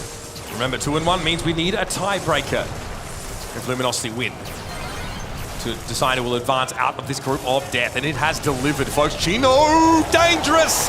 In comes Chitapo. Not a good start here. You missed the cider for Luminosity. Tensai just trying to get his super over here. Thankfully, Patchy's gotten his super for the next round. Tensai being denied. That's actually one kill for Patchy, so not too bad for the guy. But Luminosity are now staring at death's door. It's one round left for Crazy Raccoon to end Luminosity's chances of going to day number two, lock themselves in. Different approach this time, though. Luminosity, for the first time ever, all committing to the left side. They may have changed sides of the map, but the strategy mostly looks the same. Play through these bushes here. Look to get an edge in one of these side lanes, we'll call them as we flip the map 9 degrees. See if Patchy or Chino can't get involved in a real way. There comes the super down from Lush. Chitapo a little bit low, forced to back up. Chino was stunned, but there's no follow-up at all by Crazy Raccoon. No matter, Tensai is still getting closer to his hypercharge, if nothing else. He's managed to cycle quite a bit of his super as well with some of those hits onto Chino. We need to see the taps that we saw in game two come out from Charles over here. He's already marked. He's very visible to the enemy squad, but cannot really make any big plays over here. We see the sandbags down for Patchy, but it's a short-lived effort. That's two from Charles. Moya is so vulnerable right now, but no kill. Able to walk away. Here comes the gas. Charles low. Charles in a 1v2 to try and save them. It's not going to be enough. Crazy Raccoon, by just their whiskers, will advance to day 2. What a close match. Luminosity, they've fought all year to get here, fighting through second places in their home region, denied in reverse sweeps, only for things to come full circle, reverse swept on the world stage. Crushing another year for Luminosity with a bit of taste of disappointment in their mouth. But my God, they gave us a match as they did against Zeta Division on the B stream. This team really showed their quality. They've been doubted constantly by so many detractors. It's a team that chokes when they get onto the main stage. When the important games come around, they go missing. Well, they were here. They were definitely true competitors. But Crazy Raccoon, man, you make one mistake and they will punish you. And maybe that first round that Luminosity let go here on this knockout map, maybe that's the one that does them in. What changed in game number 2, though, for Luminosity? I mean, it had to be an element of momentum. We see Patchy go rogue all the way to the left side, getting a really unexpected pick there onto Moya, and it all cascaded into a game victory for them. Check out these stats, though. We see Luminosity, I mean, Charles going nuts on the damage, especially game number 2. Didn't seem like he could miss a shot if he wanted to. Yeah, really nicely done on this Bell pick. Unfortunately, I'm looking at the Frank and wondering what went wrong. That one could have stayed in the drafts, I think. Gino comes out on that pick, and you know how deadly dangerous Frank can be, but he wasn't really facilitated with any other picks, I guess, outside of the roughs that could, increase his maximum health. But that big dive by Chitampo at the end of that last round, going in on the mode, getting that clean kill, leaving Charles to fend for himself. Today, again, as it was last year, is not Luminosity's day. Not at all. Cite Tampo, though, this is a big day for him. We highlighted him as an MVP headed into this match, and we emerged from the match with him still being MVP for the squad, such a mechanically skilled player. And on this Mo was a huge element of the success in this last one, getting picks onto the Bell, unexpectedly moving in, being the entry fragger, and still emerging alive. Yeah, really important pick on those knockout maps because you have all-in potential at the drop of a hat. Combined with the Lu, right? I think the idea there is a Crazy Raccoon want to capitalize on a stun, but when Chino has a gadget that allows him to shrug that off, mostly you can't even guarantee it with a hypercharge. You get away with the Lu pick, you bring that one in here, and and again, it was a good answer, I think, to the Frank, in that at least forces that gadget out. It can also dictate some of the positioning that Luminosity had to adopt, but ultimately, it's just a fall short here for LG, who take sets in both their games. This was the group of death, and it really delivered. We expected to see close games all the way through. Zeta Division, I know, breathed a sigh of relief when they got past Luminosity. They were like, oh man, we really dodged a bullet there. But there's much to talk about in terms of our group results. We're going to look at them in just a moment because seeding really matters, especially in terms of this Group C. So, the top 2 teams from Group A will play the top 2 from Group C. Crazy Raccoon, of course, winning both of their games means they get a matchup against Elevate in that group, another North American team, whereas SK Gaming will go up against Zeta Division. That is a chef's kiss, folks. The stories write themselves here in the Brawl Stars World Finals. Group B, of course, we'll see Reply Totem advance in first place. They'll be taking on rival Esports in Group D, and then Pioneers will have to face down the juggernauts that have been humble. We're sending 4 teams home today: Space Station, Foot Esports, Luminosity, Eternal Fire. Quality rosters, but again, there's no prizes really for dropping out of your groups like this. Here's your schedule, like I talked about yesterday. Some fantastic matchups await us. It's going to be awesome. We'll see SK Gaming take, head on against Zeta Division. Maybe take them down. We'll have to see. Humble against Pioneers. Crazy Raccoon versus Elevate. And finally, Reply Totem versus rival Esports. It's not a good day to be an NA team, it seems. Listen, you know what? It'll be fine. North America definitely has what it takes, but they're going up against the probably 2 scariest teams right now remaining in the competition. It's all NA, APAC, and EMEA as we bid goodbye, of course, to our South American teams. Okay, we're going to take a breather. We're going to take stock of things. We're going to head down to Banks to wrap things up for day 1. Thank you so much, Uber and Ready Set, for closing out day one of the Brawl Stars World Finals here at Superfest. And what a day it has been. All of our teams have been tried and tested right here on the main stage, but tomorrow is where the temperature gets dialed up to 11 because we enter our quarterfinals. All single elimination, all best of fives. Thank you so much to all of the production, all of the talent, and all of the players for all of your hard work up to this point. We are only just getting started. But most of all, thank you so much to everyone watching from home and right here in the Superfest arena. It's been phenomenal to see you supporting all of your favorite players and all your favorite teams. Tomorrow, we will be back here, same place, same time, and we will be one step closer to crowning our next world champion. My name is Barney Banks, and we'll see you then.